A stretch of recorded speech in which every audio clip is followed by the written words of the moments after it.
Chapter 29. Eldest Young Miss. Qing Hu and Qing Lu were really poisoned. Qing Mama asked in disbelief. They were poisoned by mandarin duck poison. This poison is colorless and odorless. It doesn't have much effect if used alone, but if it is used on two people who live and eat together, the toxicity will be doubled.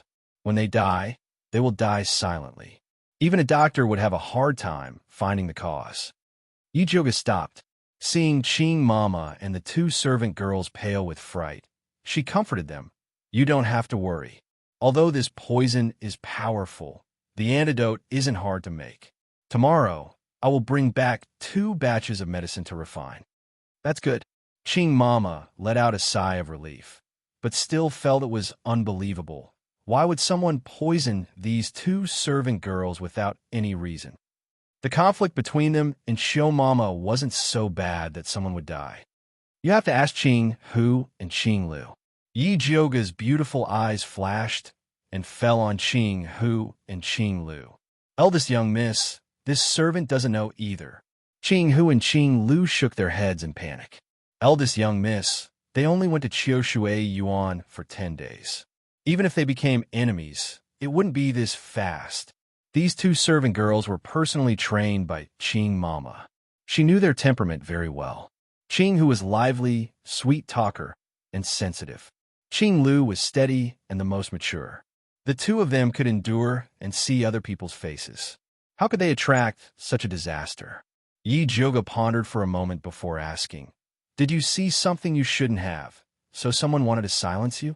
This was the most likely reason she could think of. Qing Hu and Qing Lu's expressions were even more confused. They rarely went to the entrance of Qiushui Yuan. What kind of shocking secret could they see? Yi Zhuge saw that the 2 servant girls didn't know anything and could only say, Forget it. Go and rest first. Come and report to me if you think of anything. Yes. Qing Hu and Qing Lu were indeed tired after a day of fright. They bowed to Yi Zhuge and left. Qing Mama, keep a close eye on Qiushui Yuan. Yi Zhuge had a premonition that Qiushui Yuan wouldn't be peaceful. Su Yufeng was definitely preparing to attack Fifth Yang and her daughter, so she hurriedly drove Qing Hu and Qing Lu out. This old servant understands. Mother Qing solemnly nodded. She also felt that the matter between Qing Hu and Qing Lu this time was unusual. Mother Qing personally followed them, but she didn't expect that the days in Qiushui Garden were very peaceful. After Su Yufeng's house arrest was lifted, she became the dignified and generous madam from before. Not only did she often send gifts to Qiushui Garden, but she also asked Yi Shanshan to personally teach Yi Rui the basics of alchemy. The 2 sisters were very happy. In addition to roping in Fifth Yang and her daughter, Su Yufeng and her mother also kept conveying goodwill to Yi Zhuge. They sent Jihua to send things over several times. Although it wasn't anything precious, there were still many ingenious designs. It could be seen that it had been meticulously prepared. Yi Zhuge accepted the gifts and gave them back with a black face. As soon as Jihua stepped out of the door, she threw everything away. Especially the food. Yi Zhuge repeatedly told them not to let cats and dogs eat it, in case it poisoned innocent little lives. Yi Zhuge had originally thought that his actions would anger Su Yufeng and her daughter, but he hadn't expected that there would be no movement from Ink Garden. The gifts were still delivered as usual. The more Su Yufeng and her mother acted like this, the more vigilant Yi Zhuge became. That night, Yi Zhuge was refining the antidote for the mandarin duck poison in the alchemy room. Qing Lu and Qing Hu were deeply poisoned and had to be divided into 3 portions to be completely detoxified. When she finished refining the antidote, the sky was already dark. There was a row of lights in the hand-copying corridor. Jinju was guarding outside with an 8 Treasures Palace lantern. When she saw her come out, she carried the lantern and led the way. When Yi Zhuge walked towards the house, her heart suddenly moved. Someone was following her. Yi Zhuge secretly opened her spiritual eye and pretended to casually sweep her surroundings, but she didn't find anything strange. Could it be that she was imagining things? She was puzzled and secretly called out in her heart, Zishang, Zishang. Unfortunately, Zishang didn't give her any response. Ever since this guy gave her the cultivation technique to open her spiritual eye, he disappeared without a trace. He didn't even come to take his reward. It really wasn't his style. However, Yi Jioga wasn't worried that something would happen to him. That guy was a demon. Even if everyone in the world died, nothing would happen to him. Young miss, there's a doorway here. Please be careful. Jinju lowered the 8 Treasures Palace lantern and illuminated the doorway in front of her. Yi Jioga lifted her foot and walked over, but she found a figure flashing by in the afterglow of the lantern. It was simply like a ghost. Her heart suddenly jumped, but her face remained calm. After returning to the house, she drank a bowl of almond milk. Young miss, the hot water is ready. How about this servant help you wash up now? Jinju took the empty bowl from Yi Jioga's hands and asked. Later, I'm a little tired. I want to rest for a while. Yi Jioga refused Mother Qing and Jinju's service and returned to the house. Just as she stepped into the house, she immediately raised a purple spiritual light towards the empty corner on the left. It was unknown what the purple light hit, but it burst out with a brilliant light. The purple light in Yi Jioga's hands became even brighter. Just as she was about to attack again, she heard a clear voice helplessly say, Young miss, how did you see through my invisibility technique? With that said, a gray light flashed in the corner, revealing a stunning face. The black night clothes made him look tall and straight. His white, jade-like skin shined under the light. The red mole between his eyebrows added a lot of color to his face. He was Yi Jioga's male slave, the assassin Yiyu. This young miss naturally has her own methods. As for you, if you came back, then come back. Why are you sneakily following behind me? When Yi Jioga saw that it was Yiyu, although her heart was somewhat relaxed, her mouth was still unforgiving. Be careful that I kill you as an assassin. Young miss is wrongly accused. I can't possibly show myself in front of your servant. Yiyu only spoke half of the truth. Last time, when his whereabouts was seen through by Yi Jioga's spiritual eye, he was unconvinced. He felt that he did not perform well during the day, so he wanted to test him again at night.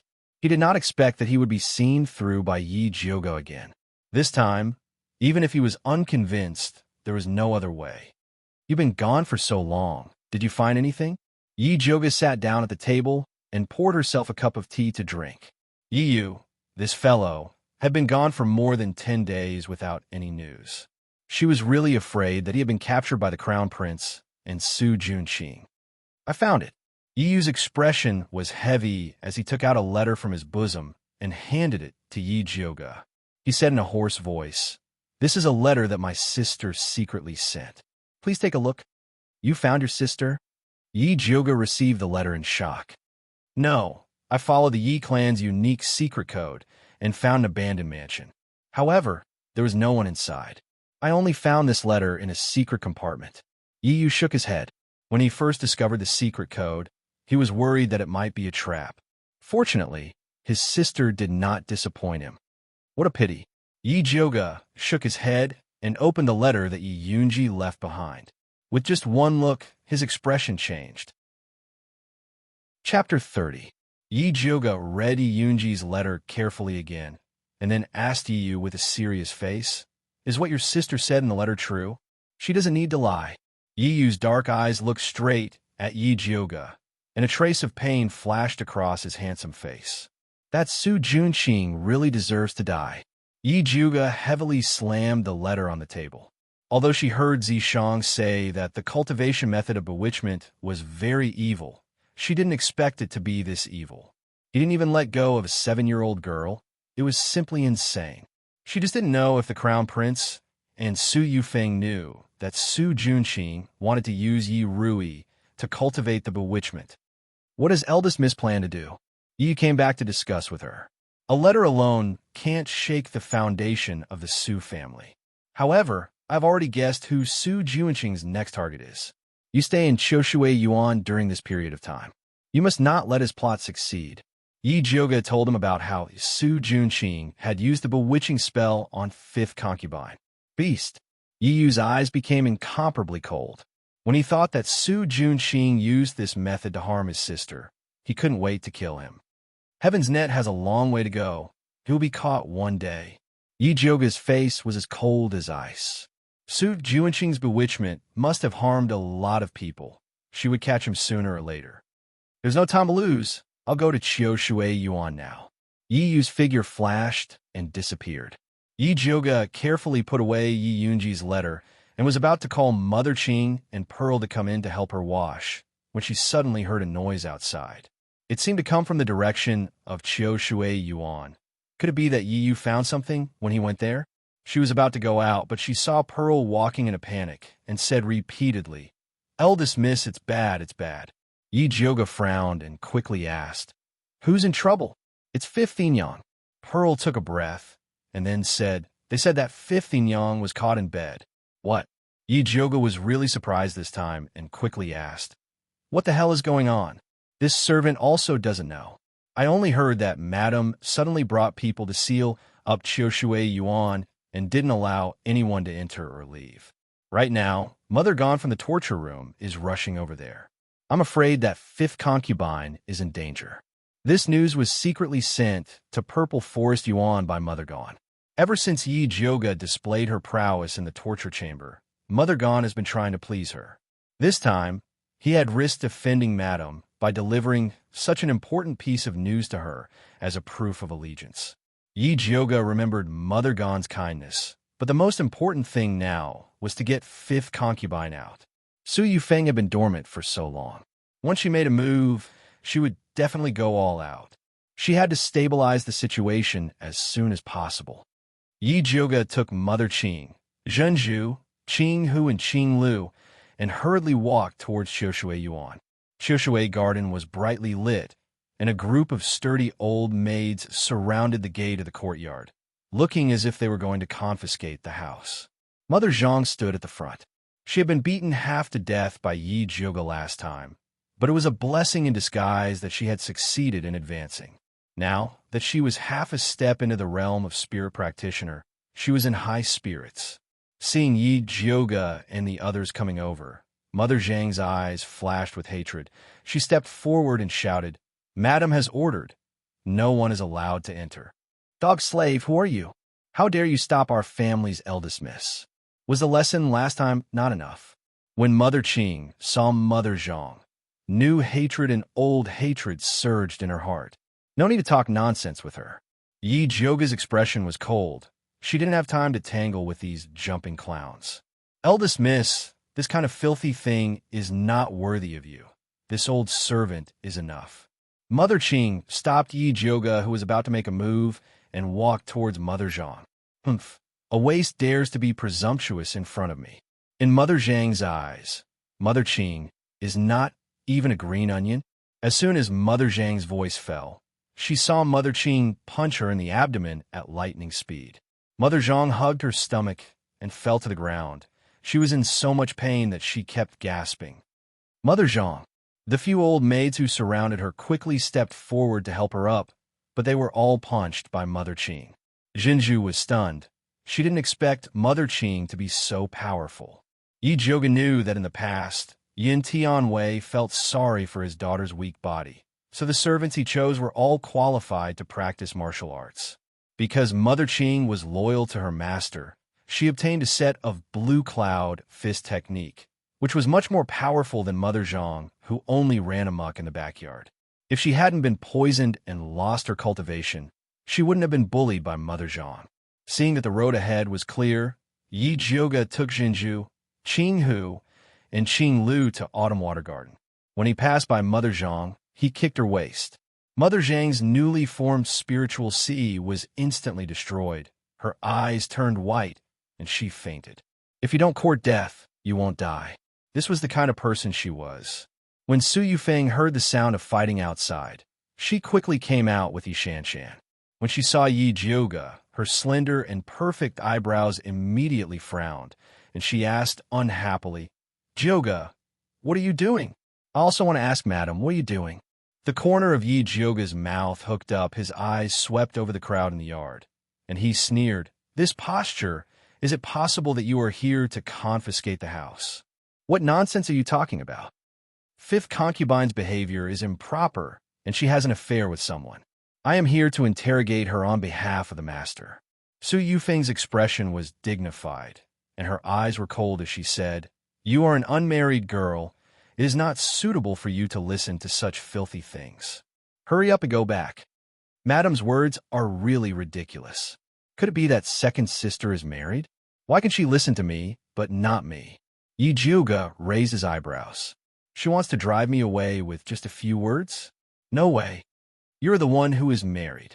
Yi Shanshan glared at him and was about to get angry, but she was stopped by Su Yufeng. Forget it. If you want to see, then come in together. We can also discuss how to deal with fifth concubine. Su Yufeng pulled Yi Shanshan and turned to Autumn Water Garden. Yi Jiuge followed them into the hall, glanced around, and did not see fifth concubine and Yi Rui. Were they?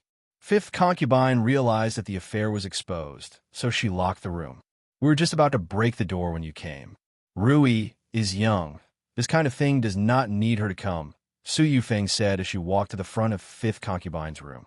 There stood 7 or 8 sturdy female servants, who were about to break the door. Break! Su Yufeng ordered before Yi Jiuge could. Yes. All the female servants answered in unison, and took a big wooden block and slammed it hard against the mahogany door. The 2 doors slammed against the wall with a loud bang. Yi Jiuge and Su Yufeng walked into the room at the same time, but the situation inside surprised both of them.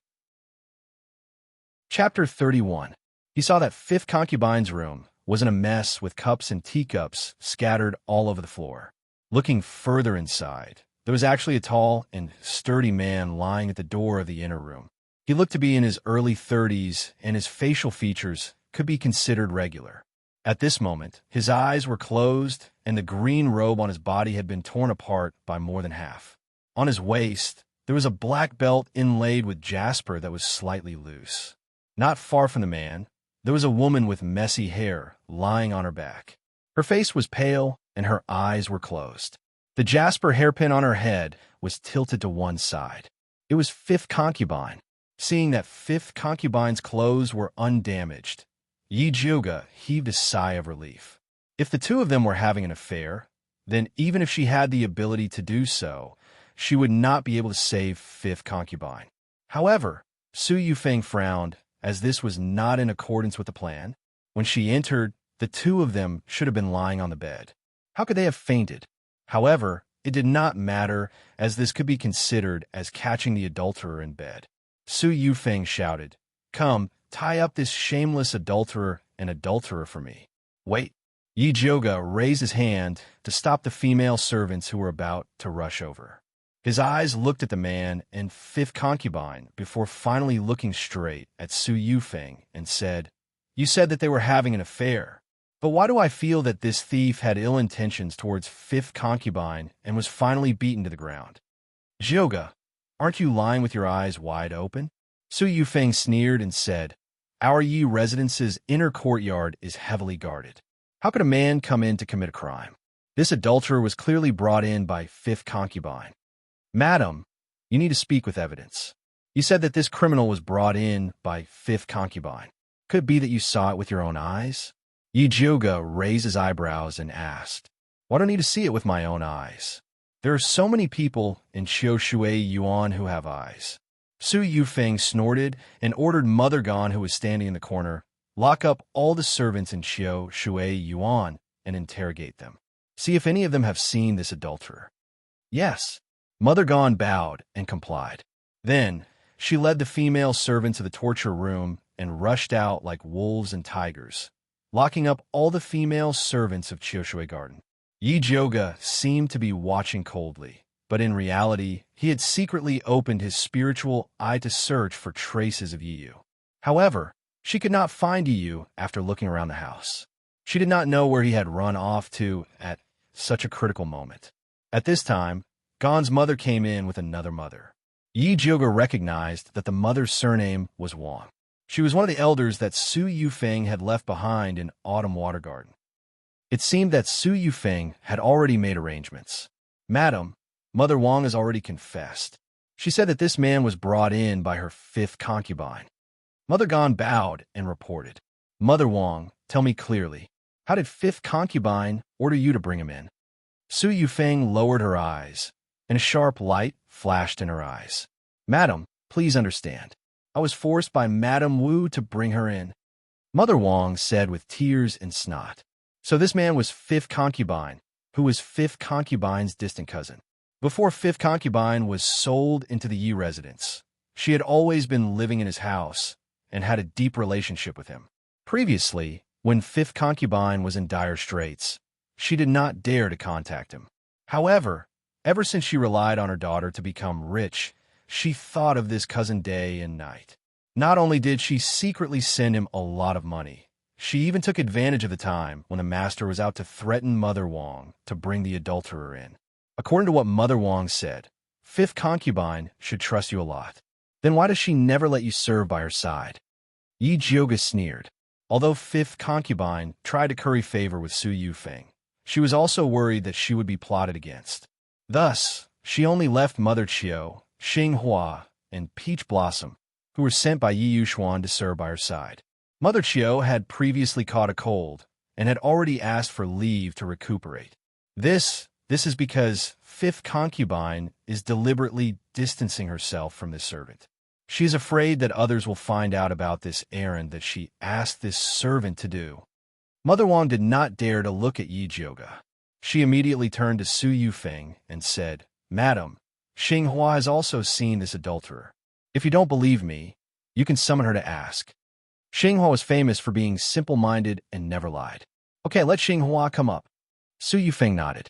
Xinghua was immediately brought up. Her honest and sincere square face was filled with confusion. She completely did not understand what had happened. Xinghua, let me ask you, have you seen this man before? Su Yufeng pointed to the man who was still unconscious and asked. Xinghua stared at the man carefully with her big eyes. Then she shook her head and said, replying to Madam, this servant has not seen this man before. Look more carefully. Even if you have not seen this man's face, you might have seen the clothes and jewelry on his body. Su Yufeng's words were simply a blatant hint. Xinghua stared with her eyes wide open. This time, her expression finally changed. It was obvious that she had discovered something. Seeing this, Su Yufeng slammed the table and pointed at her and scolded, Bold Xinghua, you actually dare to deceive this madam. Come, take her away and whip her 10 times. Let's see if she confesses or not. Madam, please spare my life. This servant also just discovered it. Xinghua was so scared that her face turned pale. She quickly pointed to the man's belt and said, That belt this servant has seen before.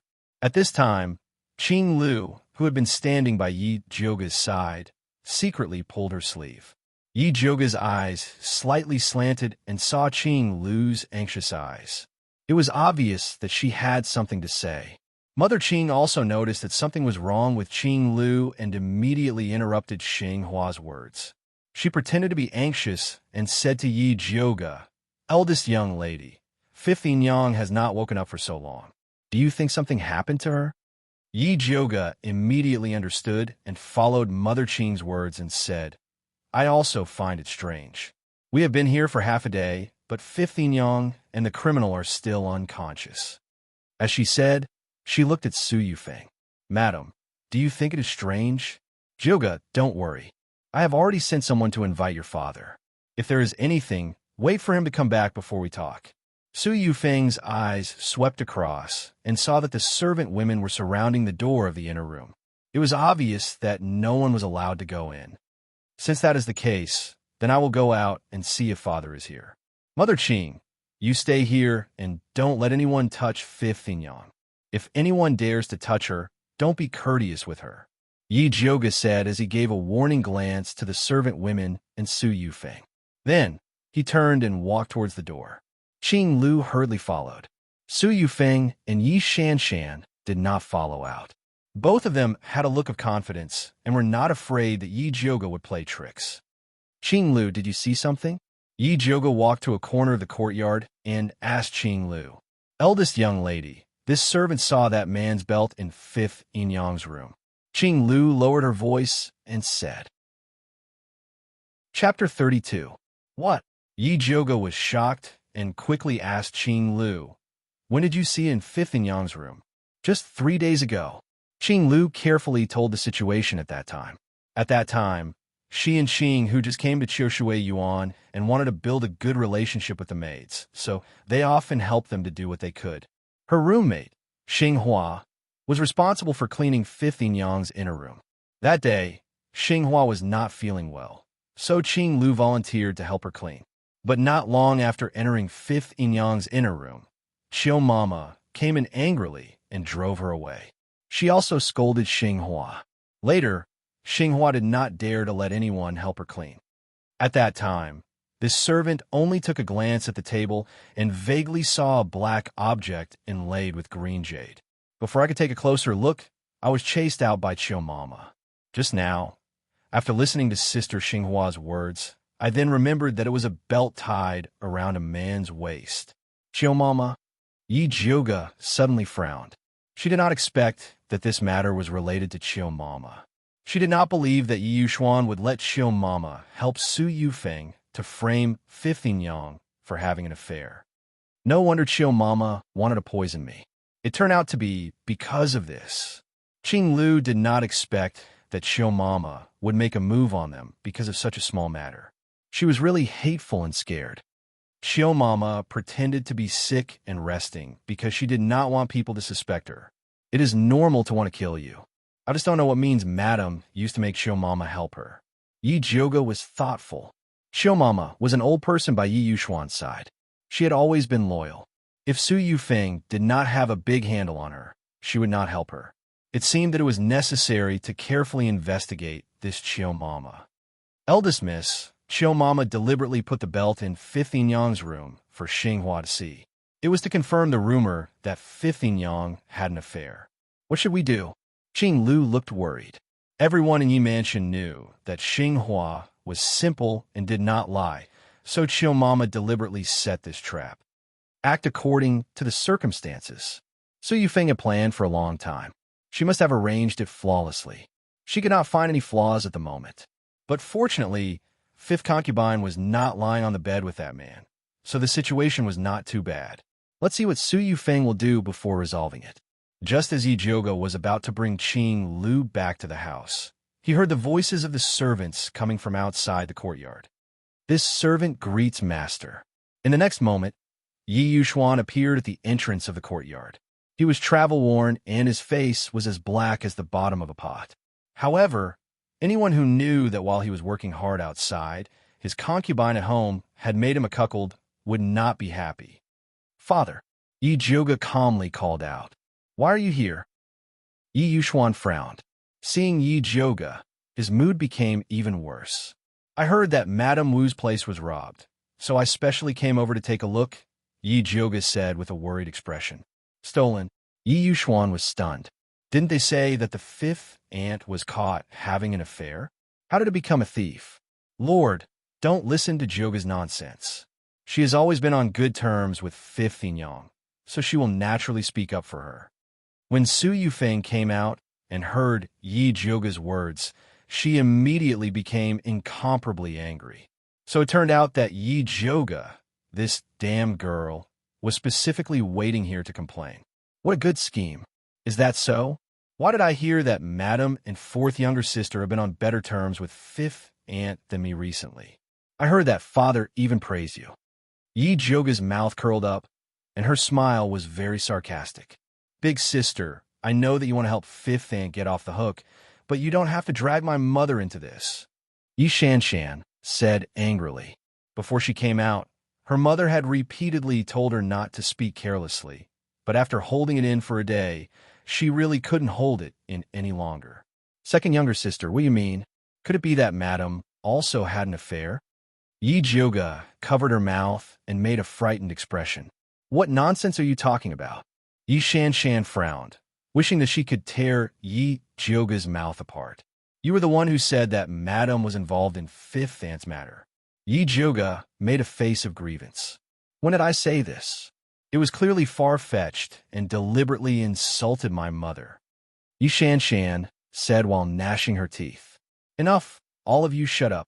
Yi Yuxuan fiercely glared at Yi Jiuge and scolded. You still think that you haven't lost enough face. Father, don't be angry. You also know that second younger sister has always been thick-skinned and is not afraid of losing face. I apologize to you on her behalf. Yi Zhouge's obedient words almost angered Yi Yuxuan and Su Yufeng. Yi Yuxuan's chest violently rose and fell a few times. In the end, he decided to ignore Yi Zhouge, this infuriating person, and turned to ask Su Yufeng, "Where is fifth aunt?" "Master, she and that adulterer are both in the room." This concubine was afraid that you would see them angry, so I helped them tidy up a little. Su Yufeng said, as if fifth aunt was unbearable to look at. Yi Yuxuan flung his sleeves and rushed into the room with large strides. The room still maintained its original appearance, and Mother Qing was watching covetously from the side. No one dared to go up and mess around, but this scene was enough to make Yi Yuxuan angry. "Wake this dog and dog couple up." Yi Yuxuan pointed at fifth aunt with trembling fingers. "Father, the matter has not been investigated clearly. How can you convict fifth aunt like this?" Yi Zhouge was convinced by Yi Yuxuan. Could it be that he really wanted to wear a green hat? "Master, this concubine has already investigated clearly. This man is fifth aunt's cousin before she entered the mansion. The two of them have long been in love with each other, so they would do such an unbearable thing. I ask Master to spare fifth aunt this time for the sake of Rui." Su Yufeng wiped her tears and pleaded for fifth aunt. However, her pleading made Yi Yuxuan even more angry. "What a slut! She actually hid it from me for so long." "Father, this is just Madam's one-sided statement. Moreover, as you can see, this room is in a mess. Who would have an affair in their own room and make such a big noise?" Yi Zhouge asked. "Zhouge, didn't I just say that fifth aunt found out that the adultery was exposed, so she even locked the door? The mess on the floor was caused by her. As for why she chose this room, it was naturally because she had nothing to fear. Even if she was discovered, she could rely on Rui's face to escape." Su Yufeng, who was begging for mercy on behalf of fifth concubine just now, sneered and said, "Once this person is too complacent, it's easy for him to forget his surname. Madam, why do I feel that these words seem to be talking about you? Madam has just lifted the confinement, and such a big thing happened in Xiaoshui Garden. It is really amazing," Yi Zhouge said without giving in. Chapter 33. "Zhouge, even if you try your best to blame this matter on me, it is useless.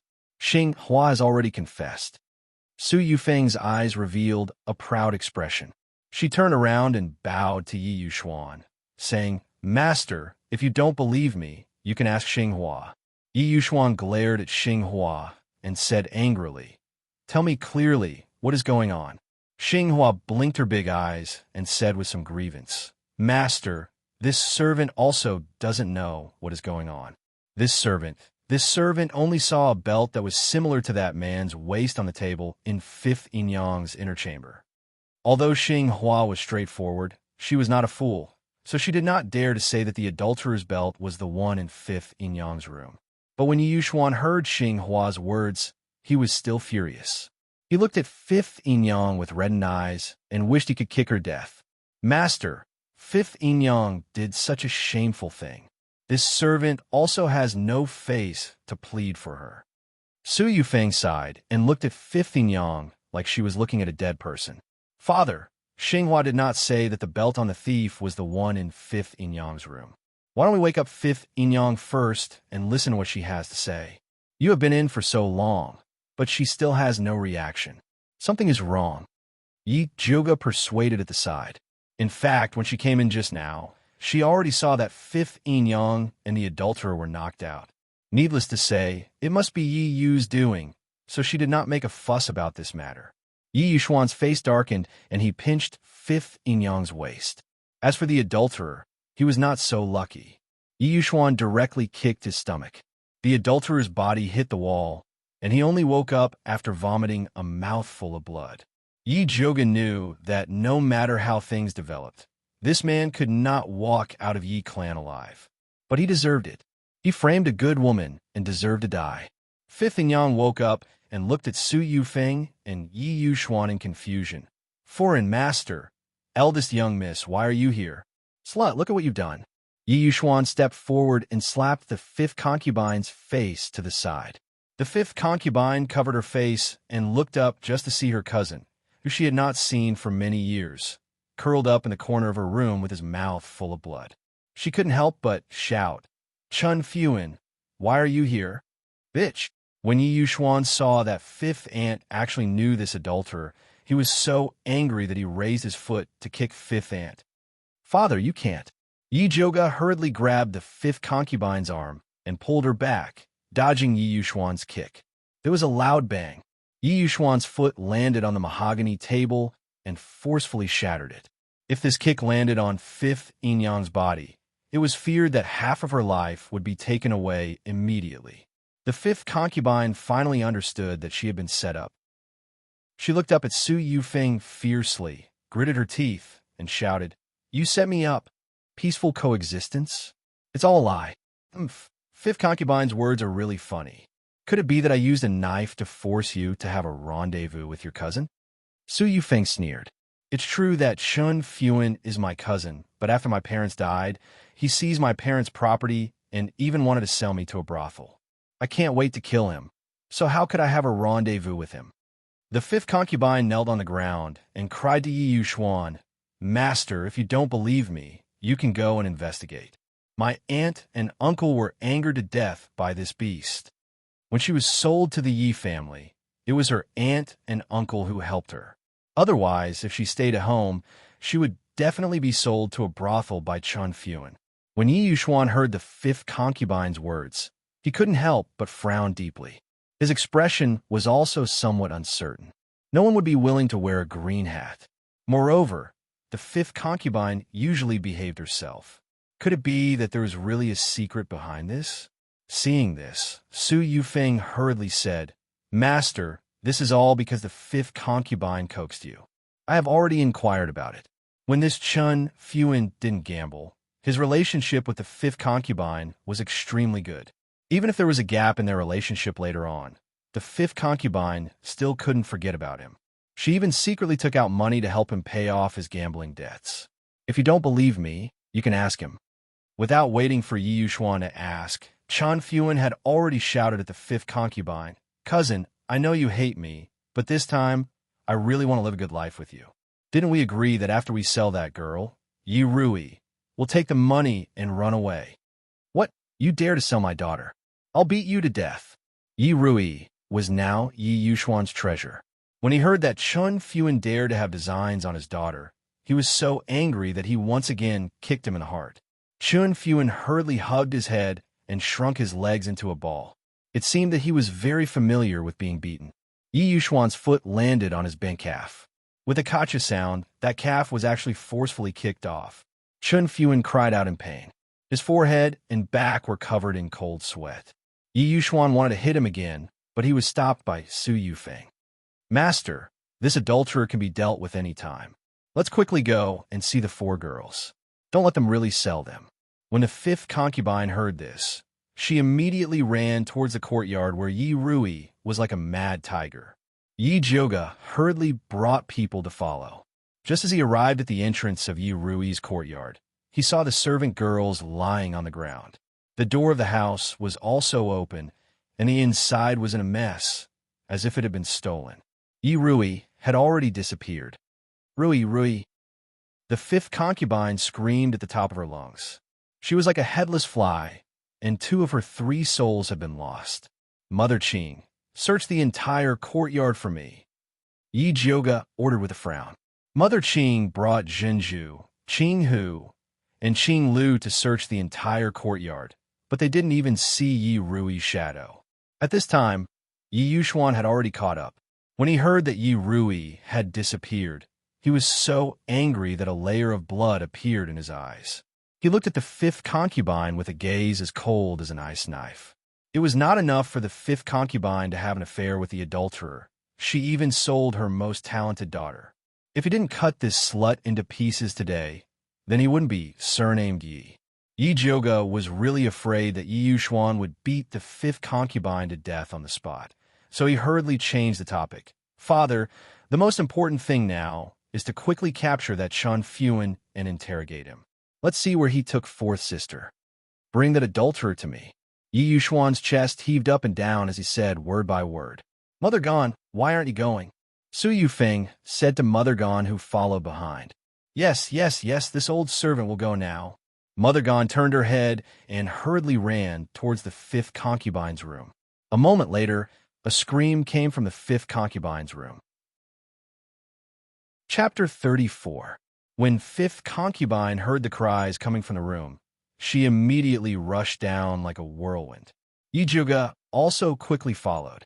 Just when he arrived at the entrance of the courtyard, he saw Mother Gone stumbling out and shouting, Not good, not good. That thief is dead. Dead? Yi Juga was shocked. He looked up and saw Chun Fuan lying face down on the ground with a big gray footprint on his back. Fifth concubine was like a madwoman riding on Chun Fuan's corpse as she desperately pinched his neck and shouted, You dare to harm my daughter! I will kill you!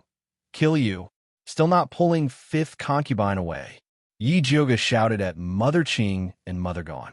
Mother Qing and Mother Gone quickly rushed up. The two of them spent a lot of effort to pull fifth concubine off Chun Fuan's corpse. Fifth concubine was still desperately struggling as she frantically shouted, Dare to harm my daughter! I will kill you! Kill you! Yi Juga did not care about her as he took a closer look. The big footprint on Chun Fuan's back did not look like fifth concubine's. He looked around the room and asked, Who kicked him? Xinghua immediately shouted in panic. Eldest young miss, this servant did not mean it. This servant saw that he wanted to run, so in a moment of desperation, this servant kicked him. Although Xinghua looked strong, she was not strong enough to kick a person to death. Yi Juga went forward and turned Chun Fuan over. He saw black blood oozing out his eyes and nostrils. The black blood had a faint fishy smell, like the poison of the red-crowned crane.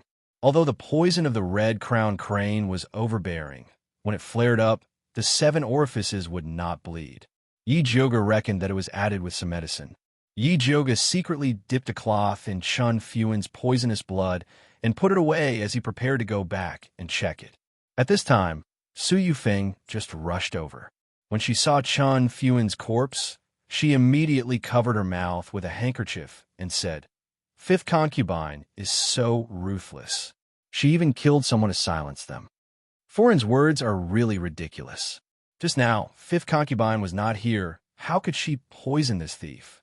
Yi Joga's gaze swept across the servants in the room as he squinted his eyes and said, In my opinion, the culprit who poisoned this thief is here. Most of the servants here were brought over by Su Yufeng. Other than them, no one else would make a move on Chun Fuan. Father, look at eldest sister. In order to help fifth concubine get off the hook, she wants to drag everyone down with her.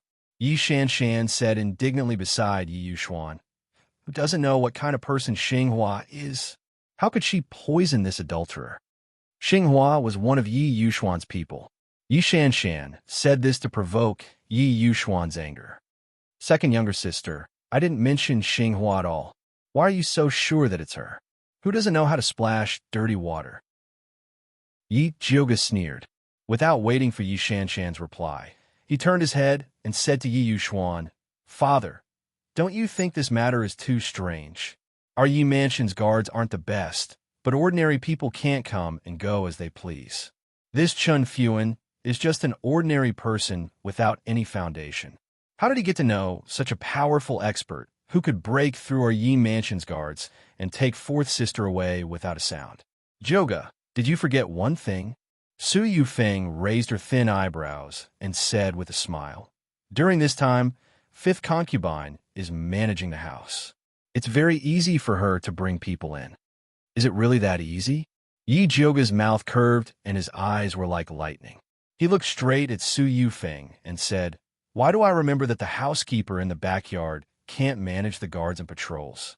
If fifth concubine really has such great ability to let the thieves in, I think the first thing she will do is not to sell her daughter, but to deal with some black-hearted people. Yi Joga, it's useless for you to pester endlessly. It's a fact that fifth concubine and Chun Fuan are having an affair. It's also a fact that she brought thieves in to capture fourth sister. These things can't be cleared up with just a few words. Yi Shanshan coldly snorted and said to Yi Yuxuan, Father, although Chun Fuan is dead, fifth concubine is still here. As long as we capture her and torture her, I believe that we will definitely be able to find out where fourth sister went. Father, this matter is obviously someone framing fifth concubine. I feel that the most important thing is to find out how Chun Fuan came in.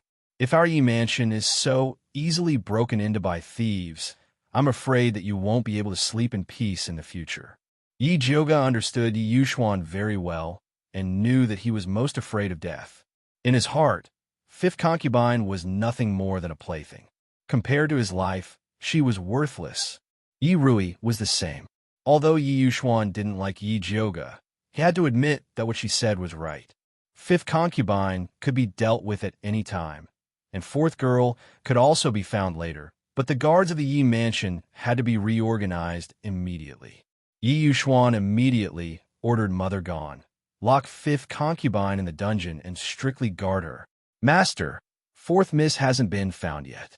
If you don't take the opportunity to interrogate fifth concubine now, I'm afraid you'll miss the time to save her. Su Yufeng didn't want to keep fifth concubine for the night. I didn't harm Ri. Fifth concubine stared at Su Yufeng and shouted hysterically, It's you who harmed my daughter. I'll kill you. After saying that, she wanted to pounce on Su Yufeng. However, Su Yufeng had already suffered a big loss last time, so how could she let fifth concubine succeed this time? She raised her hand, and Jihua immediately brought a group of sturdy female servants to block in front of fifth concubine. Mother Qing originally wanted fifth concubine to rush over and deal with Su Yufeng, but seeing this, she didn't dare to let go. If she rushed over, fifth concubine would probably suffer a big loss. Su Yufeng, you said that you didn't harm us, mother and daughter. Then do you dare to swear? Fifth concubine shouted with blood-red eyes. Who are you to make my mother swear? Yi Shanshan said with disdain. She just gave birth to a daughter with a little talent, and she really thought that she was a superior person. Now that her daughter was missing, she had no support and was no different from the mud on the ground. You don't dare to swear because you have a guilty conscience. Fifth concubine fiercely glared at Su Yufeng and her daughter, then turned her head to Yi Yuxuan and cried, Master, Rui is a piece of meat that fell from his concubine's body. Even if I sell myself, it's impossible for me to sell her. Yi Yuxuan didn't speak, but his expression obviously showed that he didn't believe it. Fifth concubine knew that it was useless for her to say anything now. A fierce expression suddenly appeared on her face, and she shouted frantically, You don't believe me? Then I, Gu Jingyi, will curse those who harm my daughter, Yi Rui, to be struck by lightning and die a horrible death. My sons will be slaves for generations, and my daughters will be prostitutes for generations. After that, she lowered her head and slammed into the wall with the determination to die. Chapter 35.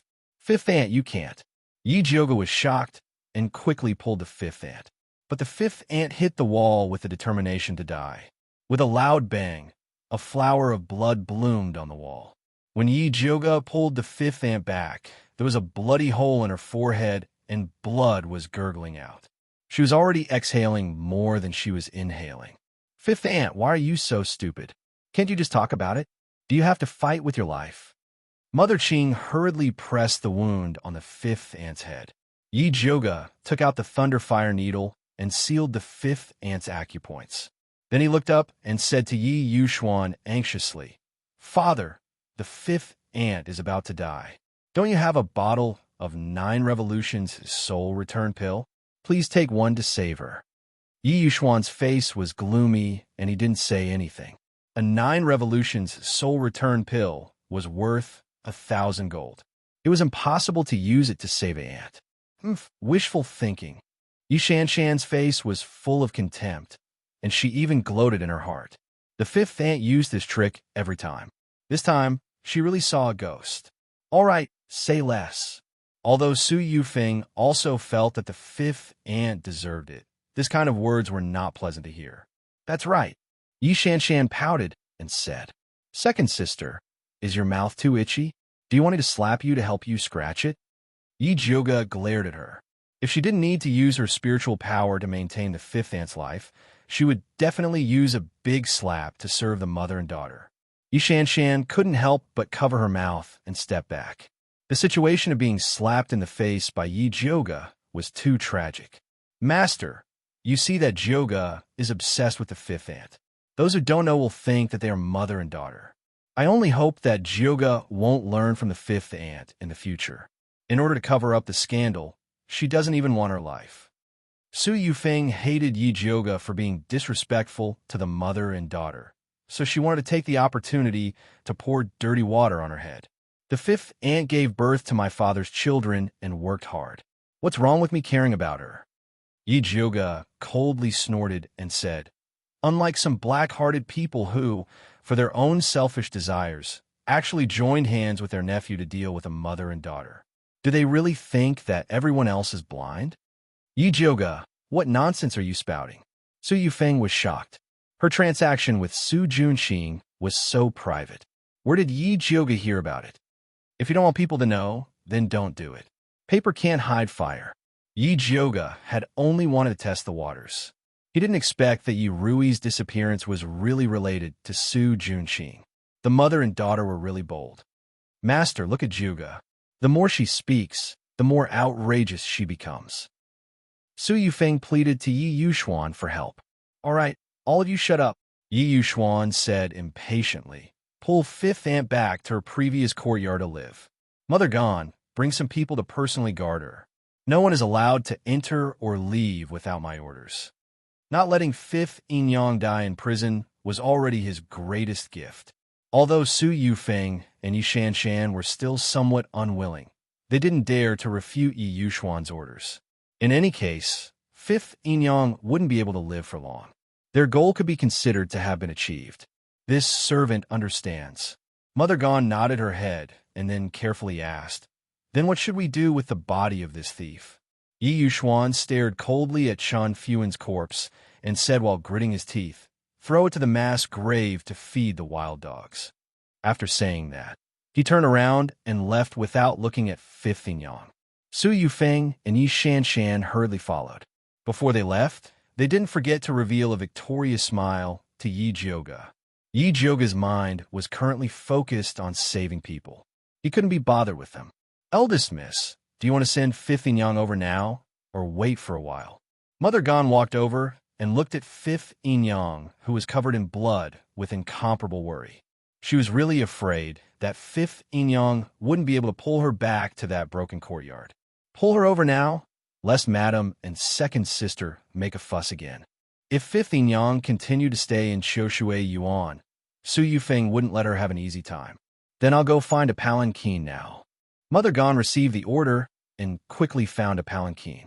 Mother Qing, Zhenju, Qing Hu, and Qing Lu carried fifth Inyang onto the palanquin and then sent her to the broken courtyard where she lived before. When fifth Inyang left, it was very clean. The things inside were also very intact. The bedding and other things were also still there. Yi Jyoga directed Mother Qing and Mother Gone to put fifth Inyang on the bed and left Qing Hu and Qing Lu to take care of her. These two servant girls were kind-hearted. Although fifth Inyang was instigated by Mother Chiu to drive them out of Qiushui Yuan, they still remembered fifth Inyang and fourth Mrs. Kindness and were willing to stay and take care of her. Eldest miss, do you want to call a doctor to take a look at fifth Inyang? Mother Qing asked softly. She felt that the blood in her palm was sticky and frightening. Father won't agree. Yi Yuxuan didn't throw fifth Inyang in a prison, which was already very merciful. It was absolutely impossible to call a doctor. Then how long do you think fifth Inyang can hold on like this? It wasn't that Mother Qing wanted to curse fifth Inyang, but her appearance was really too miserable. Her hair was messy, her face was covered in blood, and her clothes were very dirty. Yet, eldest miss didn't allow her to tidy up. How long can I hold on for? Yi Jyoga lied a little. Although fifth Inyang's injuries looked serious, she had already used thunderfire needles to seal her meridians and used spiritual power to nourish her. She wouldn't die in a short period of time. She said this just to deceive Yi Yuxuan and Su Yufeng. Otherwise, if Fifth Yang was fine, she would already be in prison. Sigh. Fifth Yang is really a bitter person. I don't know how Fourth Miss is now. Mother Qing sighed. Fourth Miss was only 7 years old and had already experienced such a calamity. It was really pitiful. Although Kanglan Continent respected spiritual beings, a woman's reputation was also very important. Even if Fourth Miss could be found back in one piece, her future marriage wouldn't be smooth. Fourth sister is a good person. Heaven helps her. Nothing will happen. Yi Jioga believed that Yi Yu had definitely chased after her. Unfortunately, she had no way to contact Yi Yu and could only wait for him to come back. Before Yi Jioga left, he told Mother Gan to be wary of Madam's people and not to kill Fifth and Yang. Mother Gan expressed that she understood. Compared to Madam, who didn't treat servants as humans, she preferred Eldest Miss, who was affectionate and righteous. At the critical moment, she was willing to stand up for her own people.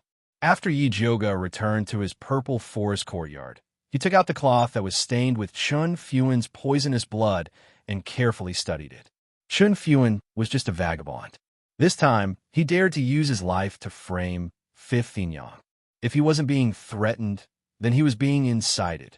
Su Yufeng and Su Yufeng mother and daughter were proud of their noble status, so they definitely wouldn't do this personally. Yi Jioga was looking for this middleman. Chapter 36. Yi Jioga carefully studied Chun Fuan's poisonous blood and discovered that in addition to the red-crowned crane, there was also a poison called ice soul powder. Strictly speaking, ice soul powder was not a poison, but an aphrodisiac. After taking it, it could make people feel like they were on cloud 9, drunk and dreaming. Men would be powerful and women would be interested. In addition, this aphrodisiac also had a magical effect that few people knew about. After taking it, it could suppress all kinds of toxins, but as long as there was activity under the bed, the toxins would double. Su Yufeng gave Chun Fuan the ice soul powder, probably because she wanted him to insult Fifth Concubine. Then when she brought people to catch him, Chun Fuan just happened to be poisoned and died in bed. At that time, Fifth Concubine would not be able to clear her name even if she jumped into the Yellow River. However, Su Yufeng did not calculate that someone would interfere and knock Chun Fuan out in advance. Chun Fuan was not able to insult Fifth Concubine, but was beaten to the point of vomiting blood by Yi Yuxuan. In the end, he was kicked to death by Xinghua. This ice soul powder was a rare item in Shangjing. Only some large brothels would use it to liven up the mood. It was unknown which brothel Chun Fuan was recruited from. Yi Jioga secretly checked Chun Fuan's recent whereabouts.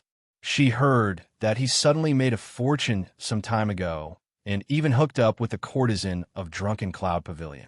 Drunken Cloud Pavilion sounded like the name of a restaurant, but it was actually one of the 3 largest brothels in Shangjing. That courtesan, Yin Yang, was a wonderful person. Although she was an outstanding beauty, she was very casual in choosing her guests. As long as they could enter her eyes, no matter if they were ordinary people or high officials, she would treat them the same.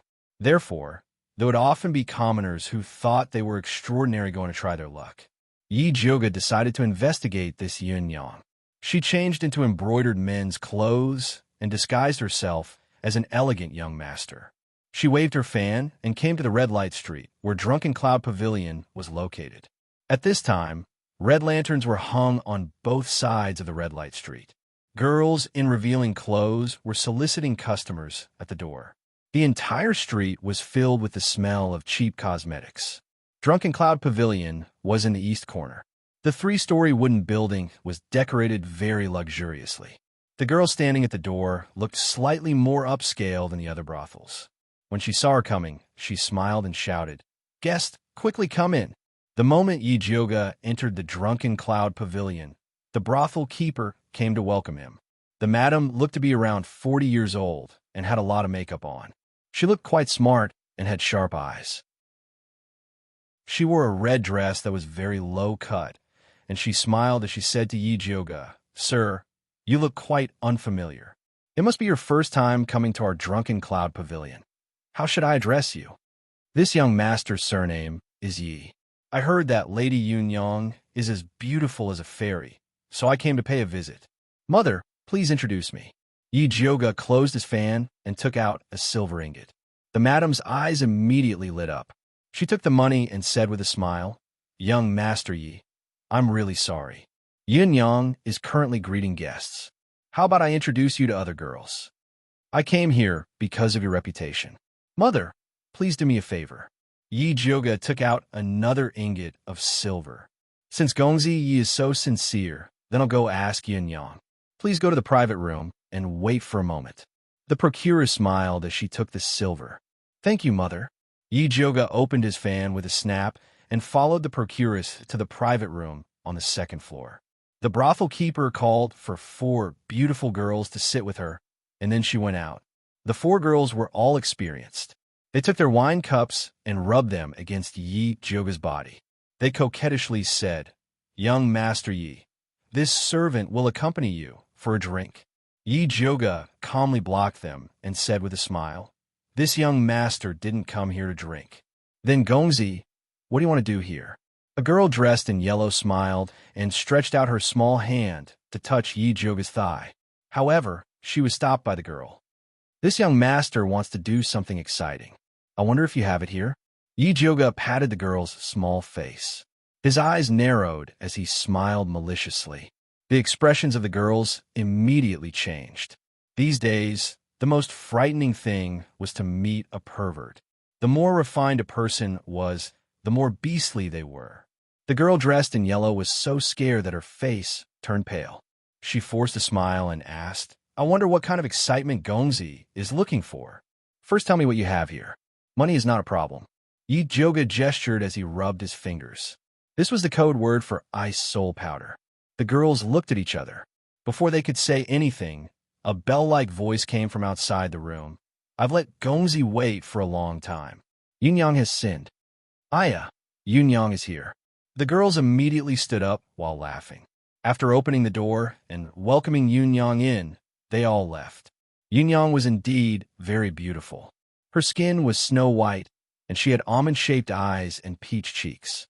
She was wearing a peach-red dress. Her chest was pulled down, revealing half of her snow-white chest. Her sleeves were wide, and her every movement was charming. The kind of romantic charm could indeed make a man fall head over heels for her. Yin Yang came late. I punished myself with 3 cups. Yin Yang rolled up her sleeves, revealing her white wrist. That was accompanied by a very special and strange fragrance. September fragrance. When Yi Jioga smelled this fragrance, he was shocked. He immediately began to feel dizzy. In front of him, Yin Yang's figure also appeared. "Gongzi Yi, what's wrong with you?" Yin Yang's beautiful face revealed a surprised expression. She reached out her hand to help Yi Jioga up. "Don't touch me." Yi Jioga forcefully slapped Yin Yang's hand away. He wanted to stand up, but he found that his body was weak. September fragrance mixed with winter moon resin would produce a strong knockout that was targeted at spirit practitioners. As long as one smelled it, it would immediately take effect. Therefore, these 2 drugs were classified as forbidden drugs. If one was discovered, they would be chased by spirit practitioners. Yi Jioga was really careless this time. He thought that this was just an ordinary brothel and that there wouldn't be any problems coming in to ask a few questions. He didn't think that he would actually fall for it. That winter moon resin was definitely lit in a hidden corner of the room. Yin Yang looked at her wrist that was slapped red. Her gentle and affectionate face changed. She revealed a sinister sneer and scolded, "Stinky brat, you still dare to make a move against this old lady. This old lady wants to see what kind of a mortal you are. You actually dare to have ideas about our drunken cloud pavilion." As her voice fell, she reached out to grab Yi Jioga. A faint layer of black gas appeared on her white palm. Yi Jioga forcefully bit the tip of her tongue. She gathered her spiritual energy and was about to counterattack. However, Yin Yang's eyes suddenly rolled back and she fell to the ground with a bang. Following that, Zishan's perfect figure appeared behind Yin Yang. His handsome face revealed a light smile. His purple eyes flashed with a trace of ridicule. He hooked his snake tail and pulled her into his embrace. Lowering his head, he smiled and said, "Little Jioga, This sovereign only took a nap. How'd you end up in such a sorry state? Zishang's warm breath blew on her face, bringing with it an intoxicating smell. Yi Jioga felt her head become even more dizzy. She didn't want Zishang to laugh at her. She forcefully said, "Who said this lady was in a sorry state? This lady came out to pick up girls. I am very carefree." Although this girl Yunyang's heart was a bit poisonous and her methods were a bit ruthless. Is that so? I didn't think that little Jioga would be able to kill both men and women. However, it seems that this woman's service isn't enough. How about this sovereign personally do it? I guarantee that you will be satisfied. Zishang said as his hand that was holding Yi Jioga's waist slid down. Chapter 37. Yi Jioga only felt a pair of hot hands moving around her body, igniting countless sparks. It was as uncomfortable as burning her body. She had no choice but to stick close to Zishang's cold body to feel slightly better. But she was clearly drugged, so why did it feel like she was in heat? Yi Jioga felt the danger of losing her virginity, so she used all her strength to push Zishang away. Go away! But in front of Zishang, her strength was no different from a kitten scratching an itch. Pitiful Xiao Jioga, be obedient and let this sovereign see your tongue. Zishang lowered his head and gently kissed her lips, coaxing her to open her mouth. Yi Jioga subconsciously opened her mouth and scolded, "Scram!" But before she could say the word scram, Zishang's cold and fragrant tongue had already entered her mouth. Like a violent storm, it swept through her mouth and finally wrapped around her injured tongue and gently sucked.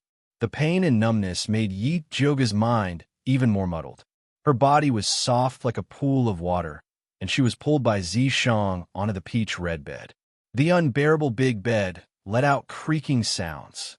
Yi Jioga struggled with all her might, but she was tightly entangled by Zishang. Her mouth was blocked, so she could not even make a sound. A numb feeling came from all parts of her body. It was as if there were butterflies flying in her stomach, making people want to sink into it. Just when Yi Jioga's chastity was about to be lost, a soft knocking sound came from the door. The brothel keeper's ambiguous voice came in. "Young Master Yi, is Yun Yang satisfied with your service?" Yi Jioga suddenly felt a pain in her neck, and her mind immediately returned. She opened her eyes and saw Zishang lifting up her neck. The sharp white snake teeth were still stained with a bit of fresh blood. "Mom, don't worry. Young Master Yi is very satisfied." Zishang smiled and let out Yin Yang's voice. That's good." The brothel keeper let out a vulgar laugh. "Beast!" Yi Jioga's breathing was chaotic and her face was flushed red. She wanted to slap Zishang's handsome face, but he caught it. Xiao Jioga is truly heartless. This sovereign helped you cure the poison out of kindness, and this is how you repay this sovereign?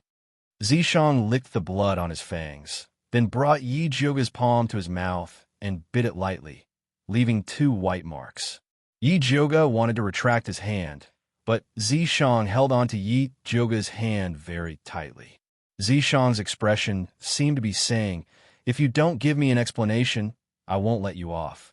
This is the first time I've heard that detoxification requires rubbing the chest, touching the legs, and biting the neck. Yi Jioga's chest was still burning with pain. This damned lecher was rubbing her with the strength of a steamed bun, not to mention her legs and neck. Zishang's tail was still tightly wrapped around her thighs, and the tip of its coquettish tail was moving ambiguously along her legs. "You're talking about this?" Zishang pinched her again and said in a serious manner, "I saw that it was really small here, so I was kind enough to rub it for you. You really don't know what's good for you. Is that so? Then I really have to thank your whole family." Yi Jioga gritted his teeth and smiled. Who did he offend with a small chest? "No need to thank me." Zishang's bright red lips hooked up, smiling like a flower that had drunk its fill of blood. "Let go! Don't delay me from doing proper business." Yi Jioga fiercely slapped Zishang's hand away. Her martial strength was inferior to his, so there was no point in continuing to argue. It was more important to do proper business. "All right." Zishang reluctantly let go of Yi Jioga. Yi Jioga turned over and got off the bed. While tidying up her messy hair and clothes, she searched the room for winter moon resin. Sure enough, she found a slightly burnt white candle in a hidden cabinet. Just this little thing was enough to make Drunken Cloud Pavilion close down, but her goal was not this. Yi Jioga checked Yin Yang and found that she was still unconscious. She planned to tie her up and interrogate her. Just kill her here. Why go through the trouble of bringing her back? Zishang reclined on the peach blossom bed. His white, jade-like palm was propped up on the side of his cheek.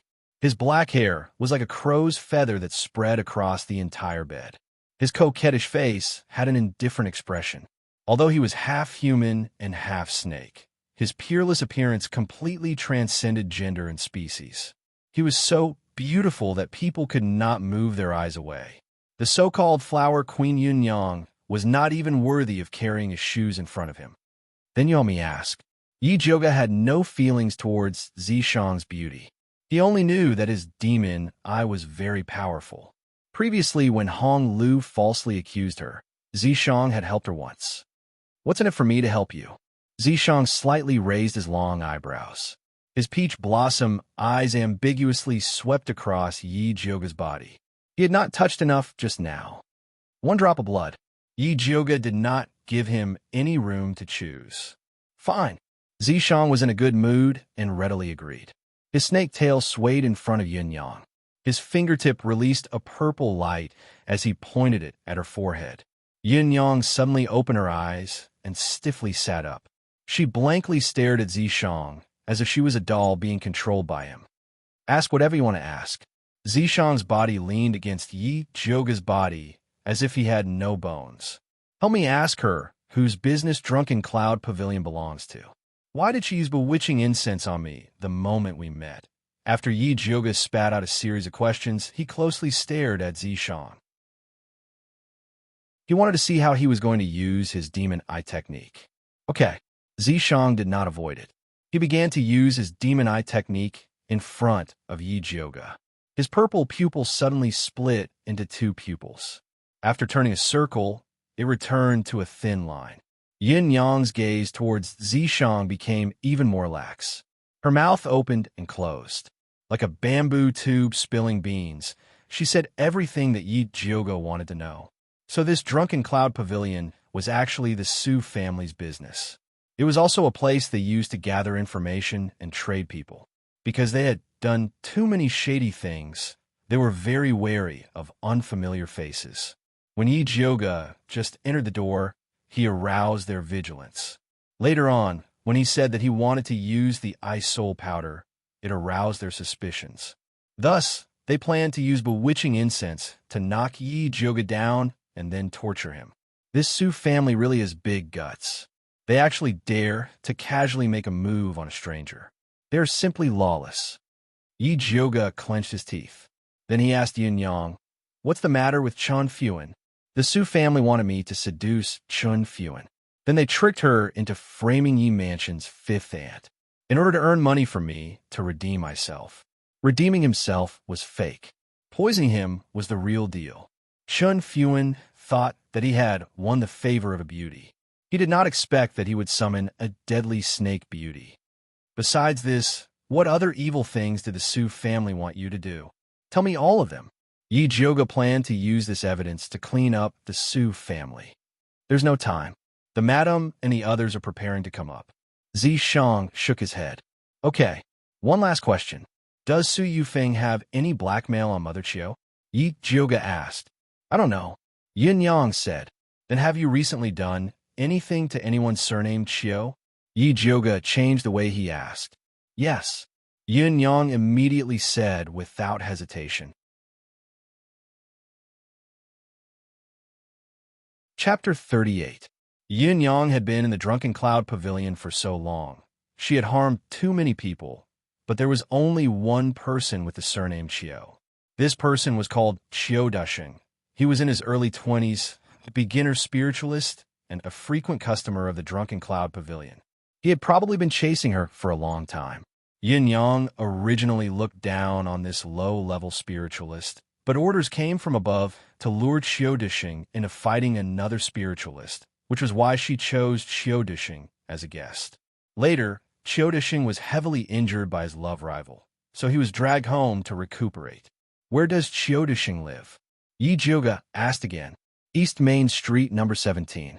Just as Yin Yang finished speaking, footsteps could be heard from the stairs. The brothel keeper guessed that the fat sheep surnamed Yi had already fainted and was about to drag him down for interrogation. Let's go.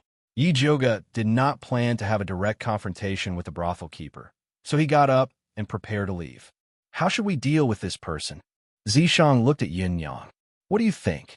Yi Jiuge asked. Kill. Zishang used his demon eye on Yin Yang.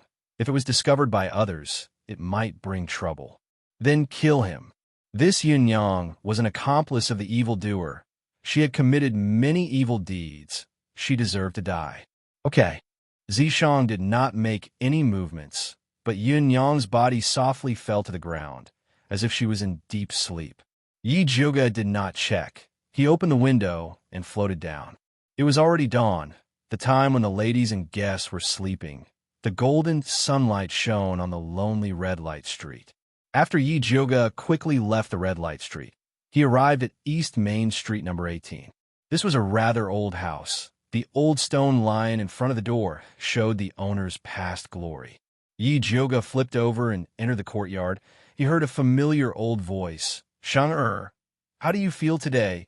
Does your waist still hurt? Mother, my waist still doesn't have any strength. Please help me find Grandmaster Yi. Let him give me some medicine. A young man's voice followed. You were beaten up in a brothel because of jealousy. What face do you want me to ask for medicine from the old master? The old voice belonged to Mother Chiu. Mother, I know I was wrong. I promise you that once my injuries are healed, I will turn over a new leaf. I will never cause trouble again. I will be filial to you in the future. The man begged. Needless to say, this man was Chiu Dishing. I'll think of something when I get back to the Yi mansion. You rest well, and I'll come back to see you later. Chiu Mama sighed and comforted her son before opening the door and walking out. Mother Chiu looked very haggard. Her face was full of worry and her hair was white. It was as if she had suddenly aged 10 years. No one would doubt that she was seriously ill. After Mrs. Chiu left, Yi Jiuge jumped down from the beam and looked through the crack in the window. She saw a young man in his early 20s lying on the wooden bed in the room. He had a high nose, deep eyes, and high cheekbones. He looked exactly like Chiu Mama. Yi Jiuge opened his spiritual eye and carefully observed his aura and spiritual energy flow. He quickly discovered his illness. Yin Yang was truly lacking in morals. Not only did she beat Chiu Dishing up, she even broke his kidney meridians. Even if he could stand up and walk, his third leg would not be able to move.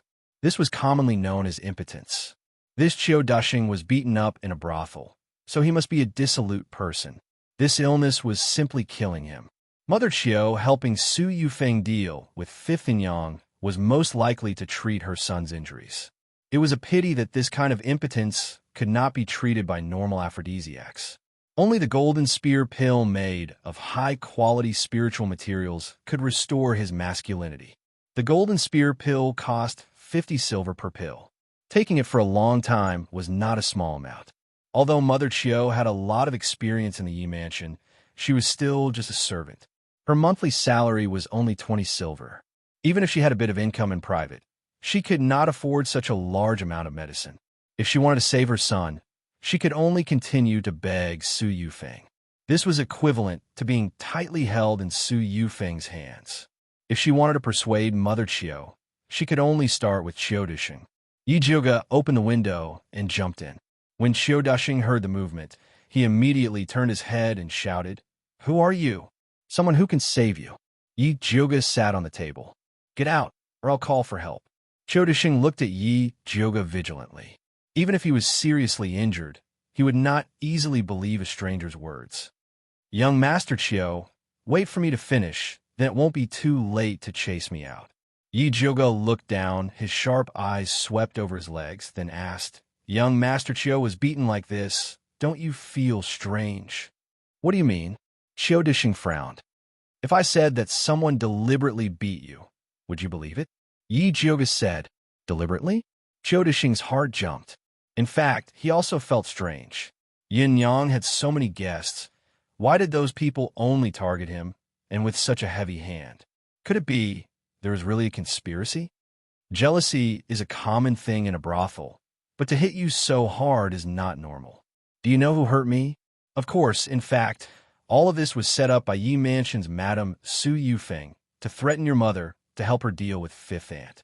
Yin Yang has already been killed by the Su family, and the next one is you and your mother. Yi Jioga said slowly. I don't believe it.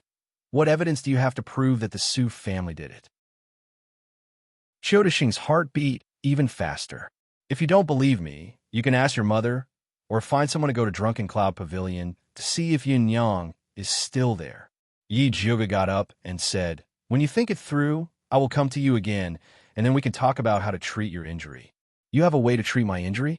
Qiu Dixing's eyes suddenly lit up. If you and your mother are sensible. Yi Jioga got up and left, intending to let Qiu Dixing think about it. Why don't you just find Mother Qiu? Why go through so much trouble? Zishang couldn't understand Yi Jioga's thoughts. Wasn't it just to let Mother Qiu testify against Su Yufeng, directly threaten her? Why did he run to Qiu Dixing to treat his injury? What do you know? Mother Qiu helped Su Yufeng harm Fifth Aunt, which is equivalent to betraying Yi Yuxuan. She won't easily come out unless she is forced to a dead end. Yi Jioga looking for Qiu Dixing was just a probe. She hasn't used her real move yet. TSK, you humans are troublesome. Zishang sneered and didn't say anything. Yi Jioga quietly returned to Purple Forest Park. Just as he changed his clothes, Mother Qing came over and reported, Eldest Miss, Fifth Aunt is awake. Chapter 39. Madame Wu woke up. Did she say anything? Yi Jioga sat in front of the dressing table, took out a pearl butterfly hairpin from the jewelry box, and began to draw on her hair. No. Qing's mother took the hairpin and helped Yi Jioga put it in place. Then she said, Qing Lu said that after Fifth Aunt woke up, she was lying on the bed in a daze, as if she had lost her soul. She couldn't even drink water. They were very worried, so they wanted to invite you over to have a look. All right, I'll go and take a look. Fifth concubine knew that it was a good thing to regret, but if one regretted to the point of throwing away one's life, then the loss outweighed the gain. Yi Jioga came to Fifth concubine's broken courtyard with Mother Qing and saw two sturdy women guarding the door. It seemed that they were from the torture room. In addition to the two of them, there was a pretty maid wearing a lotus-colored gown and two old maids guarding the door. When she saw Yi Jioga coming from afar, she respectfully bowed and said, This servant greets eldest young lady. Yi Jioga recognized this pretty maid as Su Yufeng's chief maid, Ji Hua, and asked, What are you guys guarding here for? Replying to eldest miss, Foreign is worried about Fifth Yingyang's health, so she specially ordered us to come and listen to Fifth Yingyang's instructions. Ji Hua lowered her eyes and said in a manner that was neither servile nor overbearing, Your madam sure is considerate. Then you guys can stay here. Yi Jioji's red lips curled up as she laughed mockingly and walked towards the courtyard. The two sturdy female servants acted as if they didn't see anything. Ji Hua immediately frowned. Just now, she wanted to go in, but the two female servants stopped her, saying that without the master's order, she was not allowed to go in. Now that the eldest miss had come over, they actually pretended not to see her. This was too much. Ji Hua was unwilling and couldn't help but say to Yi Jioga, Eldest young miss, forgive this servant for being bold, but master said that without his orders, no one is allowed to enter the courtyard. Ji Hua hadn't finished speaking when Mother Qing suddenly stepped forward, raised her hand, and gave her a fierce slap, and scolded, Who do you think you are? Madam doesn't dare to speak to eldest miss like this, and you still dare to put on airs in front of eldest Mississippi. I really have to teach you some manners. Ji Hua covered her face and looked at Mother Qing in disbelief. She was a first-class servant girl of the madam's side. Normally, she had a lot of face in the residence. No matter where she went, people would fawn over her. In the past, Mother Qing was even worse than a maid sweeping the floor. In her eyes, Mother Qing was not even a maid sweeping the floor. She could beat and scolded. What are you looking at? If you have the ability, go to the master and complain. If you don't have the ability, just tuck your tail between your legs and stay at the side. In the past, when she had lost all of her internal energy, she had suffered a lot from Jihua. Now that her internal energy had recovered and she had the support of the eldest young miss, if she didn't take this opportunity to establish her power, then when? Yi Jioga was very appreciative of Mother Qing's valiant attitude. When dealing with Su Yufeng's people, one shouldn't be polite. My mother is. I was. Qing's Ji. Mother of. Why? Qing, she up. Hua. S she. And Qing. I is Hua. Yi Jioga was too lazy to pay attention to her. He walked into the courtyard with Mother Qing and saw Qing Hu coming out of the house. Eldest Miss, you're finally here. Qing let out a sigh of relief when he saw eldest Mississippi, Qing. Yi Qing. Where? Qing. Qing. Qing Lu is feeding 5th yin-yang medicine. Qing Lu lifted the curtain and let Yi Jioga in. As soon as Yi Jioga entered the room, he saw Qing Lu coaxing 5th yin-yang to drink the medicine. I beg you, just drink some. 5th yin-yang's head was wrapped in white cloth. Her mouth was closed. She stared at the roof. She seemed to have lost her soul. She didn't react to the movement outside. Young miss. Qing Lu saw Yi Jioga come in. She stood up and saluted. Give me the medicine bowl. You can all go out. Yi Jioga took the medicine bowl and prepared to talk to 5th yin-yang. After Mother Qing took Qing Hu and Qing Lu out, she closed the door. 5th yin-yang didn't react at all. It was as if she didn't know Yi Jioga came in. Yi Jioga held the medicine bowl and sat on a broken chair next to the bed. He said slowly, 5th yin-yang, do you want Rui to come back alive? 5th yin-yang's empty eyes immediately turned. She propped herself up and stared at Yi Jioga. Do you know where Rui is? I don't. Yi Jioga shook his head. Yi still hadn't contacted her. She had no idea where Yi Rui had been taken. 5th yin-yang's eyes immediately dimmed. She lay back down dejectedly and murmured, Young miss, don't make fun of me anymore. I'm not making fun of you. I don't know where Rui is, but I know who separated you and your mother, said Yi Jioga. Even if you don't say it, I know it was Su Yufeng, said 5th yin-yang. Tears welled up in her eyes. She sobbed. It's all my fault for being possessed back then. I actually believed her nonsense. Now that it's like this, it's useless to say that. Yi Jioga lowered his eyes and stirred the medicine bowl in his hand. 5th yin-yang had been bewitched by Su Junqing. Wasn't that the same as being possessed?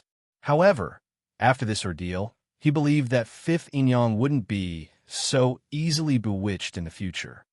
Young miss, I know I was wrong. Please save Rui. As long as you can save Rui, I'll repay you even if I have to work like a horse. As 5th yin-yang said that, she was about to get off the bed and kowtow to Yi Jioga. 5th yin-yang, what are you doing? Yi Jioga pressed 5th yin-yang back onto the bed. Rui is my younger sister. Even if you didn't say it, I would still save her. However, you have to take good care of your body too. Otherwise, if Rui comes back and you collapse, wouldn't that make our loved ones suffer and our enemies happy? Young miss, don't worry. I definitely won't die before Su Yufeng. 5th yin-yang raised her head, and her eyes shone with a strong light of survival. She took the medicine bowl in Yi Jioga's hand and gulped it down. You're right to think like that. Yi Jioga nodded in satisfaction. If 5th yin-yang, the victim, died, it would be useless even if she found Su Yufeng's weakness. At this moment, in the ink garden, half of Jihua's face was swollen as she reported to Su Yufeng about Yi Jioga visiting 5th yin-yang. Mother, this Yi Jioga is too arrogant. Even her old servant dares to bully us. If you don't teach her a lesson, we won't be able to leave Ink Water Garden in the future. Yi Shanshan said hatefully. Although her cousin and mother both said that they should let Yi Jioga go at this time, she really couldn't take it lying down. Do you think I don't want to kill him? Isn't it not time yet? Su Yufeng was also full of anger. That day, when she saw 5th yin-yang hit the wall with all her might, she thought that she was dead for sure. She didn't expect that bitch to be so lucky and come back to life. However, what upset her the most was the news from the Su family. It said that Yun Yang suddenly died in the Drunken Cloud Pavilion. The murderer was said to be a youth surnamed Yi. Chapter 40. As soon as the surname Yi was mentioned, Su Yufeng immediately thought of Yi Jiuge. She didn't expect Yi Jiuge to find out about Yun Yang. Then wouldn't he know about her framing fifth aunt? The more Su Yufeng thought about it, the more uneasy she became. She was instigated by her nephew Su Junqing to give Yi Rui to him when he killed fifth aunt. But now that she thought about it carefully, she found that this matter was full of loopholes. Although Yi Yuxuan hadn't found anything yet, it was hard to say after a long time. If Yi Rui was found by Yi Jiuge, then her situation would be bad. Yi Yuxuan wouldn't let her go. The only thing she could do now was to quickly kill Yi Rui. But Su Junqing refused to tell her Yi Rui's whereabouts. Speaking of this nephew's recent behavior, she couldn't see through him. "Mother, what are you thinking about?" Yi Shanshan saw her mother's uncertain expression and suddenly felt strange. "Nothing. Didn't you say that the crown prince asked you to go to the lake? Why don't you go and prepare?" Su Yufeng didn't want her daughter to know about her troubles. She couldn't help much anyway, so she might as well dress up to make the crown prince happy. "Well, your daughter will leave." Yi Shanshan saw that it was getting late and it would take time to dress up, so she left. Su Yufeng couldn't sit still, so she asked someone to prepare a carriage to go to the Su residence to find Su Junqing, but she didn't expect to find him. However, although Su Junqing wasn't in the residence, he left her a letter. After Su Yufeng read the letter, a satisfied smile appeared on her face, and she thought to herself, so this brat had already arranged it. I was worried for nothing. Su Yufeng hurried back to the residence and immediately asked Jihua to find Mother Qiu. "Madam, Mother Qiu left early and hasn't come back yet," Jihua reported. "Then when she comes back, tell her to see me immediately." Su Yufeng knew that Mother Qiu must have gone to see her good-for-nothing son again. But this was also good. The more she loved her son, the more she could control her. Mother Qiu came back before noon. Her gloomy old face was very ugly. When she heard that the madam was looking for her, her eyes flashed with unforgettable hatred. She paced back and forth in her room before she settled her mind and walked towards Ink Garden. "Mother Qiu is here. Madam is waiting for you inside." Jihua greeted her warmly and personally lifted the curtain to let Mother Qiu in. "Thank you, Miss Jihua." Mother Qiu smiled and bowed to Su Yufeng after entering the room. Then she bowed and lowered her eyes, afraid that Su Yufeng would notice something was wrong. "Jihua, give Mother Qiu a seat." Su Yufeng gave Jihua a look. Jihua brought an embroidered stool over and left with the servants in the room. "I'll just stand." Mrs. Qiu stood with her hands down. Mrs. Qiu is too polite. Su Yufeng didn't care. She changed the subject and asked, "How is your son's injury now?" "Thank you, madam, for your concern. Since using the pill you gave me, my son's injury has been very good. The doctor said that he will be fine after a period of rest." Mother Qiu said softly, "That's good, but it takes 100 days to recover from broken bone. This injury must be treated well and must not be delayed. I have a bottle of good medicine for wounds. Take it back to him." Su Yufeng took out a jade bottle from her sleeve and put it on the table. "I don't dare to trouble madam." Mother Qiu shook her head. "Mother Qiu is treating me like an outsider. Could it be that you don't like this pill?" Su Yufeng smiled, but there was some displeasure in her eyes. "I don't dare." Mother Qiu paused, then bowed and put away the jade bottle. She said in a low voice, "I thank madam for your reward." "That's right." Su Yufeng nodded with satisfaction. "I don't know why madam called me over." Mother Qiu asked in a more respectful voice. "It's actually not a big deal. I just want you to help me take something to Aunt Wu's courtyard." Su Yufeng said softly, "Don't worry, madam. I will definitely do this for you." Mother Qiu lowered her slack eyelids, hiding the light that flashed in her eyes. "I naturally trust Mother Qiu." Su Yufeng didn't notice anything wrong with Mother Qiu from beginning to end. She was very relieved to give the things to her. At this time, Yi Jiuge was sitting on the soft mattress in the courtyard, drinking tea and basking in the sun. Mother Qing hurried in from outside the door and immediately reported in her ear, "Eldest young miss, I heard that Madam summoned Shio Mama to the ink garden as soon as she came back. I don't know if there's going to be another plot. I'm just afraid that she won't make a move. Yi Juga put down the teacup and smiled proudly. Mother Chio should have learned the truth from her son by now. If she was still willing to help Su Yufeng, then she wouldn't be bewitched. She would be kicked in the head by a donkey. What does young miss mean? Mother Qing looked confused. You don't need to worry about it. Just wait for a good show. Yi Juga got up and prepared to go find Xiao Disheng to discuss the conditions. She didn't expect that when she arrived at Xiao family's courtyard, there was no one inside. She looked up and down, front and back, left and right, but didn't find a single person. Do you need the sovereign's help? Zishang's interested voice sounded in Yi Jyoga's ear. You're not sleeping? Last time she wanted to ask him for help, but he was sleeping. Why was he so excited this time? I'm not sleeping. He was sleeping because it took too much soul power to transfer to Yi Jyoga. But there was no need to let her know about this. Then help me find where Qiu Dashing went. Yi Jyoga said, if it was the Su family that captured him, then it was exactly what she wanted. What's in it for me? He never worked for free. A drop of blood. This was the only thing Yi Jyoga could offer. And a kiss. Zishang was a bit nostalgic for the kiss from last time. No way. Yi Jyoga flatly refused. She refused to associate with beasts. Then you look for him yourself. Zishang was also a person with character. I'll look for him myself. Yi Jyoga replied stubbornly. After she searched the inside and outside of the house again, she found that there were no signs of fighting inside the house. Everything was intact, but there were a few pieces of clothing missing from the wardrobe. In the end, Yi Jyoga came to a conclusion. Qiu Dashing wasn't captured, but was taken away by Mother Qiu. So, Mother Qiu still didn't want to shed all pretense of cordiality with Su Yufeng. TSK, she didn't expect Mother Qiu to be so tolerant. Her son was beaten to the point where he couldn't have sex, but she still continued to help the murderer. Sure enough, her brain was kicked by a donkey. What did this sovereign say? She could have just threatened the main character, but she just had to threaten her son. Now she lost face. Zishang was somewhat gloating. The monk can run, but the temple can't run.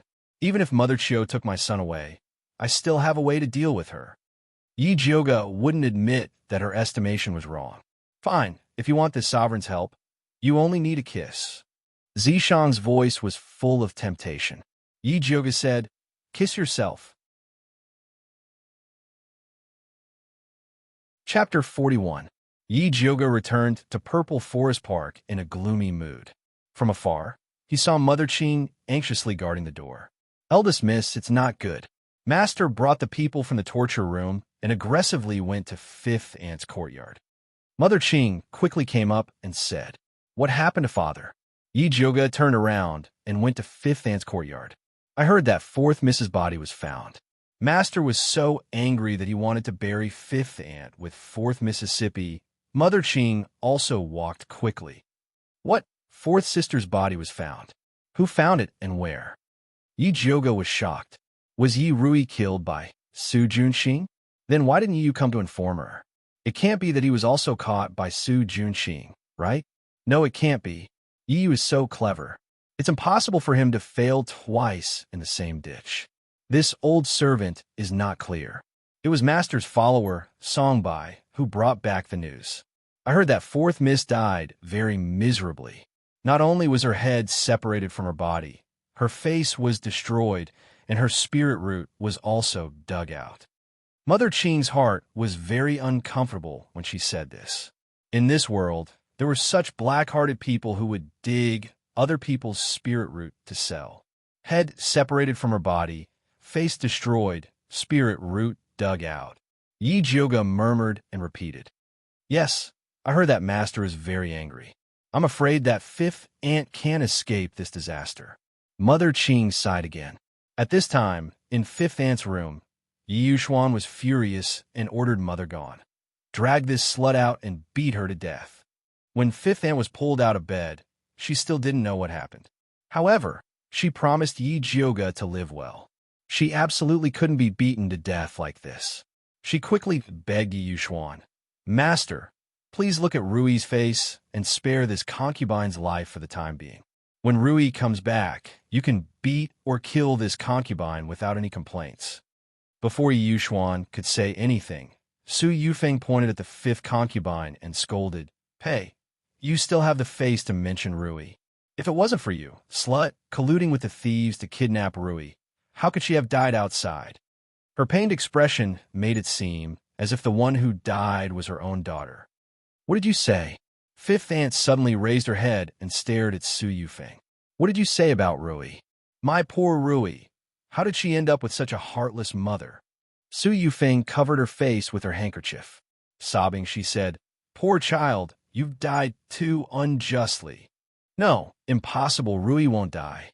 You lied to me, you lied to me." Fifth aunt's eyes burst with blood.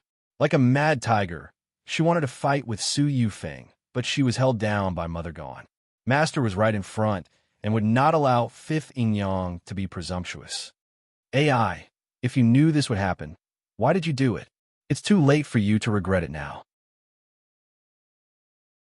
Su Yufeng sighed hypocritically and then said to Yi Yuxuan, "Master, I have inquired about it. After Fifth Aunt sold Rui, she got 1,000 taels of silver and hid it in the corner of this courtyard." I didn't. Fifth Aunt struggled desperately. Mother Gone and others almost couldn't hold her down. "It seems that you really won't shed a tear until you see the coffin." Su Yufeng narrowed her eyes and said to Ji Hua, "You take people to dig the corner of the courtyard. Let Master see how greedy this evil woman is. For 1,000 taels of silver, she sold her daughter." "Yes."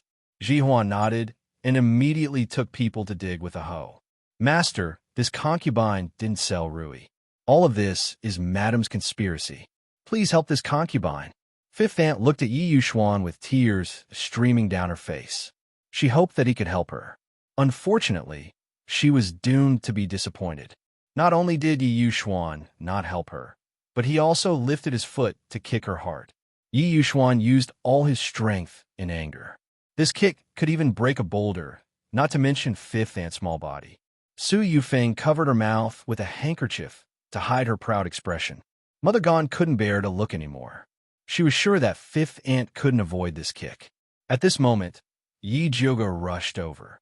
Seeing that it was too late to save Fifth Aunt, she simply sent a palm wind towards Yi Yuxuan, forcing him to stop. Evil creature. Yi Yuxuan didn't expect that Yi Jioga would dare to make a move against him. When he raised his hand to meet the enemy, his feet stopped. When Fifth Aunt saw Yi Jioga, she immediately had a strong will to survive. She used all her strength to roll to the side and narrowly avoided Yi Yuxuan's fatal kick. "Jioga, you dare to make a move against your father?" Su Yufeng's eyes suddenly lit up.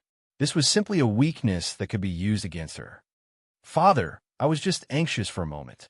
I hope Father doesn't mind." Yi Jioga hurriedly helped Fifth Aunt up. Seeing that she was fine, he let out a sigh of relief.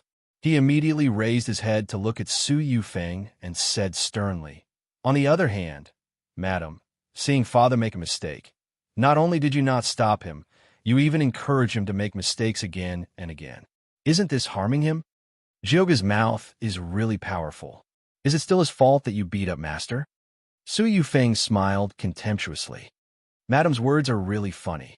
Father is a spirit master and is a famous figure in Shangjing. How could he be beaten up by a small spirit master like me? If your words were spread, I'm afraid you would be laughed at. What are your intentions?" Yi Jioga sneered. "Big sister, it's useless for you to quibble. Just now, you made a move against Father. Everyone in the courtyard saw it." Yi Shanshan said from aside, "You saw me make a move, but did you not see me save Fifth Aunt?" After Yi Jioga finished speaking, he said to Yi Yuxuan, "Father, no matter what, Fifth Aunt is Rui's mother. If you kill her indiscriminately, won't Rui be heartbroken when she comes back? If Rui can come back, I naturally won't kill her. But now that Rui is dead, what's the point of keeping this bitch?" Yi Yuxuan said hatefully, "Father, you said Rui is dead. Where's her corpse?" If Yi Jioga didn't see Rui's corpse with his own eyes, he definitely wouldn't believe that she was dead. Rui's corpse is still in the Ministry of Justice. As soon as Yi Yuxuan heard the news, he immediately brought people to kill fifth aunt. He didn't even have time to bring Yi Rui's corpse back. Father, I heard that the corpse was decapitated and its face was destroyed. How can you be sure that it was fourth sister? Yi Jioga asked again. Yi Yuxuan suddenly hesitated. He didn't want the corpse to be Yi Rui. After all, that child had wood and fire spirit roots. Songbai, I heard that you were the one who sent the message today. Say it again. Yi Jioga's gaze turned and landed on Yi Yuxuan's follower. Chapter 42. Songbai looked at the master hesitantly. Seeing that he didn't stop him, he said, answering to eldest miss, today the Ministry of Justice sent a message saying that they found a 7-year-old female corpse with a token from Yi Mansion. So they asked us to go and see if it's someone from Yi Mansion. So the Ministry of Justice didn't make a conclusion. How can father be sure that it's fourth sister? Yi Jioga asked. A 7-year-old female corpse with a token from Yi Mansion. Who else could it be other than Rui? Su Yufeng interrupted. And I have received reliable news that Fifth Inyang sold Rui to a black brothel that specializes in taking spiritual roots. The 1,000 taels of silver is buried in this yard. After that, she turned to ask Ji Hua, did you find the box? Found it. Ji Hua came over with a servant woman and put a small box with a lock in front of everyone. The evidence is conclusive. What else can Fifth Inyang say? Su Yufeng pointed to the small box. I don't have it. Fifth Inyang shouted. I want to see what treasure is inside. Madam knows it better than Fifth Inyang. Yi Jioga kicked the small lock and opened the box to find a pile of broken stones, not silver at all. Su Yufeng's eyes widened and she almost shouted. She clearly asked Chiu Mama to bury the 1,000 taels of silver and Yi Rui in Fifth Inyang's yard. How did it turn into stone? Madam, you keep saying that this box contains the money Fifth Inyang sold her daughter. I didn't know that this broken stone is so precious that it's worth the life of her own daughter. Yi Jioga squinted at Su Yufeng. Fifth Inyang must have secretly exchanged the silver. Su Yufeng gritted her teeth and said, You're the one who said that it's buried here, and you're the one who exchanged the silver. Madam, why don't you tell us where Fifth Inyang exchanged the silver? Let's hurry and find it, so that we don't waste Madam's efforts. Yi Jioga raised his voice so that everyone in the yard could hear him clearly. Su Yufeng didn't know where Chiu Mama put the silver. In order to avoid suspicion, Chiu Mama didn't live in Yi Mansion during this period of time. Now she couldn't find her. However, even if the silver disappeared, she still had a way to deal with Fifth Concubine. Master, I don't know where Fifth Inyang got the news, but she actually transferred the silver away in advance. She is so cautious. No wonder she could bring people in and steal the Rui. Su Yufeng wiped her tears and said mournfully, It's a pity that our Rui died so miserably. Madam, it's best if you don't cry. Yi Jioga sneered, turned his head and said to Yi Yuxuan, Father, let's go to the Ministry of Justice to see if that girl is doing as she pleases. If it's just a misunderstanding and you're shouting and killing here, it would be bad if word of this got out. Yi Yuxuan cared about face the most in his life, so of course he didn't want his own mansion to have such a reputation. He nodded and said, All right, then let's go to the Ministry of Justice and take a look. Master, I'll go with you. Su Yufeng was afraid that Yi Jioga was up to something. I'll go too.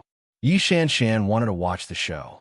Master, Fifth Concubine also wanted to go, but Yi Jioga held her shoulder. Fifth Concubine will be locked in the prison first. Wait for father to come back before dealing with her. Yi Yuxuan was currently angry, so it was better for Fifth Concubine to avoid the limelight. Take her away. Yi Yuxuan ordered mother gone. Then, he waved his hand and brought Su Yufeng, Yi Shanshan, Yi Jioga, and the others to the Ministry of Justice. The person in charge of receiving them was Shangjing's most famous spear hunter, Wan Xiang.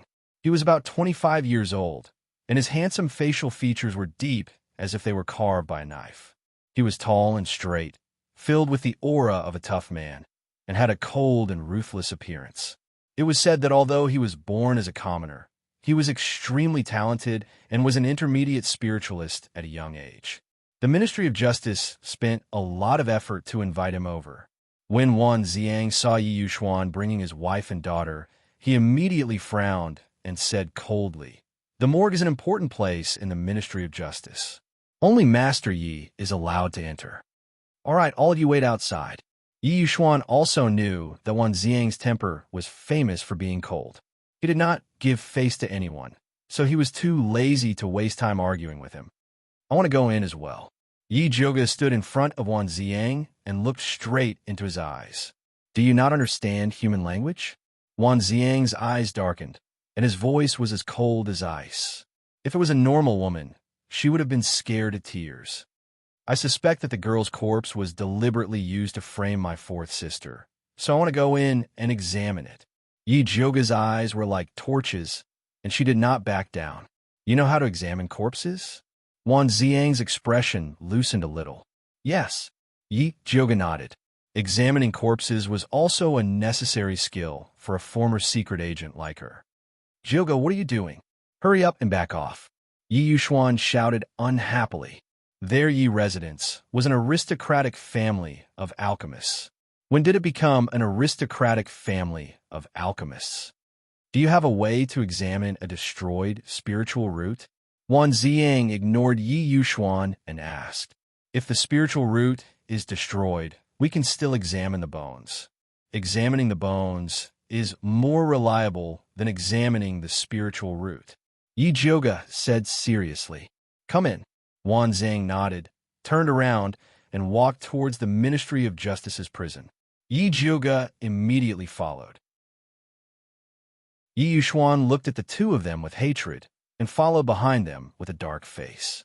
Although Yi Shanshan wanted to follow them, she did not dare to be presumptuous when she thought of Wan Ziang's sour face.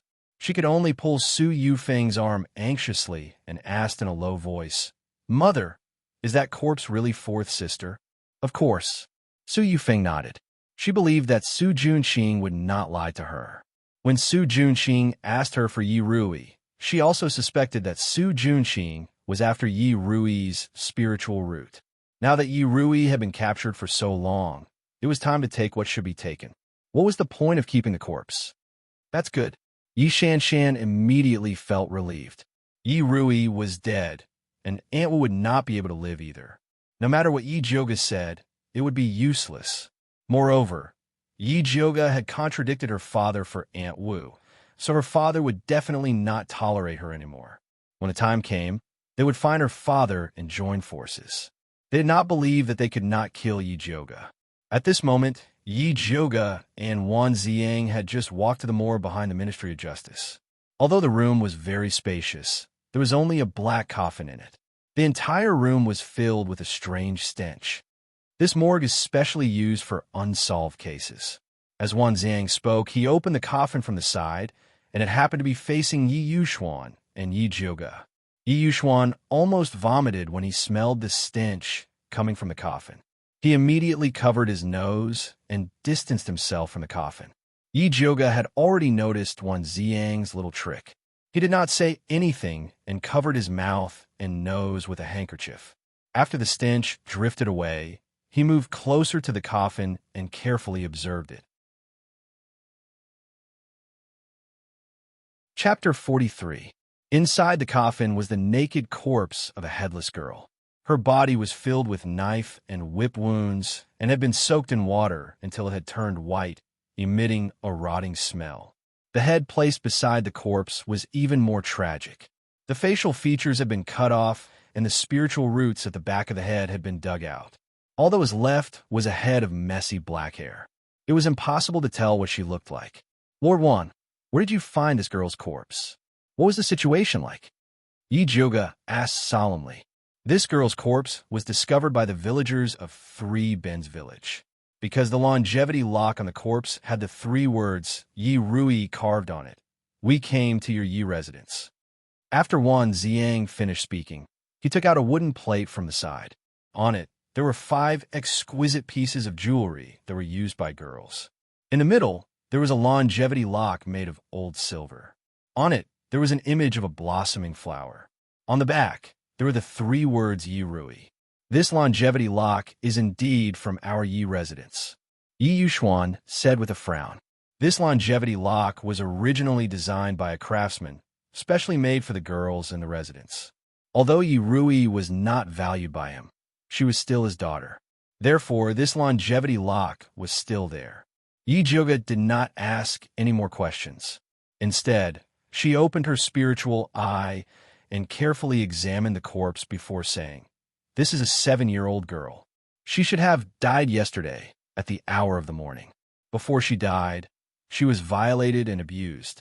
After her death, her head was chopped off and soaked in water." The more Wan Zhang heard, the more shocked he was. Originally, he only wanted to try and let Yi Jioga in. He did not expect her to be able to say so many things.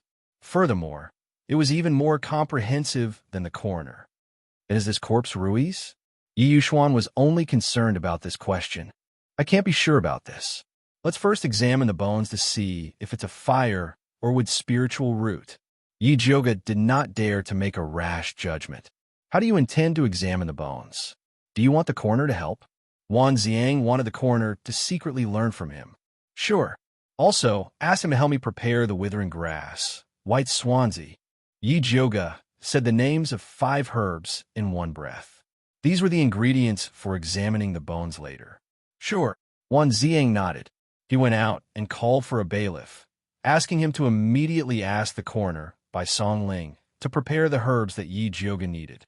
Soon, Bai Songling came over with the herbs. Yi Jioga had thought that coroners were all eccentric old men, but Bai Songling turned out to be very young. He was in his early 20s and wore a green robe. His skin was like jade, his lips were red, his teeth were white, and his smile was bashful. He looked like a delicate scholar. However, Yi Jioga felt that Bai Songling wasn't as weak as she looked, but she couldn't tell exactly how strong she was. Bai Songling was also quite surprised to see Yi Jioga standing beside the coffin. She then looked at Yi Yuxuan, who was far away from the coffin, and didn't know who to give the medicine bag to. "Give it to me." Yi Jioga took the initiative to take the medicine bag. He opened it and found that the medicine inside was all good medicine. It was obvious that it was carefully selected. Bai Songling walked to Wan Zhang's side and asked in a low voice what happened. He had thought that Yi Yuxuan would personally examine the corpse. How could it be Yi Jioga? One had to know that Yi Jioga's reputation in Shangjing was not good. Anyone who mentioned her would call her an idiot, useless, and ugly girl. "Just watch." Wan Zhang didn't say much. Although he was a little surprised by Yi Jioga's autopsy, he reserved his evaluation of her before the results came out. "Lord Wan, can you find a place for me to make the medicine?" Nowadays, people paid attention to exclusive secret recipes, so Yi Jioga's request was very reasonable. Yes, there was a small room in the morgue that was specially used to store autopsy items. Yi Jioga walked into the small house and quickly crushed these herbs, mixing them together. Finally, he concocted an ink-black solution. She put the medicine into a small porcelain bottle and came out to borrow a boning knife from Bai Songling. She quickly removed all the hair, skin, and flesh on the girls by acupoint, revealing the clean and white skull. Wan Zhang and Bai Songling's eyelids twitched. Yi Jioga's technique was more sophisticated than the most experienced coroner in the Ministry of Justice. "This is the bone-testing liquid I made. As long as you apply it to the Bai acupoint, you can see the spiritual root and bone structure of this corpse. If it's the spiritual root of wood or fire, it will turn green and red." Yi Jioga said and poured a few drops of the ink-black solution on the girl's head. In an instant, the white skull was dyed black. After a while, there was no change in the skull. It was still dark. "What does this mean?" Bai Songling couldn't help but ask. "It means that this girl is just a mortal and has no spiritual root." Although Yi Jioga had already guessed that the girl was not Yi Rui, she still couldn't help but feel relieved. "Are you sure?" Wan Zhang asked with a frown. Why did he feel that Yi Jioga was a little childish? How could she determine the girl's identity with a random bottle of medicine? "Of course," Yi Jioga said. "If Lord Wan doesn't believe me, you can find someone with spiritual root to try." "Okay." Wan Zhang reached out to Yi Jioga. It seemed that he wanted to test it himself. Yi Jioga generously handed the bottle to Wan Zhang and followed him to the morgue next door. This morgue was bigger than the previous one. It was said that it was specially used to store the bodies of spiritualists. Wan Ziang casually opened a coffin on the side. Lying inside was a middle-aged man with a wretched appearance. The cause of death was a big hole in his chest.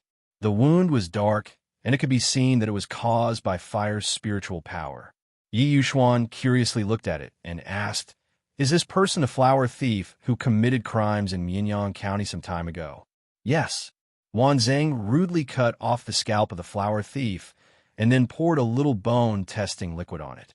The black liquid immediately turned into a rich cyan. "I heard that this flower thief is a wood spiritual root and is best at hiding. It seems that it's true. Lord Wan can catch him. It's really amazing." Yi Yuxuan looked at Wan Ziang's eyes with more appreciation. The flower thief has been rampant for many years, and all the spirit hunters couldn't do anything about him. Later, when Wan Ziang took action, he brought his body back directly. Grandmaster Yi is overpraising. Although Wan Ziang is arrogant, he is not a fool. Yi Yuxuan is also a master of alchemy. If he takes the initiative to make friends with him, he will not push him out. Lord Wan. Just as Yi Yuxuan was about to befriend Wan Zhang, he was interrupted by Yi Jioga. "Lord Wan, although that girl is not my fourth sister, she must have been wrong for dying so miserably. Please, Lord Wan, you must arrest the real culprit. This is natural. In fact, we have long found that many girls have been lost in the nearby villages, but their families have not come to report it. It is difficult for us to trace it." When Wan Zhang said this, his sharp eyes looked at Yi Yuxuan. "I don't know how the fourth Miss of Mansion was lost." Chapter 44. My daughter was lost when I went out. We have already found some clues. Lord Wan, you don't have to worry about it. Yi Yuxuan acted as if finding a daughter was just a small matter. Yi Jioga knew that Yi Yuxuan cared about his face and would never bring the scandal in the mansion to the Ministry of Justice. Whether the fifth aunt really had an affair with someone or not, it would not be good if it was spread out. So she did not say anything. Wan Ziang also knew that the relationship between these big families was complicated, so he did not ask any more. Lord Wan, I have another request. I hope that the Ministry of Justice will not spread what happened today, so as not to damage my daughter's reputation. The girl died so miserably and was violated before she died. Yi Yuxuan did not want to have anything to do with her at all. Wan Ziang suddenly felt that it was a little funny. His whole family had come to the Ministry of Justice. Even if he didn't say it, others would be able to guess what was going on. However, since Yi Yuxuan had already spoken, he nodded and agreed. Of course. Bai Songling added with a smile, "Master Yi, don't worry. The Ministry of Justice is famous for keeping a tight mouth. We will not leak anything. However, please keep the bone examination a secret. Otherwise, if the criminals know about it, I'm afraid they will not leave us any bones in the future."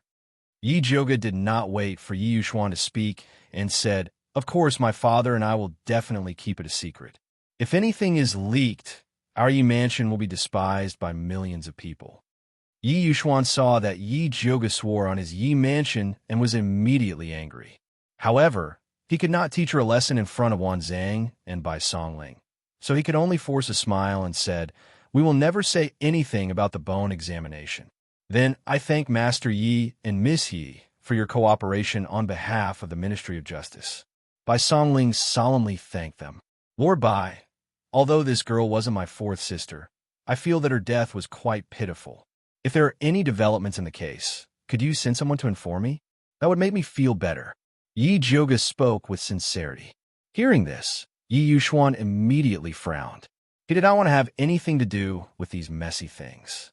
However, on second thought, Bai Songling and Wan Zhang were both upstarts in the Ministry of Justice and had a lot of face in front of the emperor. It was good to take this opportunity to build a good relationship with him, so he did not object. "Miss Yi, please rest assured. If there is any progress, I will inform you immediately." Bai Songling glanced at the bone-testing liquid in Wan Zhang's hand and asked tentatively, "I wonder if Miss Yi is willing to part with the formula of the bone-testing liquid?" "I'm sorry. Although the method to concoct this potion is simple, it is still my clan's secret recipe. I did not dare part with it. If you two sirs need it, I will send a few bottles over. Yi Jioga, he said apologetically. Although the medicine used for this bone-testing water was simple, the requirement for the ratio were very strict. It could be considered as her exclusive secret recipe, so of course, she wouldn't easily give it to others. Although the medicine was simple, it was very strict. It was also her. I was too impulsive. Bai Songling was not angry, even though he was rejected. Instead, he was still smiling. Master Yi miss Yi. Two. To the one, bye Yi tu and to Chi to it. Master Yi, miss Yi, take care. Bai Songling and Wan Zhang still had work to do, so they asked the runners to send him out. On the way out, Yi Jioga took the opportunity to criticize Yi Yuxuan. Father, don't you think it is a little strange? The Ministry of Justice just sent someone to send the news. Madam found out that Madam Wu sold her daughter's money. She was also sure that fourth sister was sold to the Black Kiln to dig spiritual roots. It is really suspicious.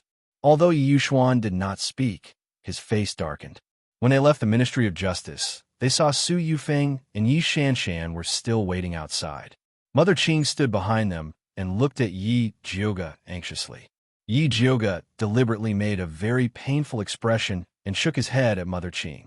Su Yufeng immediately covered her mouth with a handkerchief and cried sadly, "My poor Rui, how could you die so miserably? Sob sob, fourth sister, my poor fourth sister." Yi Shanshan also cried. Yi Yuxuan's face immediately became very ugly. He shouted angrily, "Why are you crying? Rui is not dead." Su Yufeng stopped crying and looked at Yi Yuxuan in disbelief. "Rui is not dead? How is this possible?" As soon as she said it, she knew it was bad. She quickly explained, you look so sad as if something happened to shut up." Yi Yuxuan suddenly interrupted Su Yufeng and glared at her fiercely. "I'll settle the score with you when we get back." With that, he swung his sleeves and got into the carriage. After returning to the Yi mansion, Yi Yuxuan angrily called Su Yufeng to the study. He slapped the table and asked, "Su Yufeng, tell me the truth. Were you the one behind the matter of Fifth Aunt and Rui?" "Master, I'm innocent. I definitely didn't do these things." Su Yufeng quickly shook her head and denied. "Humph. Do you think I don't know who you are? It's fine if you're jealous and suppress Fifth Aunt. I didn't expect you to even dare to do something to my own daughter. I think your courage is getting bigger and bigger." Yi Yuxuan picked up a Celadon teacup and fiercely threw it to the ground. Tea and debris splattered everywhere, drenching Su Yufeng's skirt. She was so scared that her body trembled, but she knew that she couldn't admit it even if she was beaten to death. "Master, I don't know whose slanderous words you heard to wrongly accuse me, but I definitely didn't do those things.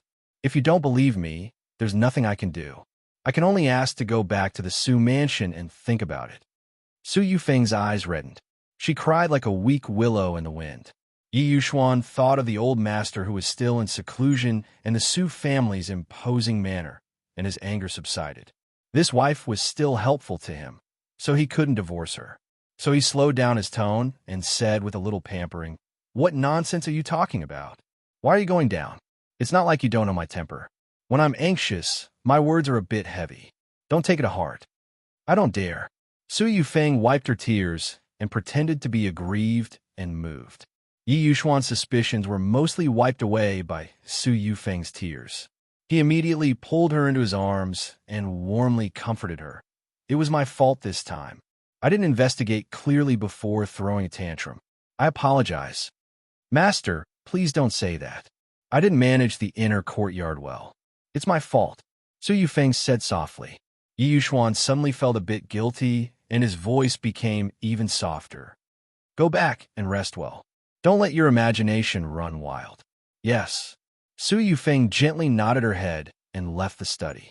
Returning to the ink garden, the more she thought about it, the more shocked she became.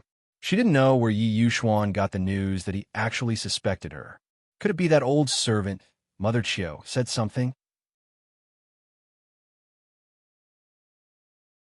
Chapter 45. Su Yufeng frowned, called Jihua in and asked, "Jihua, is Mrs. Chiu back?" "Mrs. Chiu just came back." Jihua knew that her wife was very concerned about Mrs. Chio's movements recently, so she was always paying attention. Call her here. Su Yufeng gritted her teeth and said, Yes. Jihua quickly brought Mrs. Chio over. I don't know why Mrs. Chio is looking for me. Mrs. Chio asked respectfully. You still have the face to ask? Su Yufeng slammed the table and asked angrily. I told you to bury 1,000 taels of silver and Yi Rui's indenture in the 5th aunt's yard. How did those things turn into stone? I'm innocent. I did bury things in the yard as you ordered. I don't know how they turned into stone. Mrs. Chio knelt down in fear and said anxiously, Could it be that the 5th aunt found a clue and secretly exchanged the silver? Su Yufeng squinted at Mrs. Chio and thought of something. Her anger suddenly subsided. She nodded and said, It's possible. After all, the 5th aunt has always been crafty. It's not surprising that she exchanged the silver. It's all my fault. I thought that the 5th aunt was lying in bed and relaxed. That's why things went wrong. Please punish me, Mrs. Chio. Mrs. Chio said guiltily. This can't be blamed on you. Forget it. You can leave. Su Yufeng said lightly. Thank you, Mrs. Chio. Mrs. Chio thanked her gratefully, then bowed and stepped back to leave. Su Yufeng looked at Mrs. Chio's departing figure, and a cold light flashed in her eyes. The next morning, she took a car to the Su mansion. This time Su Junqing was at home. As soon as he saw Su Yufeng, he smiled and said, Aunt came to see me. Is everything settled? Settle my ass. Su Yufeng cursed. She pointed at Su Junqing and scolded. You stinking brat. You really made me miserable. You casually found a girl's corpse to impersonate Yi Rui. Do you really think that those people in the Ministry of Justice are fools? What? The Ministry of Justice saw through the body? How is that possible? Su Junqing was a little surprised. The girl's figure was exactly the same as Yi Rui's, and she was wearing Yi Rui's clothes, jewelry, and longevity lock. How could the people from the Ministry of Justice recognize her? How would I know? Master is certain that the girl's body isn't Yi Rui's, Su Yufeng snapped. Su Junqing frowned slightly. Only Wan Ziang and Bai Songling could see through the disguise of the corpse. These two people were really difficult to deal with. They kept a close eye on his secret businesses, which made him hate them to the bone. He wanted nothing more than to get rid of them. Unfortunately, the cultivation of those two people was too high. He had sent people to kill them several times, but to no avail. Instead, he had lost a lot of people. This was really difficult. Su Yufeng saw that her nephew's expression was unsightly and thought that her tone was too harsh. She softened her tone and said, Junqing, it's not that Annie wants to scold you, but Yi Rui can't be left alive. Annie, don't worry. Yi Rui won't live for more than 7 days, Su Junqing said with certainty. Why did you stay so long? Su Yufeng frowned. Even if he wanted to play with little girls, there were plenty in Drunken Cloud Pavilion. Why did he have to hold on to Yi Rui? And he doesn't need to worry about this. I heard that cousin and the crown prince have been traveling a lot recently. It seems that their good times are near. Su Junqing faintly smiled and changed the topic. Su Yufeng couldn't force her nephew too much. After all, he was the future successor of the Su family. She still had to rely on him. So she said, Shan, that girl is not sensible. I still need you to put in a few good words for her in front of the crown prince. Auntie, don't worry. Nephew will definitely help cousin achieve her wish. Su Junqing smiled. That's right. How is the investigation of Yinyang? Su Yufeng asked again. Although she suspected that it was Yi Jioga who did it, it was hard to guarantee that it wasn't someone from another faction before finding evidence. After all, there were too many people who were jealous of their Su family. Haven't found it yet. Su Junqing was unhappy when he talked about this matter. He had nurtured Yunyang for so many years and even taught her the bewitching technique. Just as he was about to succeed, he didn't expect her to be killed. It was a huge loss. I think it's best to be stricter in Drunken Cloud Pavilion. Nephew understands. That's right. I have one more thing I need your help with. Su Yufeng lowered her voice and carefully told Su Junqing. It's just a small matter. Auntie, don't worry. Nephew will definitely help you cut the weeds and eliminate the roots. Su Junqing nodded. It's best to throw this matter to Yi Jioga, Su Yufeng said with a gloomy face. This is a bit difficult, Su Junqing said hesitantly. After Yi Jioga returned from the 10,000 feet abyss, there were a lot of people watching her. Making a move on Yi Jioga now would be very disadvantageous to them. Even if it's difficult, we have to do it, Su Yufeng said while gnashing her teeth. Yi Jioga had repeatedly ruined her plans. She couldn't bear it for another day. Nephew will do his best to help you. Seeing that his aunt helped him get Yurui, he would try to think of a way. While Su Junqing and Su Yufeng were discussing how to deal with Yi Jioga was sitting in the Misty Rain tea house and drinking tea with Wan Ziang. May I know why Lord Wan is looking for me? Yi Jioga drank half a pot of tea and still didn't see Wan Ziang speak. She really couldn't bear it anymore. I came to tell you that there's been some progress in the case of that little girl. Wan Ziang put down the teacup. He thought that Yi Jioga would finish the pot of tea before speaking. Oh, what's the progress? Yi Jioga's eyes suddenly lit up. When she examined the corpse, she suspected that the little girl was killed by a perverted customer in Drunken Cloud Pavilion and was then thrown into the water to impersonate Yurui. She wrote an anonymous letter to Wan Ziang to investigate Drunken Cloud Pavilion. She didn't expect him to act so quickly. That little girl was secretly sold by her stepmother to Drunken Cloud Pavilion and was later abused to death. Wan Ziang said with a heavy expression, although he had already arrested the little girl's stepmother. Because Drunken Cloud Pavilion refused to admit it, he didn't have enough evidence to make a move on them. He was really depressed. Yi Jioga was also somewhat silent. Although she had already guessed the reason, she still felt very uncomfortable in her heart. Such a small child died too miserably. Eldest Miss Yi, don't you find it strange that your fourth sister's longevity lock is hanging on that little girl's body? Wan Ziang's probing gaze fell on Yi Jioga. When he received the anonymous letter yesterday afternoon, he suspected that it was Yi Jioga who sent it, because the timing was too coincidental. To be honest, this woman Yi Jioga made him a bit unable to see through. The people of Shanjing all said that Yi Jioga was an idiot, waste, and ugly woman. But at present, other than the word ugly, it didn't seem like it. It's not strange. Yi Jioga shook her head. What do you mean? Wan Ziang frowned. He thought that Yi Jioga really wanted to find his sister. Could it be that he guessed wrong?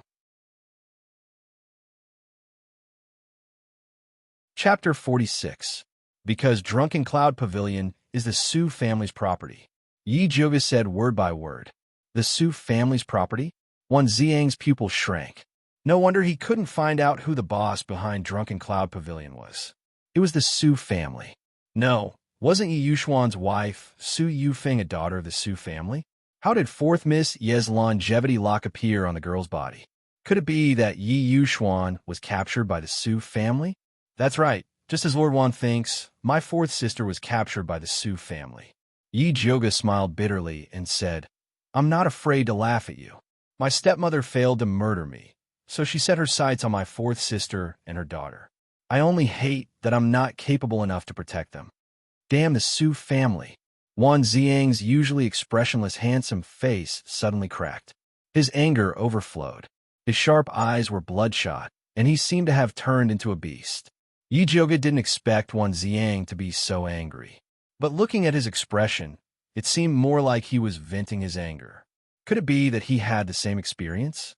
If that was the case, then she could have asked Wan Ziang to help her find Yurui. Unfortunately, Yi Yu's identity was sensitive and related to the treasure map. Otherwise, she could have asked Wan Ziang to help her. After Wan Ziang realized he had lost his composure, he quickly controlled his emotions and changed back to his previous cold appearance. He said stiffly, Miss Yi, if you have any clues about Yi Yuxuan, you can find me. I will definitely help. Thank you, Lord Wan. Yi Jioga showed a grateful expression. No need to thank me. Wan Ziang didn't say anything else. There was another awkward silence in the room. Yi Jioga pretended to look at the sky. This Wan Ziang was too difficult to talk to. She wanted to leave. It's getting late. I'll send Miss Yi back. Wan Ziang stood up. Ever since he knew that the Su family had ulterior motives towards Yi Jioga, he suddenly felt that Yi Jioga was very weak and needed his protection. Okay. Yi Jioga nodded and walked out of the tea house with Wan Ziang. He didn't expect to bump into Crown Prince and Yi Shanshan. Yi Shanshan saw Yi Jioga and Wan Ziang and rolled her eyes. She suddenly covered her mouth and laughed. Big sister lied to me that you came out to buy things. It turns out that you came out to drink tea with Yi Darren. I was wondering why Big Sister dared to break off the engagement with the Crown Prince. It turns out that you found a backer. When the Crown Prince heard this, his face turned ashen. His slender eyes glared fiercely at Yi Jioga. Ever since Yi Jioga broke off the engagement on the spot, he had already said in private that whoever dared to marry Yi Jioga would be going against him. He didn't expect that Wan Ziang would actually dare to be so close to Yi Jioga. He clearly didn't put in his eyes. The Crown Prince said coldly to Wan Zhang, I didn't know that the Ministry of Justice was so free. How could Lord Wan have the time to drink tea with the ugly girl? His condescending attitude showed his noble status, as if Wan Zhang was just a small soldier under his command. Wan Zhang glanced coldly at the Crown Prince and said, Where I go to drink tea is not for your highness to ask. He was a spirit hunter, but he could be addressed as Lord Wan because of his high aptitude. He had the strongest fire-type spiritual root, the Thunderbolt Fire. As long as he cultivated well, it would not be difficult for him to establish a family of his own in the future. Working in the Ministry of Justice was a lowly position. Even the Emperor had to treat him politely. The Crown Prince wanted to embarrass him in front of so many people. He really thought too highly of himself. What do you mean? The Crown Prince didn't expect Wan Ziang to talk back to him. I think Lord Wan means that it won't be too late for you to care about the court officials after you become the emperor. Yi Jioga kindly added, How dare you? The Crown Prince's expression changed drastically. He shouted angrily, Yi Jioga, do you know that just because of what you said, I can charge you with treason? As an adult Crown Prince, he had many taboos in front of the emperor. One of the biggest taboos was having ambitions for the throne. If Yi Jioga's words reached the emperor's ears, he would be in big trouble. Big sister, it's fine that you usually talk nonsense in the Yi residence, but how can you be so careless when you're outside? Quickly apologize to Brother Crown Prince. Yi Shanshan anxiously and angrily glared at Yi Jioga before pleading to the Crown Prince. Big Brother Crown Prince, you know that Big Sister often speaks nonsense. Please forgive her this time for grandfather's sake. Second sister, I'm not speaking nonsense. Everyone here heard the Crown Prince questioning Lord Wan. If I remember correctly, Lord Wan has a special pardon in the Ministry of Justice that allows him to act as he pleases. Only the Emperor has the right to inquire about his whereabouts. If His Highness the Crown Prince is overstepping his bounds, then what is it if he doesn't want to be the Emperor? Yi Jioga said innocently. What nonsense are you talking about? The Crown Prince's body trembled. He didn't expect Yi Jioga's mouth to be so sharp. Every word he said was a treason, but he couldn't say anything to refute it. The Crown Prince's gaze couldn't help but fall on Wan Ziang. If Wan Ziang could give him a way out of this embarrassing situation, then he would be able to save some face. Unfortunately, Wan Ziang didn't even look at the Crown Prince. Instead, he lowered his head and said to Yi Jioga, Let's go. More and more people gathered in the tea house. Fighting with the Crown Prince would just be a good show. He was worried that it would damage Yi Jioga's reputation. Unfortunately, Wan Ziang didn't understand Yi Jioga. It was rare for a scumbag to put his face in her hands. How could she face herself if she didn't slap him a few times? Yi Jioga nodded and said to Wan Ziang, Okay, let's go. Then he walked straight to the Crown Prince and said in a provocative tone, Crown Prince, why are you blocking our way? Could it be that you want to challenge me again? But let me be frank this time. You have to let me slap you at least 6 times. Otherwise, I won't do it. Slut. The Crown Prince thought of the humiliation he received last time and couldn't help but raise his hand to slap Yi Jioga's face. However, just as his hand was in midair, it was grabbed by a large palm. Wan Ziang said with a heavy expression, Crown Prince, please conduct yourself. What kind of man is hitting a woman? But before he could finish his words, he saw Yi Jioga suddenly raise his foot and kicked the crown prince's waist. The crown prince couldn't stand steadily, and his body staggered to the side. Crown prince brother. Yi Shan wanted to help the crown prince up, but she fell to the ground with him and screamed. Crown prince, you really are a person who remembers old friendships. Thank you, thank you. Yi Jioga smiled and praised the crown prince. Then he said to Wan Zhang, let's go. After saying that, he left the tea house and walked towards the place where the carriage was parked. Wan Zhang glanced at the crown prince, who was about to faint from anger, and quickly followed Yi Jioga. Chapter 47. Before Yi Jioga entered the carriage, she turned around and said guiltily to Wan Zhang, I'm sorry. I was too impulsive and caused you to offend the crown prince. I'm really sorry. Actually, Yi Jioga didn't feel sorry at all. Since she wanted a rope in Wan Zhang, she naturally had to turn her enemy into his enemy. Don't worry about it. Wan Zhang shook his head. In any case, he didn't like the crown prince, who was treacherous and overzealous. But the crown prince is the crown prince. If he wants to deal with you, you'll be at a disadvantage. Wan Zhang was truly worried for Yi Jioga. So what? Not just the crown prince. Even if it's the emperor, if he dares to offend me, I'll beat him. Yi Jioga's red lips curled up. Her phoenix eyes were deep and her aura was silent. It was like a blazing fire that couldn't be looked at directly. Wan Zhang's heart shook. He inexplicably felt that Yi Jioga's aura was much more pleasing to the eye than those delicate ladies in the capital. Be careful on your way back. If you encounter any trouble, come find me. Wan Zhang used to be afraid of trouble, but this time, he really wanted to help Yi Jioga. Thank you. Yi Jioga smiled and said goodbye. Just as she entered the carriage, Zishang's cold voice rang in her ear. That brat can't have fallen for you, right? You think too much.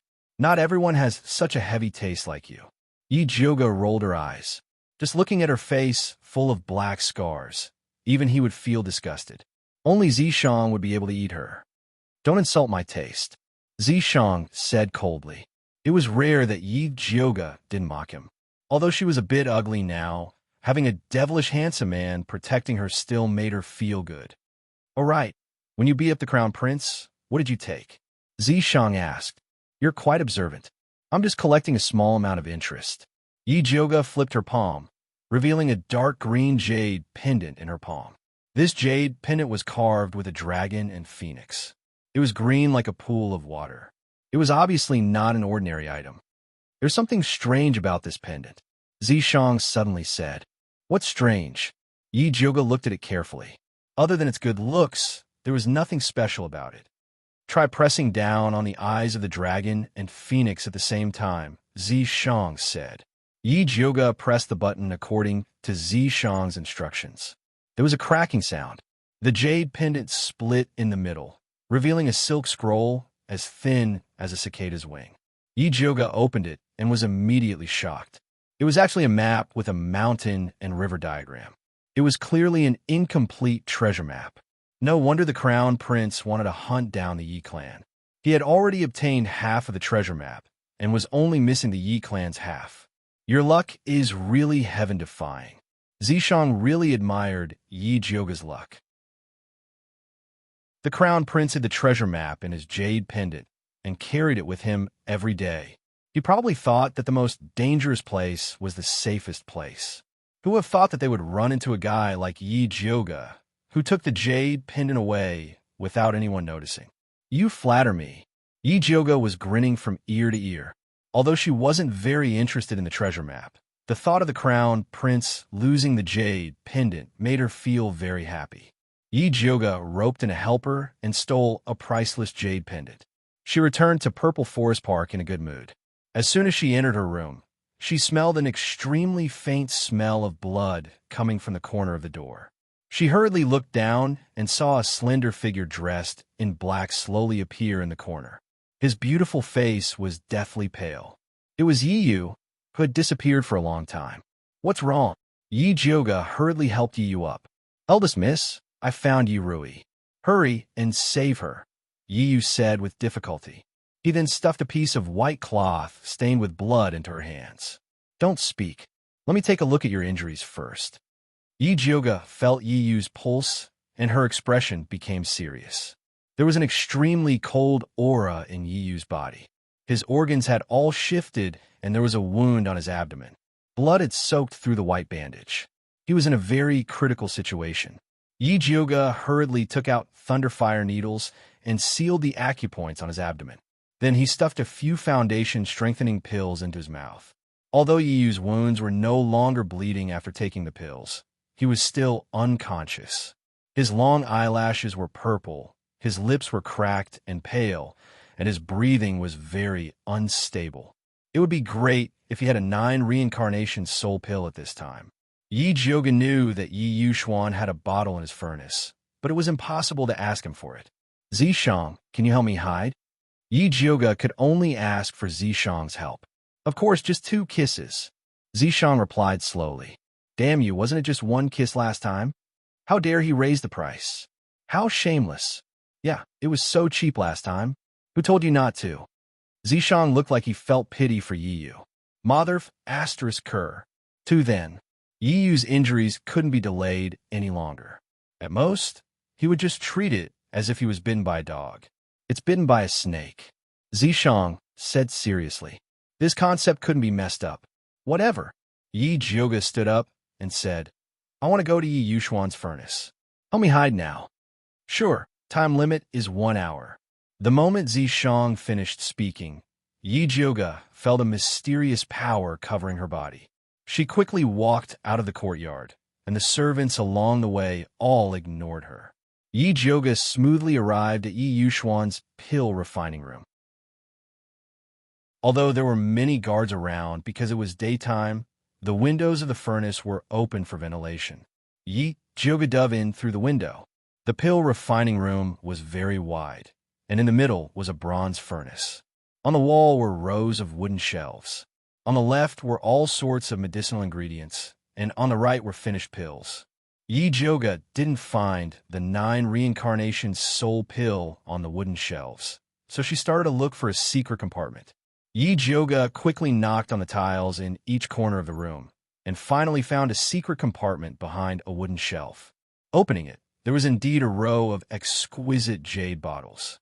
Other than the 9 reincarnation soul pill, there were also 100-year Lingji powder, Tianshan snow lotus pill, marrow cleansing, and meridian cleansing. Yi Jioga's pupils shrank when she saw these pills. She remembered that these 100-year Lingji powder and Tianshan snow lotus pill were left for her mother by her grandfather.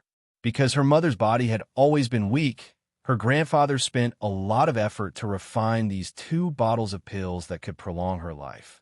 When she heard that her mother was seriously ill, Yi Yuxuan took out all the precious pills in the house for her to consume. His infatuation touched countless people in Shangjing. Who would have thought that he would actually steal her mother's life, saving pills, and hide them in the secret compartment? Chapter 48. The bottle of marrow cleansing meridian altering pills had been specially refined by Yun Tianwei for Yi Jioga. Because Yi Jioga wasn't strong enough in her mother's womb, she was born very thin and weak. Yun Tianwei specially refined this bottle of marrow washing and meridian changing pills for her when she was 6 years old. In the end, her grandfather disappeared before she was 6 years old, and then her mother died of illness. Yi Yuxuan took the real medicine and sent her away with a bottle of fake medicine, causing her meridians to be broken, her face to be ruined, and her entire body to be poisoned. What a F** king scumbag! Yi Jioga originally only wanted to take the 9 revolutions soul return pill, but now he changed his mind. She took away all the elixirs in the secret compartment and put the Crown Prince's jade pendant into the secret compartment. Top-grade medicinal pills versus a treasure map. No one could say for sure. I'm sure there will be a good show to watch. It's almost time, Zishang reminded. Yi Jioga quickly left the pill refining room and silently returned to Purple Forest Park. I need to rest for a while. I'll owe you 2 kisses first. Zishang's voice gradually faded away. Z decease. Yi Jioga shouted. Zishang did not respond. It seemed like he had really fallen into a deep sleep. Yi Jioga remembered that the last time Zishang had rested was after he had imparted his cultivation to her. It turned out that every time he fell into a deep sleep, it was because he was helping her. However, there must be a reason why he was trapped in the 10,000 feet abyss and could only leave by attaching himself to her body. It seemed that he had to treat Zishang better in the future. After all, he was currently his biggest backer. Yi Jioga's mind was in a mess as he quickly stuffed the 9 Revolutions soul return pill into Yi Yu's mouth.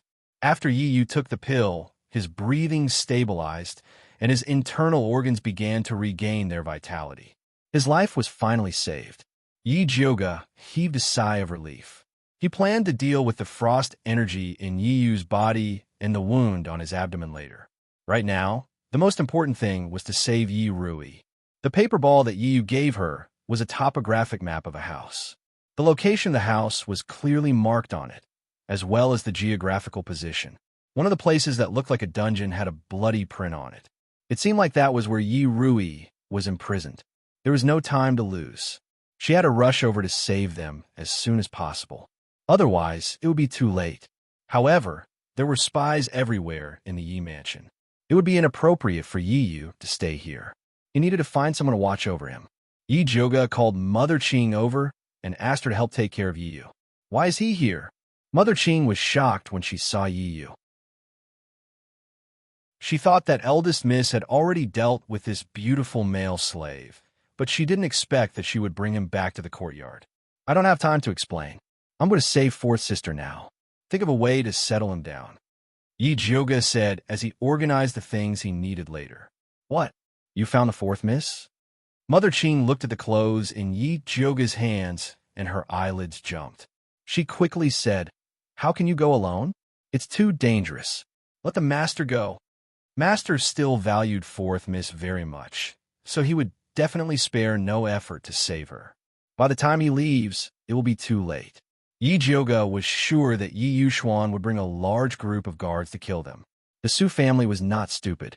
How could they wait there for them to catch them? But it's too dangerous for you to go alone. How about this old servant go with you? Mother Qing was worried about Yi Jioga going alone. Don't worry, I have a helper.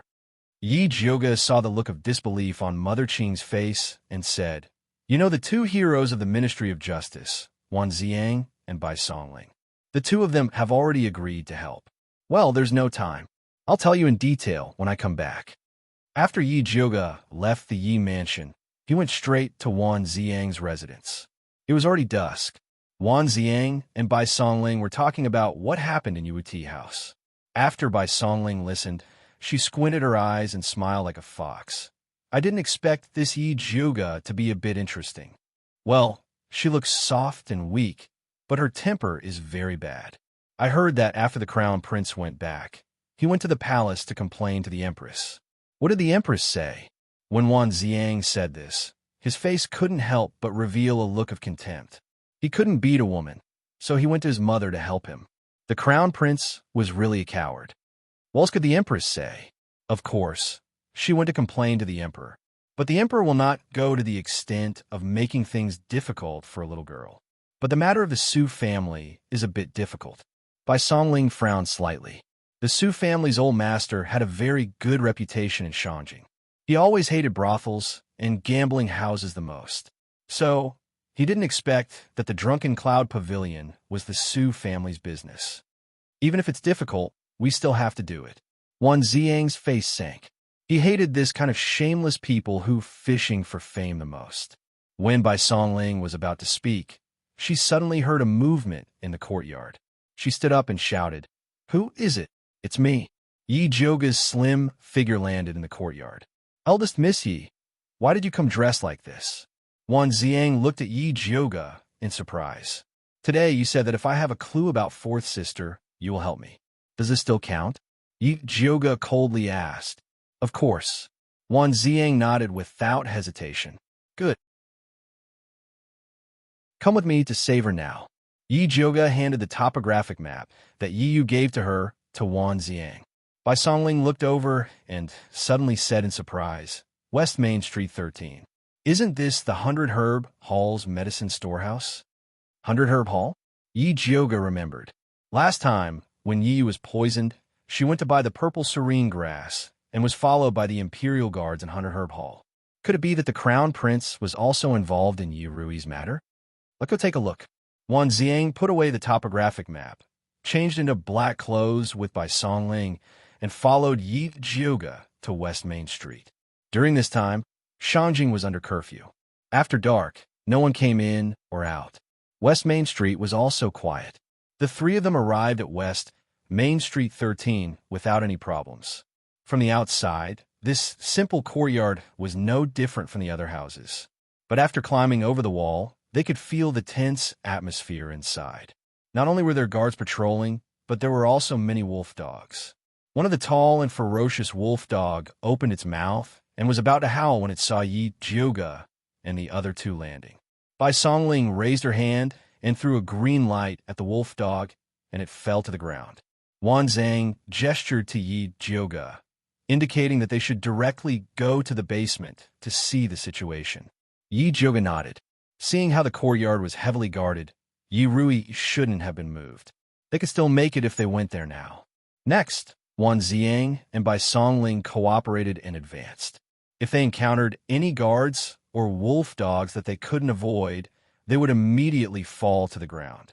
The three of them quickly arrived at the basement door that Yi Yu marked with blood. When they opened the door, they saw a stone staircase spiraling downwards. Yi Jioga raised his guard and followed the staircase to the basement step by step. Chapter 49. There was no light in the basement. It was dark and gloomy. She couldn't even see her fingers in front of her. She didn't know where the cold air came from. Yi Jioga took out a match and was about to light it. Suddenly, a cold wind came from the back of her head. She immediately waved her hand, and a purple spirit light went up to meet it. Boom! The two palms collided and a few spirit lights appeared. Yi Jioga could feel a cold power flowing in her body through her palms. It was like a heavy hammer attacking her internal organs. She couldn't help but take a few steps back. Her blood was surging and a mouthful of blood rushed to her throat. Fortunately, Wan Ziang reacted quickly.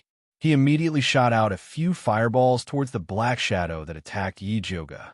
Bai Songling's green vines wrapped around Yi Jioga and protected her behind her. Yi Jioga swallowed the blood in her throat. With the light from Wan Ziang's fireballs, she found that the one who attacked her was a tall and thin man in black. He had a pair of vicious, triangular eyes, thin cheekbones, and a pair of pale blue hands with a faint black light. Every time he waved his hands, a cold wind would be stirred up. Needless to say, Yi must have been injured by this person. Are you okay? Bai Songling looked at Yi Jioga's pale lips and asked worriedly. I'm fine. Yi Jioga swallowed a 9-turn-soul return pill. The boiling blood immediately calmed down. Bai Songling saw that Yi Jioga's pale face quickly returned to normal. She knew that the pill she took was not ordinary. She then went to help Wan Ziang. The black-clothed man's cultivation was very high. His moves were very strange. Not only could the cold wind extinguish Wan Ziang's fireballs, it could also block Bai Songling's vines. Wan Ziang and Bai Songling could only protect themselves. They had no way to defeat the black-clothed man. Yi Jioga couldn't see what the black-clothed man's spirit root was. Metal, wood, water, fire, earth. This is an evil cultivator. Zishang's slightly tired voice suddenly appeared in Yi Jioga's ears. You're awake? Yi Jioga asked in surprise. She thought that Zishang would sleep for a few days like last time. You were beaten to the point of vomiting blood. How can I sleep?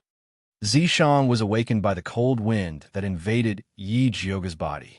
Then quickly help me think of a way to deal with this evil cultivator. Yi Jioga said. She was afraid that if she delayed any longer, the guards above would come down and surround them. At that time, it would be difficult to save them. Lend me a drop of blood. Just as Zishang finished speaking, Yi Jioga felt a stinging pain on his finger. A drop of bright red blood flickering with purple light flew towards the black-clothed man and hit him right between the eyebrows. The black-clothed man's sinister triangular eyes suddenly widened, and his whole body stiffened on the spot. Wan Ziang seized the opportunity. The flames on his hands surged, and his palm struck the chest of the black-clothed man. White Songling's green vines instantly pierced through his hands and feet, pinning him to the wall. Ah! The black-clothed man struggled in pain and let out mournful moans. Bai Songling immediately stepped forward and sealed his mouth with a vine. My blood is actually so powerful. Yi Jiuge's eyes widened. Then wouldn't all the blood she had shed before be wasted? It's not your blood that's powerful. It's your body that's powerful. Zishang had expended a lot of his demonic energy in order to stimulate the power within Yi Jiuge's blood. If she were to fight him herself, even a basin of blood would be useless. No need to explain. It's my blood that's powerful.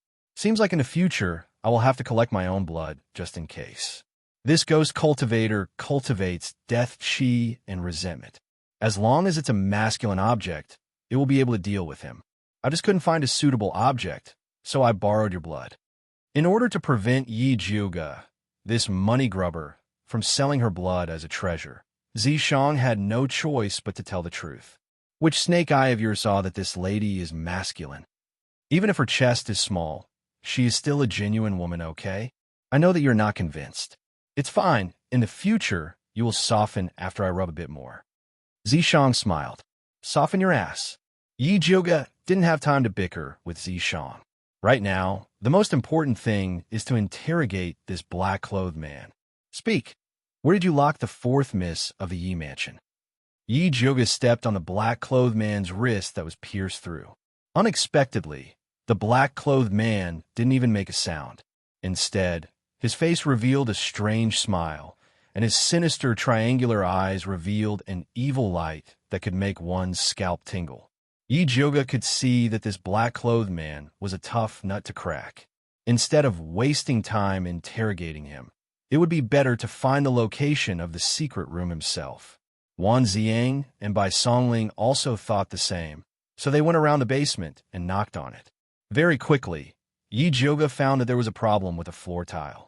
She pressed down hard, and a row of floor tiles flipped downwards, revealing a black passage. A thick smell of blood floated out from the passage. I will go down first to take a look. You guys keep an eye on that guy. Wan Ziang said. All right, you guys be careful. Bai Songling nodded her head. That black-clothed man is strange and ever-changing. It is indeed necessary to leave someone to keep an eye on him. After Wan Ziang went down, there was no response for a long time. Yi Jiuge couldn't help but ask, what's the situation down there? A lot of dead people.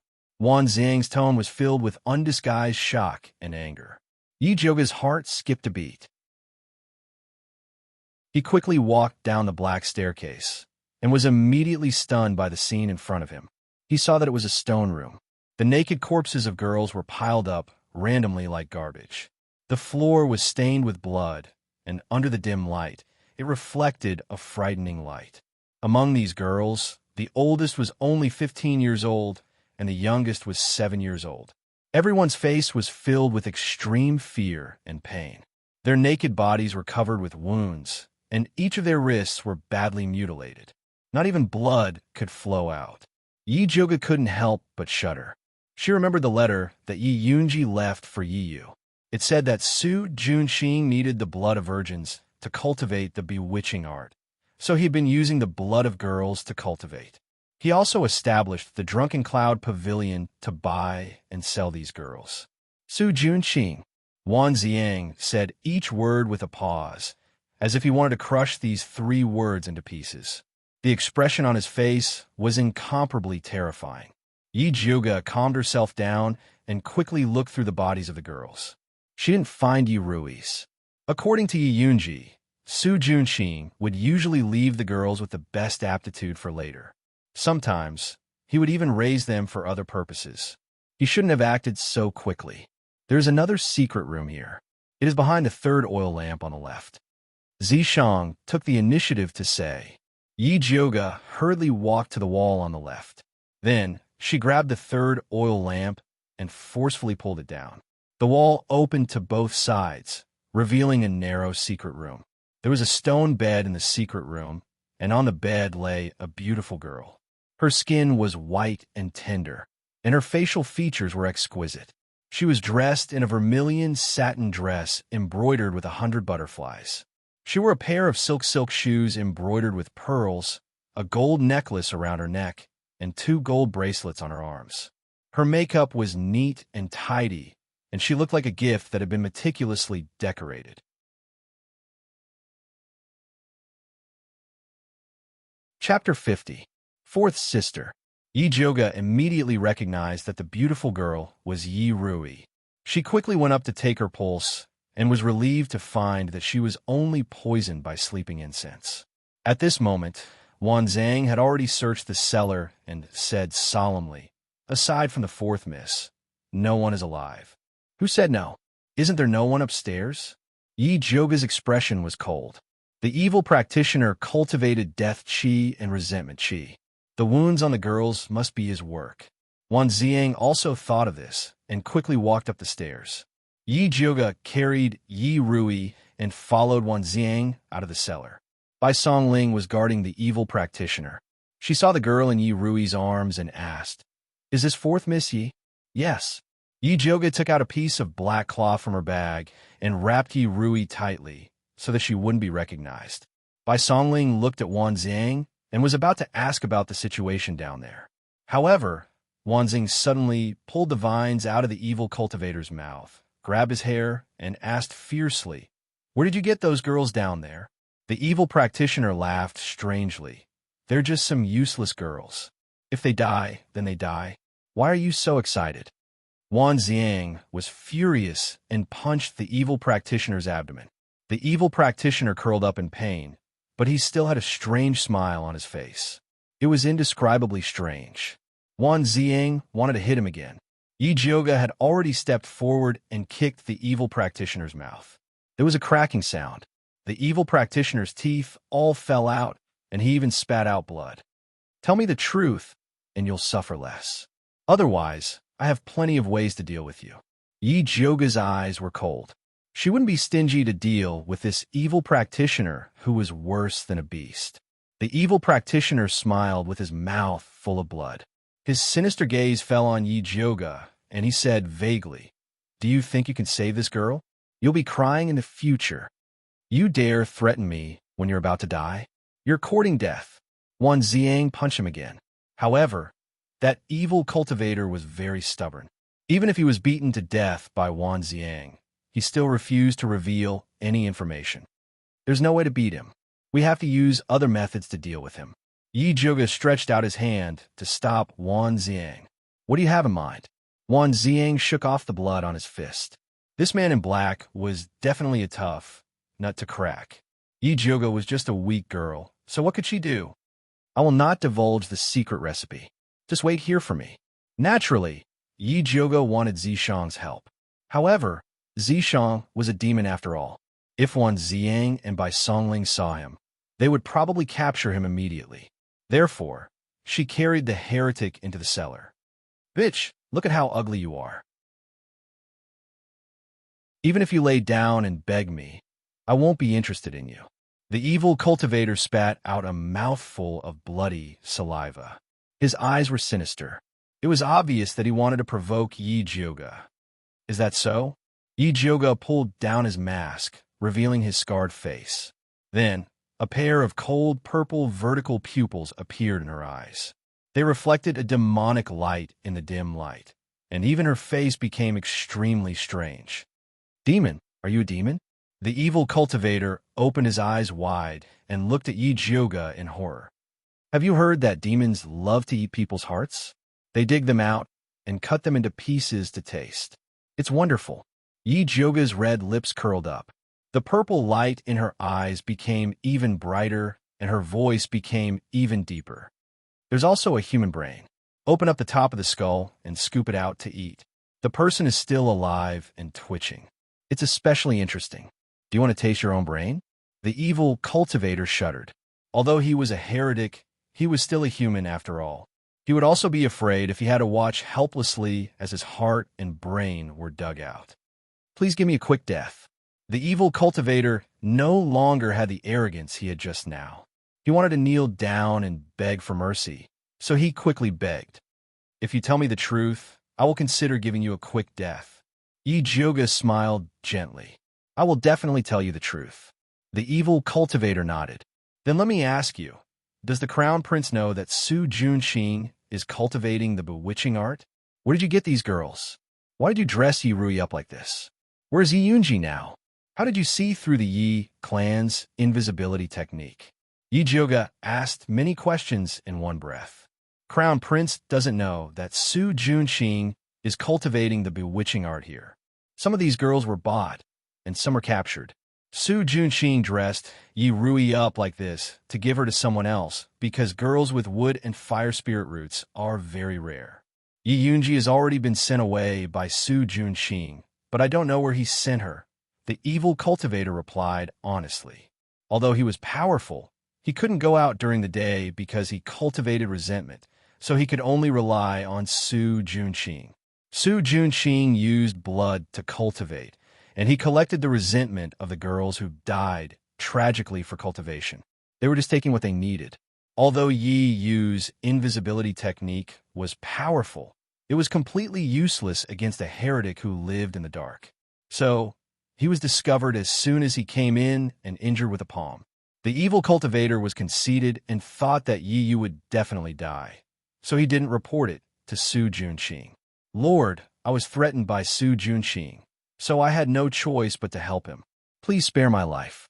I'm willing to be your subordinate and serve you," the evil cultivator said humbly. The evil cultivator said humbly. He felt that since this demon lord was lurking in the human race, he must need helpers. At this moment, Zishang also said, "If you want him to be your subordinate, I can help you sign a slave contract with him."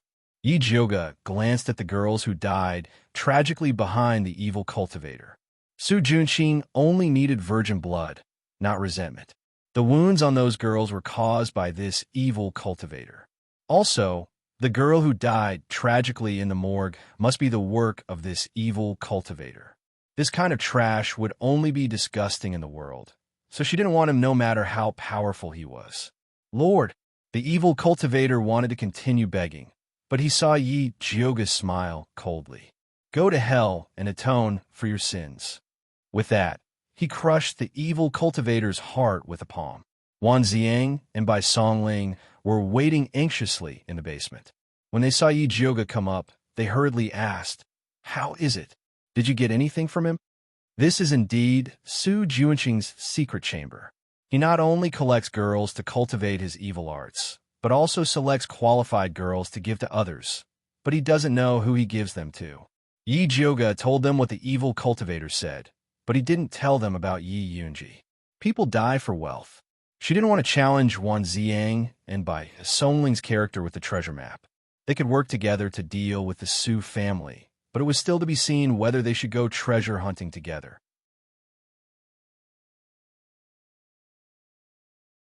Chapter 51.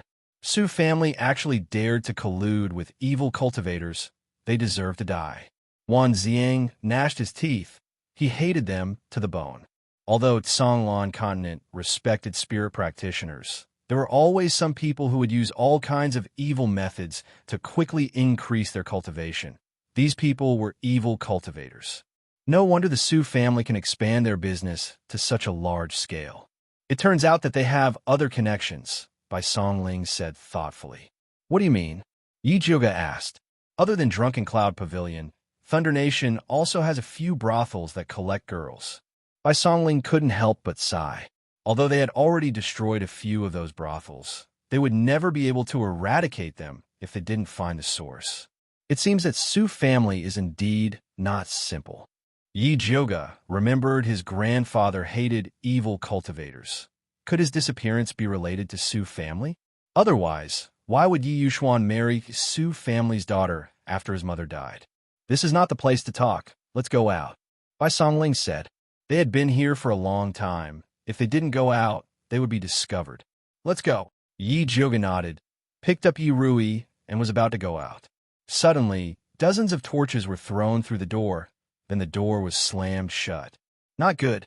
Bai Songling's expression changed. She quickly rushed up to open the door, only to find that it was locked. Standing below, Yi Jioga could hear the screams and the crackling sounds of the wood being burned coming from outside. The smell of smoke drifted in through the crack of the door. If this continued, they would choke to death. Both of Wan Xiang's palms flashed with red light.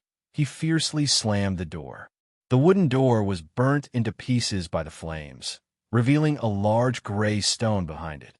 The people outside actually moved a large stone to block the door. It must be the Earth's spirit. Bai Songling used her sleeve to cover her nose to prevent breathing in the smoke. Wan Zhang didn't make a sound. Palm after palm landed on the stone. They want to block us. They definitely won't let us go out. Why don't we go down and see if there are any more traps? Bai Songling pulled Wan Zhang's hand. The smoke at the door was too thick. It would be dangerous if they stayed any longer. It's useless. The bottom is made of fine steel stone.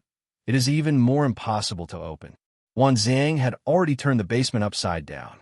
Other than Yi Rui's secret room, there were no other secret passages. Having no other choice, Bai Songling and Wan Zhang continued to exert their strength at the door, trying to push the big stone away. Unexpectedly, the boulder suddenly turned scarlet red.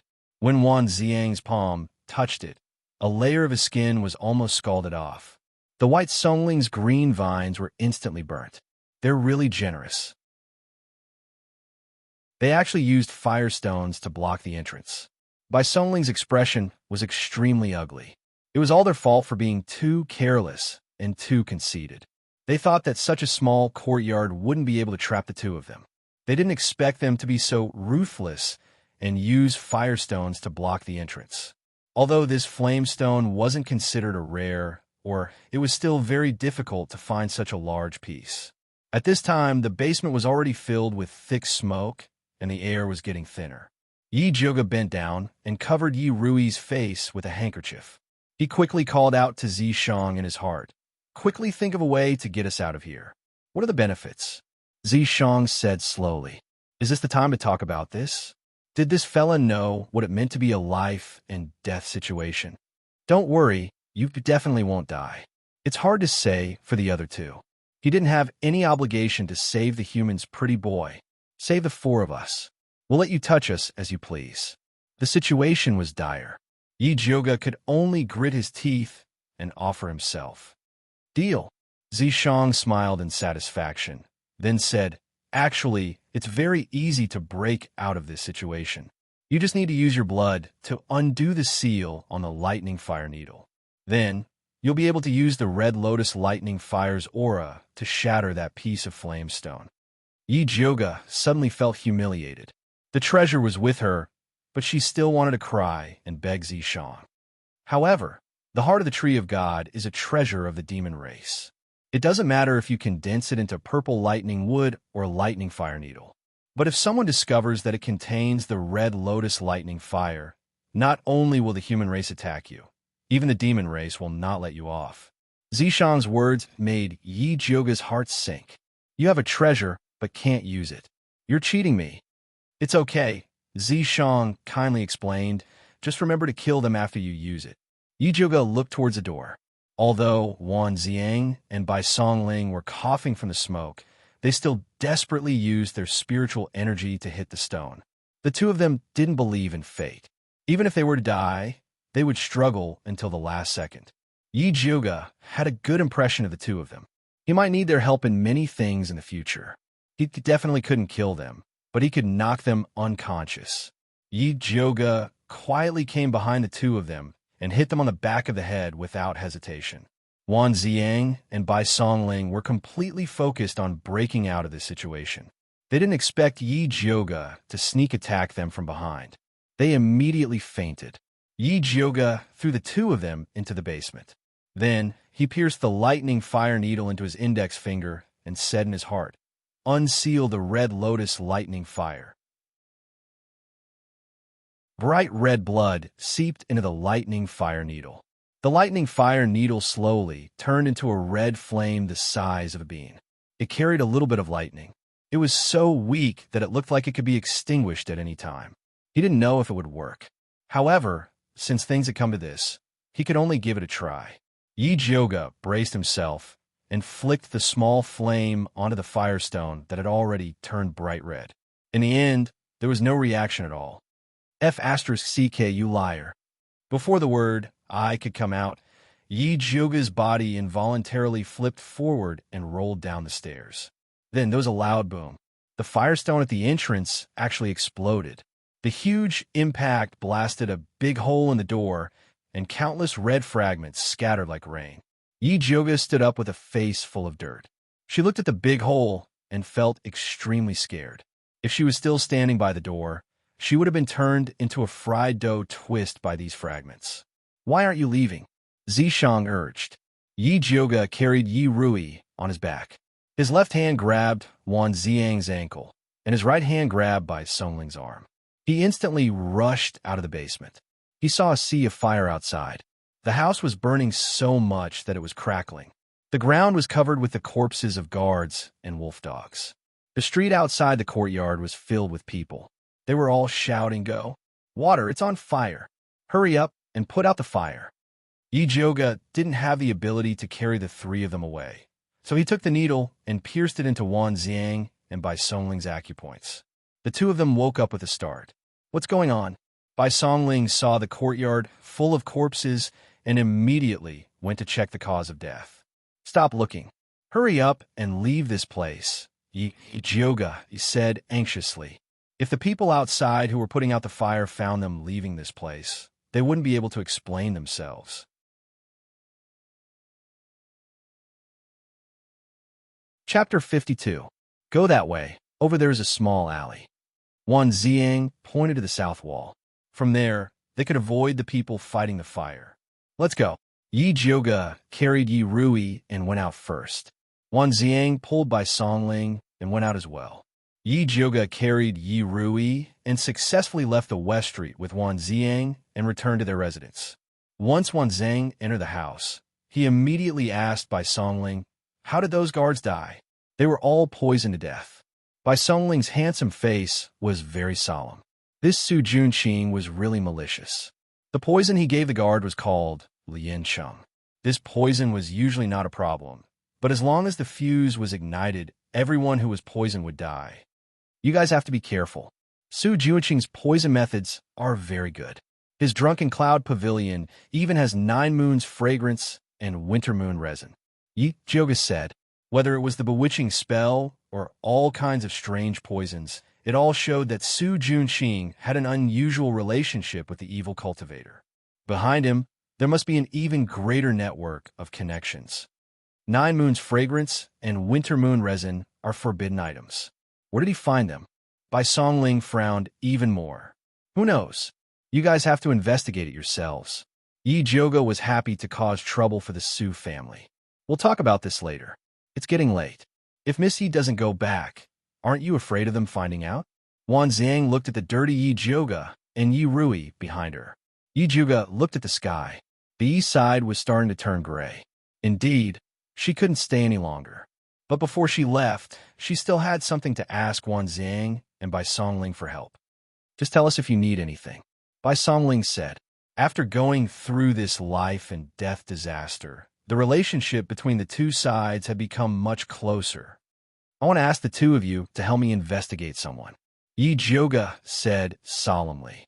Who? Bai Songling asked curiously. A beginner spiritualist called Qiu Dishing. His mother, Madame Qiu, is the manager of the Yi residence. After Yi Jyoga saved Su Yufeng, she naturally wanted to teach Su Yufeng a lesson. But to deal with Su Yufeng, she needed Madame Qiu's help, and Qiu Dishing was her lifeline. All right, Bai Songling nodded. The Ministry of Justice had a booklet that recorded spiritualists' information and addresses. Thank you. After Yi Jyoga nodded and expressed his thanks, he brought Yi Rui back to the Yi mansion. It was quiet in the Yi residence. Most of the people were still asleep. Ever since Yi Rui was captured, the security had become much tighter. However, the most tense defenses were still the main courtyard and ink garden. Yi Jyoga's autumn water garden was extremely lax. The little maids that Mother Qing brought back were all arranged in the side room, and they were not allowed to enter the courtyard without instructions. The courtyard had long been locked. Now, only Mother Qing was guarding Yi Jioga's room.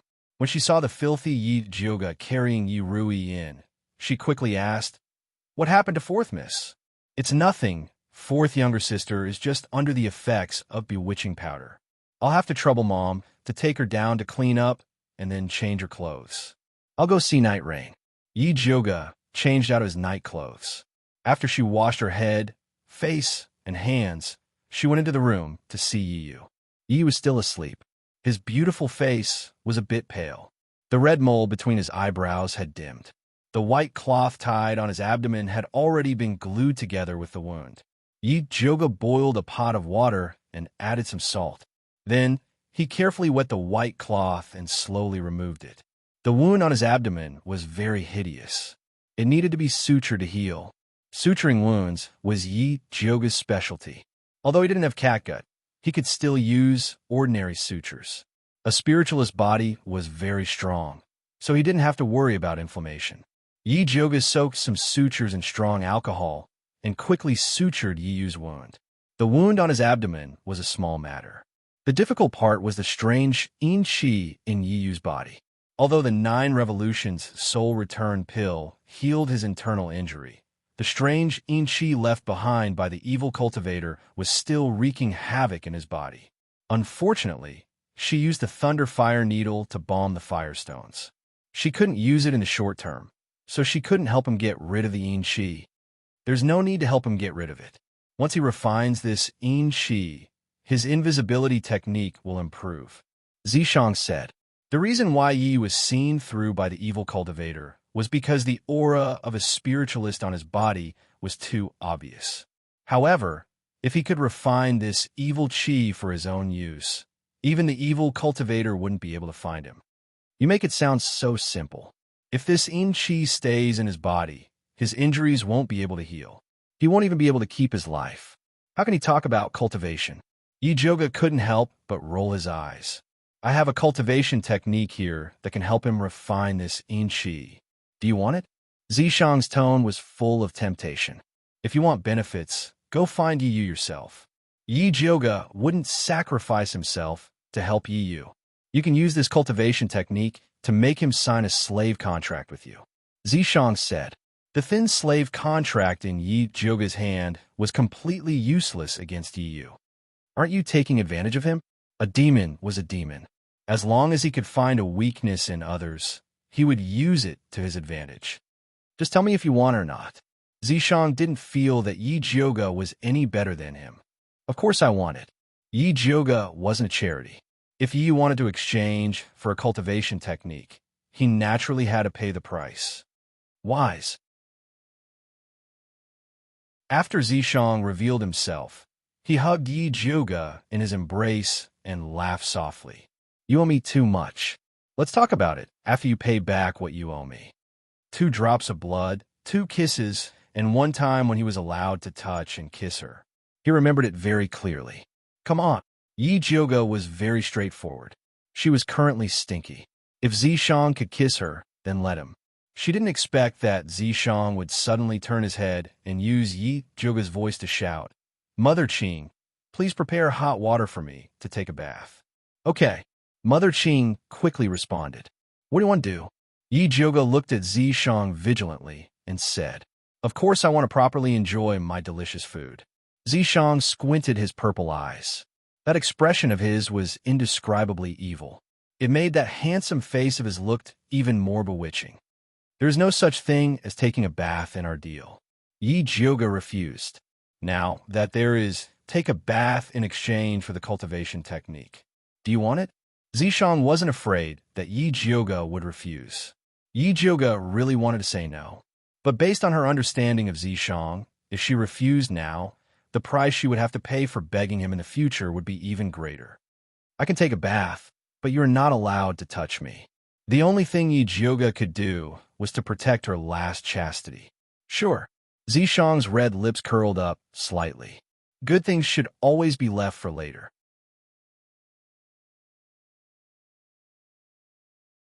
Chapter 53. Big Miss, the hot water is ready. You can go now. Mother Qing warmly called at the door. When she was boiling water for Yi Rui, She guessed that Big Miss should also use hot water, so she also boiled it. Got it, Yi Jioga answered. For the first time, she hated Mother Qing's quick hands and feet. I will wait for you in the bath. Zishang lowered his head and bit Yi Jioga's face, then disappeared. Yi Jioga sat in the same place for a moment, and finally accepted her fate, took a new set of clothes, and walked to the bathroom. The bathroom was filled with smoke. Zishang was lying comfortably in the bath, with his arms spread out, supporting the back. His coquettish and handsome face was more attractive because of the steam. His red lips were red, and his black hair was wet, sticking to the side of his handsome face, indescribably charming. The pair of purple vertical pupils stared at Yi Jioga, as if looking at his prey. Yi Jioga inexplicably felt a sense of oppression, put her hand on the lapel a few times, but still did not have the courage to take it off, simply clenched her teeth and jumped into the bath with the clothes on. The water in the bath was only up to the waist. Yi Jioga leaned on the edge of the bath farthest from Zishang and looked at him. Zishang hooked his snake tail and hugged Yi Jioga in his arms, put his thin lips on her ear, and asked with a low and charming voice, "How can you bathe with clothes on?" Just like this. Yi Jioga splashed the water on her body, wanted to splash it on Zishang's face. But before the water droplet touched Zishang's face, it had already frozen in the air and finally splashed on Yi Jioga's face with double the amount of water. Walala! Yi Jioga was splashed with hot water all over her face. The wet dress tightly stuck to her body, and the little dowdo in front of her chest was stimulated by the hot water. "What are you doing?" Yi Jioga angrily wiped the hot water on her face. "Helping you bathe." Zishang looked innocent. "Go away. You don't need to be meddlesome." Yi Jioga was wet anyway, so she sat in the bath and splashed water. Zishang shamelessly leaned on Yi Jioga, squinted his eyes, and smiled. "Then shall we drink blood first or kiss first?" "Drink blood." Yi Jioga raised her middle finger. She had thought that drinking blood would be a simple task. Who would have thought that Zishang could make drinking blood so sensational? After putting Yi Jioga's finger in his mouth, he repeatedly rubbed her fingertip with his sharp teeth. That pair of dark purple eyes seemed to have grown hooks, as if they were going to hook her heart out. Yi Jioga's heart couldn't help but skip a few beats. In order to cover up her embarrassment, she deliberately scolded him in an angry voice. "Drink, drink, don't dawdle." "Understood." Zishang smiled charmingly, and his sharp teeth instantly pierced through the skin on her finger. Zishang's tongue was unbelievably soft. His slightly forked tongue licked her wounds back and forth, sometimes fast and sometimes slow, sometimes heavy and sometimes light. Yi Jioga felt that the water in the bath was really too hot. It was so hot that her mouth was dry and her lips were a little chapped. She desperately resisted the urge to run her tongue over her lips. He wanted to pull his finger back, but he found that his whole body was limp and he didn't have any strength left. "Enough." Yi Jioga's voice became incomparably hoarse, with a pleading tone that she didn't even notice. Zishang finally let go of Yi Jioga's pitiful finger. His palm held her slender waist, tightly pressing her against his strong body. That unbelievably beautiful face, with an enchanting smile, slowly approached Yi Jioga. Yi Jioga could even smell the fragrance coming from Zishang's mouth and body. She knew how soft and flexible Zishang's tongue was. When he kissed you, it could completely pull out your soul. Just when Zishang's red lips were about to kiss Yi Jioga, a clamor suddenly came from outside. "Open the door! Open the door!" Yi Jioga instantly woke up from the ambiguous atmosphere created by Zishang. "Damn it!" Zishang cursed in a low voice. It was so hard to get intimate, but someone actually came to ruin it. He really wanted to kill everyone in the Yi mansion. What should he do? Zishang suppressed his bloodthirsty thoughts, and his figure flashed back to the mark on Yi Jioga's hand. At this time, Mother Qing's anxious voice came from outside the bath. "Eldest Miss, Madam, and Second Miss brought a group of people over, saying that they want something from you." "Got it." Yi Jioga splashed water on her face, and after she sobered up, she got out of the bath. After she put on her clothes and walked out of the bathroom, she asked Mother Qing in a low voice, Where are you and fourth sister? This old servant has already hidden them. Ever since Yi Joga bought Yi back, Mother Qing had been thinking about how to help eldest Miss hide her wild man every day. Later, she came up with the idea of making a few secret cabinets in her room. If someone really came to catch them in the act, she would hide Yi in the secret cabinet, and when the time came, she would say that she found him to relieve her boredom. Now that those secret cabinets were finally put to use, they were just right to hide Yi and Yi Rui. Yi Joga nodded, and then led Mother Qing to open the door to the courtyard. They saw Su Yufeng and Yi Shanshan standing outside the courtyard with a group of servant women. What is the meaning of this, Madam and second sister? Yi Joga raised her eyebrows and glanced at the mother and daughter with an unfriendly expression. Yi Joga, let me ask you, where did you put His Highness the Crown Prince's jade pendant? Yi Shanshan's eyes widened, and she pointed at Yi Joga and scolded. What jade pendant? How come I don't know what you're talking about? Yi Joga frowned, and his acting was very good. You still have the face to quibble?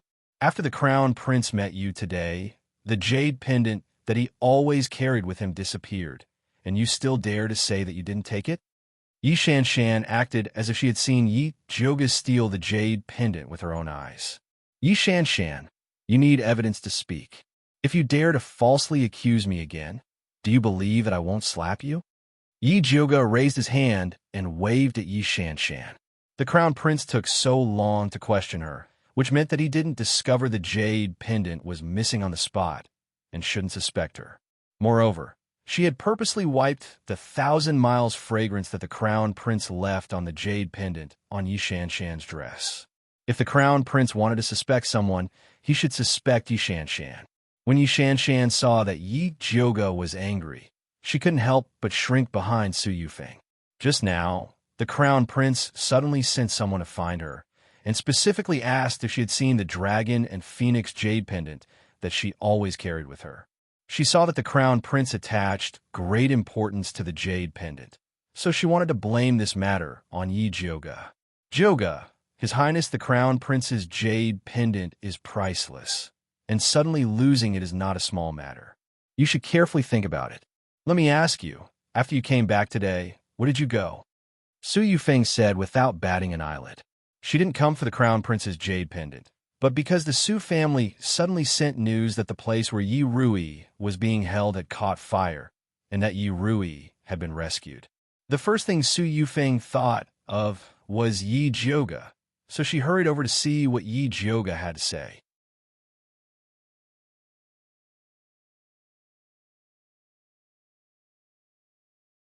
Chapter 54. Madam's words are truly ridiculous. It's so late at night. I'm naturally sleeping in the courtyard. If you two mother and daughter have nothing better to do, then come here to slander me. You better give up on this idea. Yi Joga coldly said. Who's slandering you? Yi Shanshan unwillingly retorted, but when she saw Yi Joga's raised palm, she didn't dare to make a sound. Joga, no matter what, since the Crown Prince has already ordered us to investigate, you should cooperate. Su Yufeng looked at the servant behind her and said, Still not going in. I'll see who dares to come in. Yi Joga took a step forward. Mother Qing stood behind her with a fierce look. The servant women suddenly didn't dare to move. The eldest Mrs. Cruelty was famous in the Yi mansion. Mother Zhang was only one step away from becoming a spirit practitioner, but her spirit root was crippled. Now, she was sent to Zhuangzi to be raised. They didn't think they were more powerful than Mother Zhang.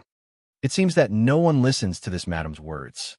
Su Yufeng narrowed her eyes and coldly looked at the servant women behind her. The servant women secretly complained in their hearts. Madam is not easy to deal with. If you don't go in, then I'll sell you all. Yi Shanshan angrily shouted. In the past, when she and her mother were in the Yi mansion, no one dared to disobey them. But now, these servants were really bold and dared to ignore their words. The servant women looked at each other in dismay. If they advanced, they would die. If they retreated, they would also die. However, being beaten was still better than being sold. So, they braced themselves and moved forward step by step. Mother Qing's hand flashed with a faint golden light. As long as these servant women dared to cross the boundary, she would immediately throw them out. At this time, Yi Yuxuan's voice came from afar. "It's so late. What are you guys doing?" "Father." Yi Shanshan quickly turned her head. She saw Yi Yuxuan hurriedly walking over, followed by Mother Gan and the servant women from the torture room, as well as Song Bai and several guards. Yi Jiuge's eyebrows jumped. Needless to say, this Yi Yuxuan must be the helper that Su Yufeng and her mother invited. However, she already placed the Crown Prince's jade pendant in the secret cabinet of Yi Yuxuan's alchemy room. How could he still be so calm? Could it be that he still hasn't discovered that those pills are missing? The gears in Yi Jiuge's mind spun rapidly. Today's farce was an opportunity. She could take advantage of the opportunity to blame Yi Shanshan and the Crown Prince for the missing pills. At this moment, Yi Yuxuan had already walked in front of Yi Jiuge. He looked around at everyone and said in a dignified manner, "What's going on? Father, big sister stole the Crown Prince's jade pendant and refuses to admit it." Yi Shanshan spoke first. "Is that true?" Yi Yuxuan frowned as he looked at Yi Jiuge. Although he was asking, his eyes had already determined Yi Jiuge's crime. If you want to incriminate someone, you can always find a way to frame them. Yesterday, I only had a few words with His Highness the Crown Prince in the restaurant, and His Highness the Crown Prince falsely accused me of stealing his jade pendant. I wonder what he will accuse me of stealing next. Yi Jiuge sneered. "It's not just a quarrel. It's you who teamed up with one Xiang to bully Brother Crown Prince. You even seriously injured him," Yi Shanshan said angrily. However, her words made people feel that the Crown Prince was falsely accusing Yi Jiuge because he wanted revenge. If you don't believe me, go ahead and investigate. Otherwise, it'll be hard to explain to the Crown Prince. But how can you just check my courtyard? You have to check the entire Yi mansion. Also, don't let go of Father's main courtyard. Otherwise, you will say that I stole something and hid it somewhere else. All right, it's best to make a big move. It'll be good to let people know that our Yi family, because of the Crown Prince's words, investigated the D daughter like a thief. Yi Jiuge's words were like a slap to Yi Yuxuan's face. Yi Yuxuan's face immediately became ugly. "Master, don't be angry. Today, Jiuge made a move against the Crown Prince. The Crown Prince is lying in bed and can't get up. The Empress is very angry.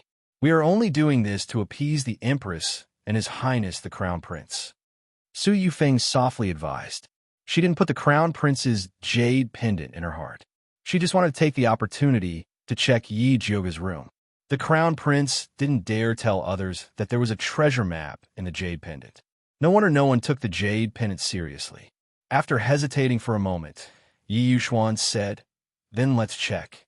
Mother Gan, bring some people with you." "Yes." Mother Gan hurriedly nodded. "These servants are clumsy.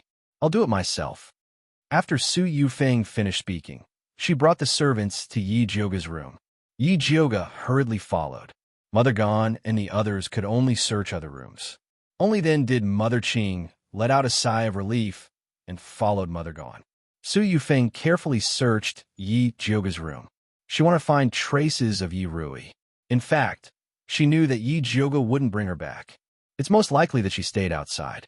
She just wanted to make sure that Yi Jiuge didn't leave tonight.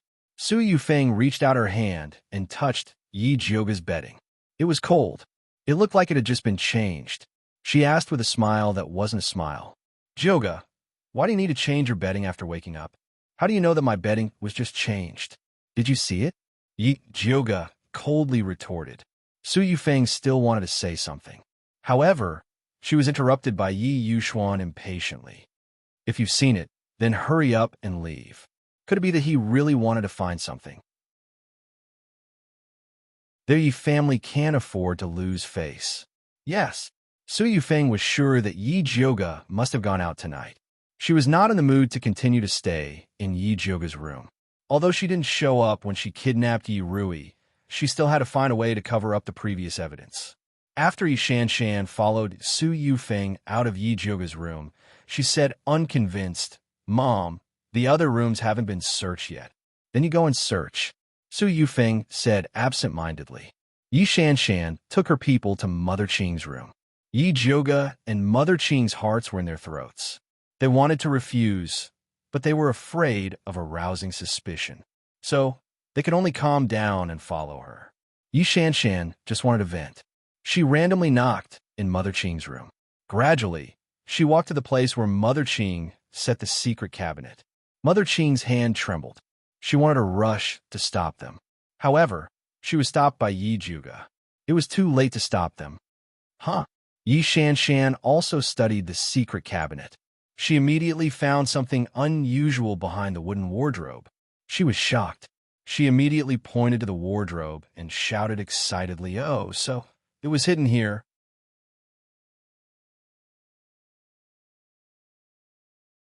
Chapter 55. When Yi Yuxuan and Su Yufeng heard Yi Shanshan's words, they looked at Mother Qing. "Mother Qing, what are you trying to do by making a secret cabinet in your room?"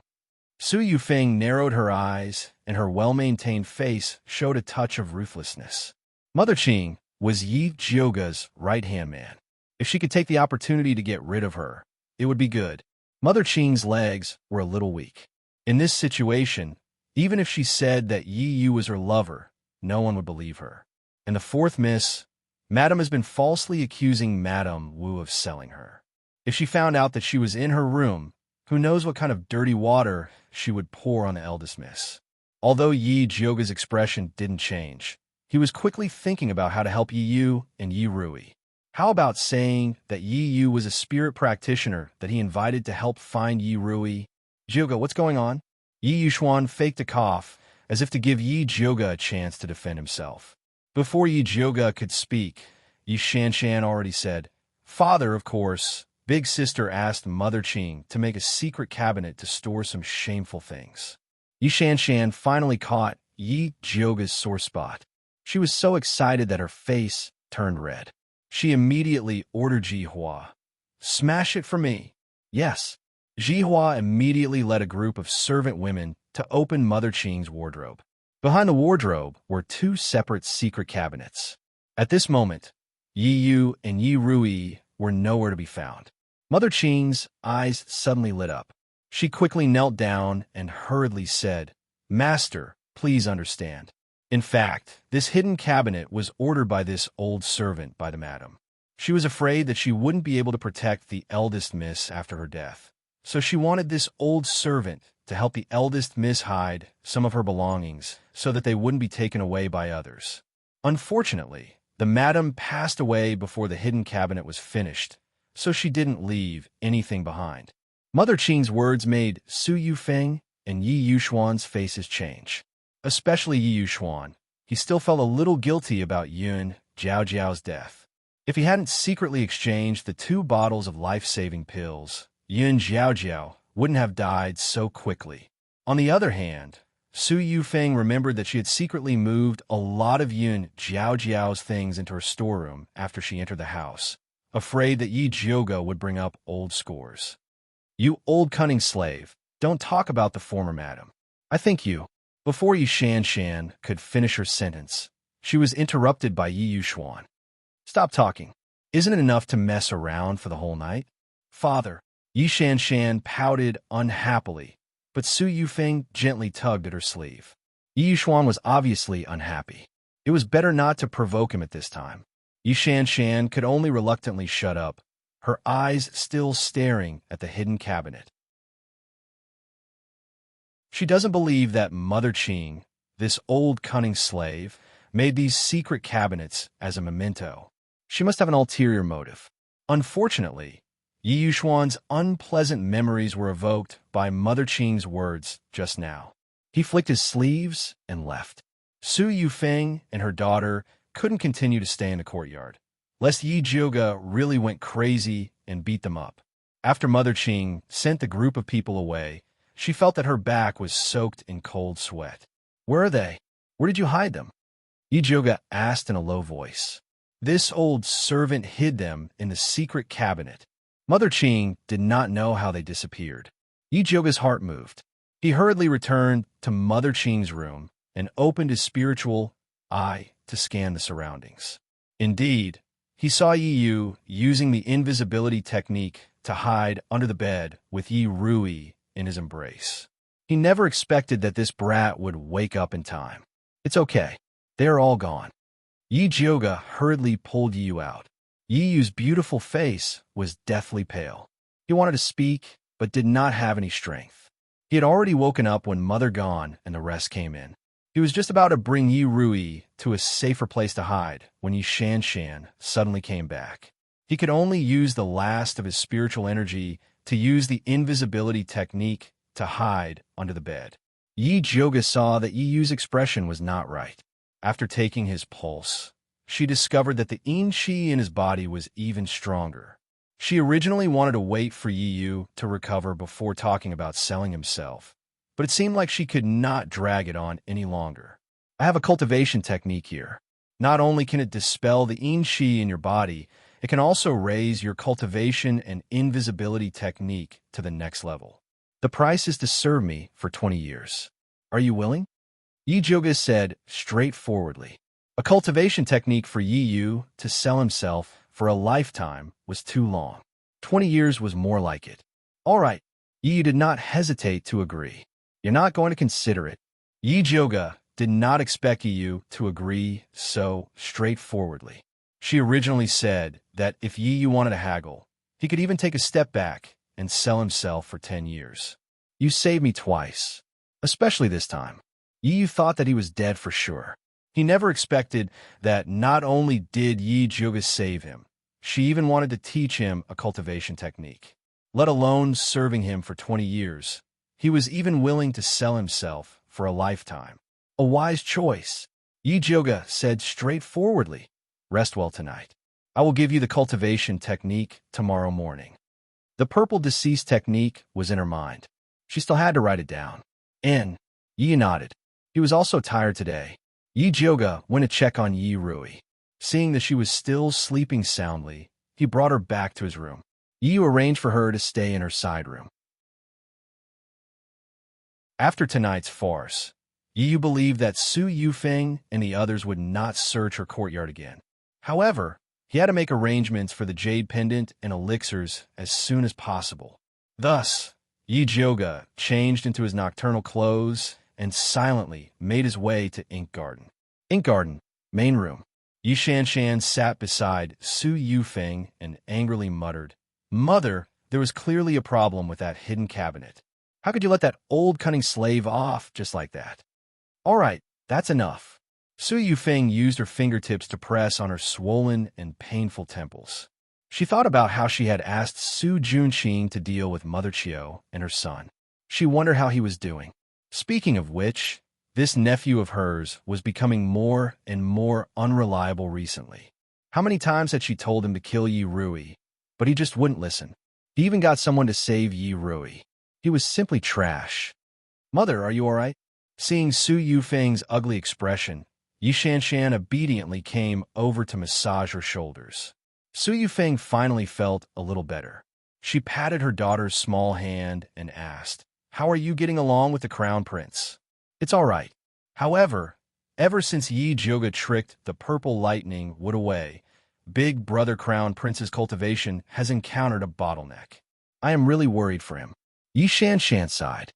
Seeing that the Crown Prince was in a bad mood, she also felt bad. Then you should comfort him. All men like Jiyu Flower, Su Yufeng said on her daughter's behalf. All right, His Highness the Crown Prince wants us to help him with something. Yi Shanshan looked at her mother and said hesitantly.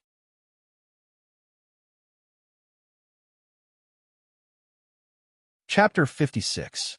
What does the Crown Prince want me to do? Su Yufeng turned around and looked at Yi Shanshan in confusion. The Crown Prince wants you to ask Father to help you refine a bottle of marrow cleansing and meridian cleansing pills, Yi Shanshan said coquettishly. Even though she was a pill master, her cultivation was only at level 2, so it was impossible for her to refine a level 5 marrow cleansing meridian altering pill. Only the rank 5 Yi Yuxuan could successfully refine it. However, the failure rate of the pill for cleansing the marrow and changing the meridians was very high, and it consumed a lot of effort and energy. The Crown Prince was worried that Yi Yuxuan wouldn't be willing to help, so he wanted Su Yufeng to speak up for him. Su Yufeng hesitated for a moment. If it was any other time, she would definitely be willing to help the crown prince. But now that the matter of her framing the fifth concubine could be exposed at any time, she was really not in the mood. So she said, "Your father has too many things to deal with recently. Let's talk about it later." Okay. Yi Shanshan also knew that her father had a lot of opinions about her and her daughter recently, so she didn't say anything more. At this moment, Yi Yuxuan was pacing back and forth in the courtyard. Just now, Mother Qing's words reminded him of the time when he secretly exchanged Yun Jiaojiao's pills. The more he thought about it, the more uneasy he became. He walked to the alchemy room and opened the secret compartment. Who would have thought that it would be completely empty? Not a single bottle of those precious pills had actually disappeared. In the cabinet in the secret compartment, there was only a jade pendant with a dragon and phoenix engraved on it. Yi Yuxuan immediately recognized the jade pendant as the one the crown prince carried with him. His head instantly exploded. Damn it! No wonder Su Yufeng and her mother went to investigate Yi Zhouge's courtyard with great fanfare tonight. It turned out that they wanted to frame Yi Zhouge. His Highness the Crown Prince had hinted to him more than once that he wanted a bottle of marrow and body-cleansing pill. It was just that he had been playing dumb all along. The marrow washing meridian changing pill had an auxiliary effect when advancing, especially when refined by Yun Tianwei. The effect was even better. He was reluctant to use it himself, so how could he give it to the Crown Prince? It was no wonder that the Crown Prince had come to plead for Su Yufeng and even invited him to the Gong family to refine pills. It turned out that the Crown Prince had been eyeing pills for a long time. The most hateful people were Su Yufeng and her daughter. They actually helped the Crown Prince to steal his pills and wanted to frame Yi Zhouge. Although he hated Yi Zhouge, he was not stupid enough to fall for it. Yi Yuxuan fiercely clenched the jade pendant, the veins on his hands bulging. He wanted nothing more than to immediately confront the Crown Prince. However, the Crown Prince had already spread the word that his jade pendant had gone missing. If he went there rashly, not only would he not be able to retrieve the pill, he might even be bitten by the Crown Prince. Just as Yi Yuxuan was wavering between calmness and anger, Songbai asked softly from outside the pill refining room, "Master, Mother Qiu said that she has an urgent matter to see you about. Let her wait for me in the outer hall." Yi Yuxuan put away the dragon phoenix jade pendant and left with a dark expression. When he saw Qiu Mama, he couldn't help but be surprised. Mrs. Qiu, who was usually neat and tidy, now had messy hair and ragged clothes, like a crazy woman on the side of the road. "Master, please help this old servant." When Mother Qiu saw Yi Yuxuan, she immediately knelt down with a plop. "What's the matter? Speak properly. Why are you crying?" Yi Yuxuan said with a frown. "Oh, Master, Madam has gone crazy. In order to deal with fifth yin yang, she actually let the Su family injure this old servant's son, forcing this old servant to help her frame fifth yin yang." Mother Qiu cried. Yi Yuxuan was originally angry because of the pill, but after hearing Mother Qiu's words, he became even angrier. He angrily shouted, "Why didn't you say anything before? This old servant was afraid that Madam would harm this old servant's son, so I didn't dare say anything." Mother Qiu cried until she was out of breath. "Damn servant!" Yi Yuxuan kicked Mother Qiu. Mother Qiu immediately rolled towards the door like a gourd and fiercely spat out a mouthful of blood. She propped herself up, and while spitting out blood, she cried out, "Master, Madam has the ambition of a wolf." She also let the Su family kidnap fourth miss and sell her to the black market. She also let this old servant bury 1,000 silver taels and fourth miss's contract in fifth yin yang's courtyard. This old servant couldn't bear to harm fifth yin yang again, so this old servant exchanged the silver for stones. Yi Yuxuan trembled with anger. No wonder Su Yufeng and her daughter wanted to help the Crown Prince steal the pill. It turned out that they wanted him to help harm fifth yin yang. This was simply going too far. Yi Yuxuan was furious and vented his anger on Mother Qiu. Just as he was about to step forward and kick Mother Qiu again, he found that her head tilted to the side and she was no longer breathing. Yi Yuxuan was shocked and quickly went forward to take Mother Chio's pulse. He found that she had already died from the poison. This was a familiar scene. Didn't Chun Fuan, who had an affair with Fifth Yang, die like this? Su Yufeng. Yi Yuxuan clenched his teeth and hated her to the bone. If Su Yufeng only dealt with Fifth Yang and her daughter, he wouldn't hate her to this extent. But she actually dared to help the crown prince steal the pill. This touched his reverse scale. If he didn't ruthlessly deal with Su Yufeng, that bitch would really ride on his head. In Purple Forest Park, Yi Jioga had just changed out of his night clothes when Mother Qing came in with a happy face and said, "Eldest miss, I heard that the master angrily brought people to Ink Garden. So fast." Yi Jioga raised his eyebrows in surprise. She had just set up a trap in Ink Garden and hadn't had time to invite Yi Yuxuan into the trap. Why did he run over by himself? I heard that before Mother Chio died, she complained to the master. Mother Qing said in a low voice. Before death, Mother Chio died? Yi Jioga was shocked. Yes, I heard that she died from poisoning. But this old servant doesn't know the specific situation. I only heard that the master was so angry that he immediately brought Mother Gon and the torture room people to Ink Garden. Let's go and see. Yi Jioga quickly went out with Mother Qing. At this time, the sky was already bright. The servants in the sprinkler room were cleaning the various courtyards. From time to time, they would gather together and whisper. When they saw Yi Jioga come over, they immediately stopped talking and saluted. When Yi Jioga saw the expressions of these people, he knew that they were talking. But it was no wonder because the commotion last night was too big. First, Su Yufeng and Yi Shanshan brought people to her courtyard to fight and kill. Now, it was Yi Yuxuan who aggressively rushed to Su Yufeng's courtyard. It was simply a twists and turns. Yi Jioga also met Seventh Yang at the entrance of Ink Garden. Eldest miss, good morning. Seventh Yang's hair was combed into a bun, and there was a beaded hairpin on her head. She was wearing a green dress with 100 flowers and was as beautiful as a blooming flower on the shore. Ever since Madame and Fifth Yang fought, Seventh Yang had been living a comfortable life. The power of managing the household had been firmly grasped in her hands. Su Yufeng probably wanted to put Seventh Yang in the back to deal with her, so she hadn't touched her. Seventh Yang was usually very careful and never got close to Su Yufeng. Today, she actually came to Ink Garden. It seemed that she already knew about Mother Chio's matter. Being so well informed, it seemed that this woman was not simple.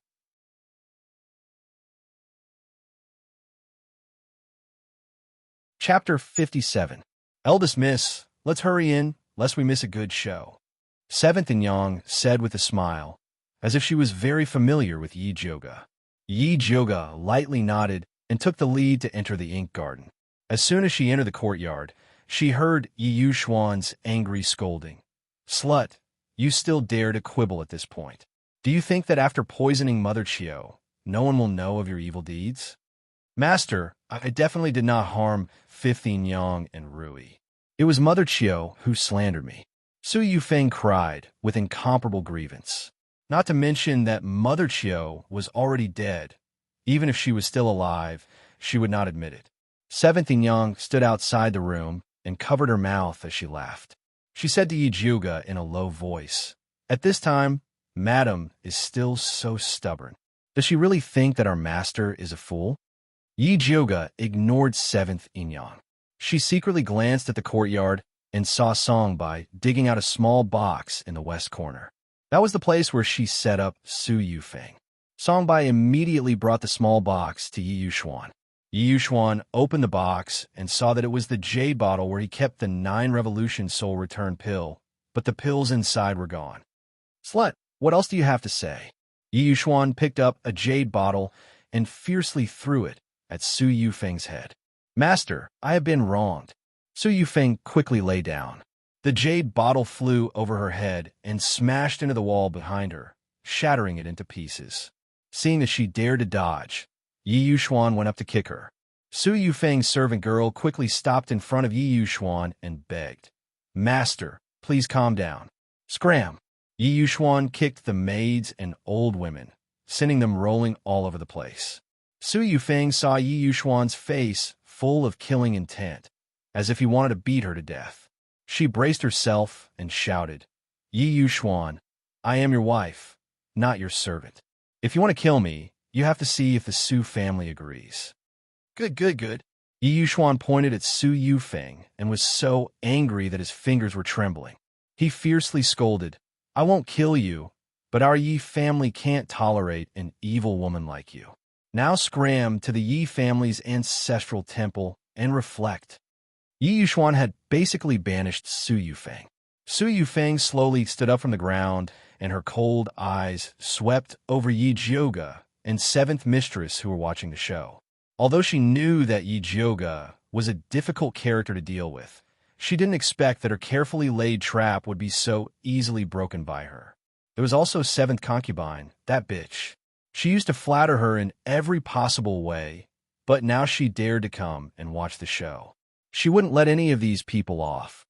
"Madam, please," Gon's mother said respectfully. Su Yufeng straightened her body and followed Gon Mama out. Ji Hua and the others were crying behind them. At this time, Yi Shanshan hurried over and immediately stopped Mother Gon. She scolded her angrily. "Bold slave, where do you want to take my mother?"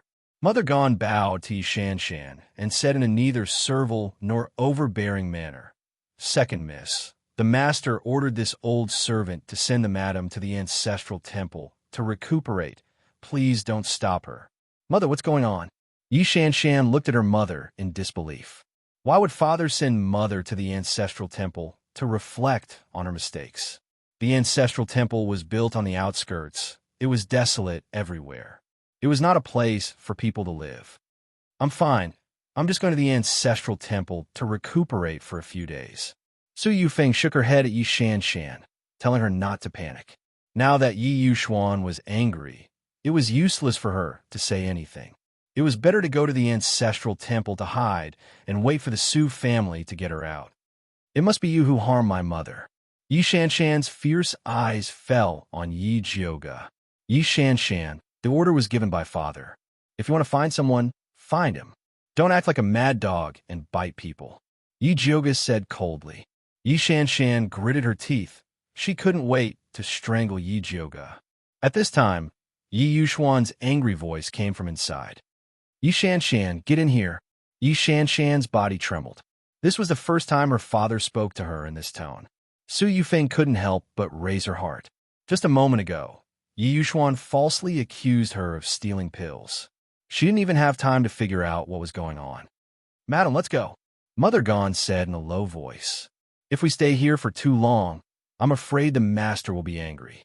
Su Yufeng originally wanted to rush in and argue with Yi Yuxuan, but when she heard Mother Gon's words, she stopped. If she went in now, it would only make Yi Yuxuan even more angry. No matter what, her daughter was Yi Yuxuan's flesh and blood. She was also the future crown princess. Presumably, Yi Yuxuan wouldn't dare to do anything to her. "Mother." Yi Shanshan looked at Su Yufeng pleadingly. "Good child, go in." Su Yufeng hardened her heart, turned around, and left with Mother Gon. Only then did Yi Shanshan walk into the house step by step. "Eldest miss, what do you think the master wants to do by asking second miss to go in?" Seventh concubine's beautiful eyes looked around and asked in a low voice. "I'm not a father. How do I know what he wants to say to second sister?" He didn't know why, but Yi Jioga always had some vigilance towards seventh concubine. Seeing that there was nothing for him to do in the ink garden, he directly left. Seventh concubine looked at Yi Jioga's back. A sharp light flashed in her beautiful eyes, and she also turned and left. When Yi Jioga returned to Purple Forest Park, Mother Qing happily said, "Eldest miss, the madam was sent to the ancestral temple by the master. Then, can fifth concubine be released?" "I'll go talk to father later and ask him to release fifth concubine," Yi Jioga responded. He didn't expect that today's matters would come together, and Mother Chiu actually came back at this time to complain. Fourth miss will definitely be very happy. Mother Qing was sincerely happy for fifth concubine and her daughter, although she was very angry that they mistakenly believed the madam before. After this, they will definitely know that eldest miss is the person they can rely on.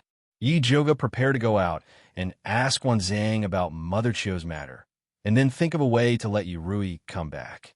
But the most important thing now was to quickly write down the cultivation method that Zishang passed on her. After Yi Joga wrote down the cultivation method, he took it to Yi Yu's room.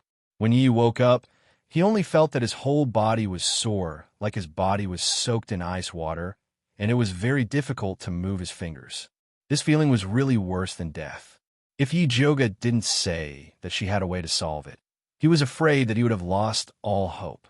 Yi Joga saw that Yi Yu couldn't move forward, so she very naturally went forward to help him up and then stuffed a big soft pillow behind him. Yi Yu smelled the fragrance of a young girl from Yi Joga, and his somewhat pale face couldn't help but reveal a trace of red. He grew up in a valley, and other than his sister, he had never been so close to other women. You're tuning into the Romance Rendezvous YouTube channel. We're so grateful for your support, and don't forget to subscribe to join us on this incredible journey through captivating stories. Your generosity through donations truly makes a world of difference, as it's the primary source of revenue that allows me to expand and enhance this channel for you. Thank you from the bottom of my heart for being a part of this adventure.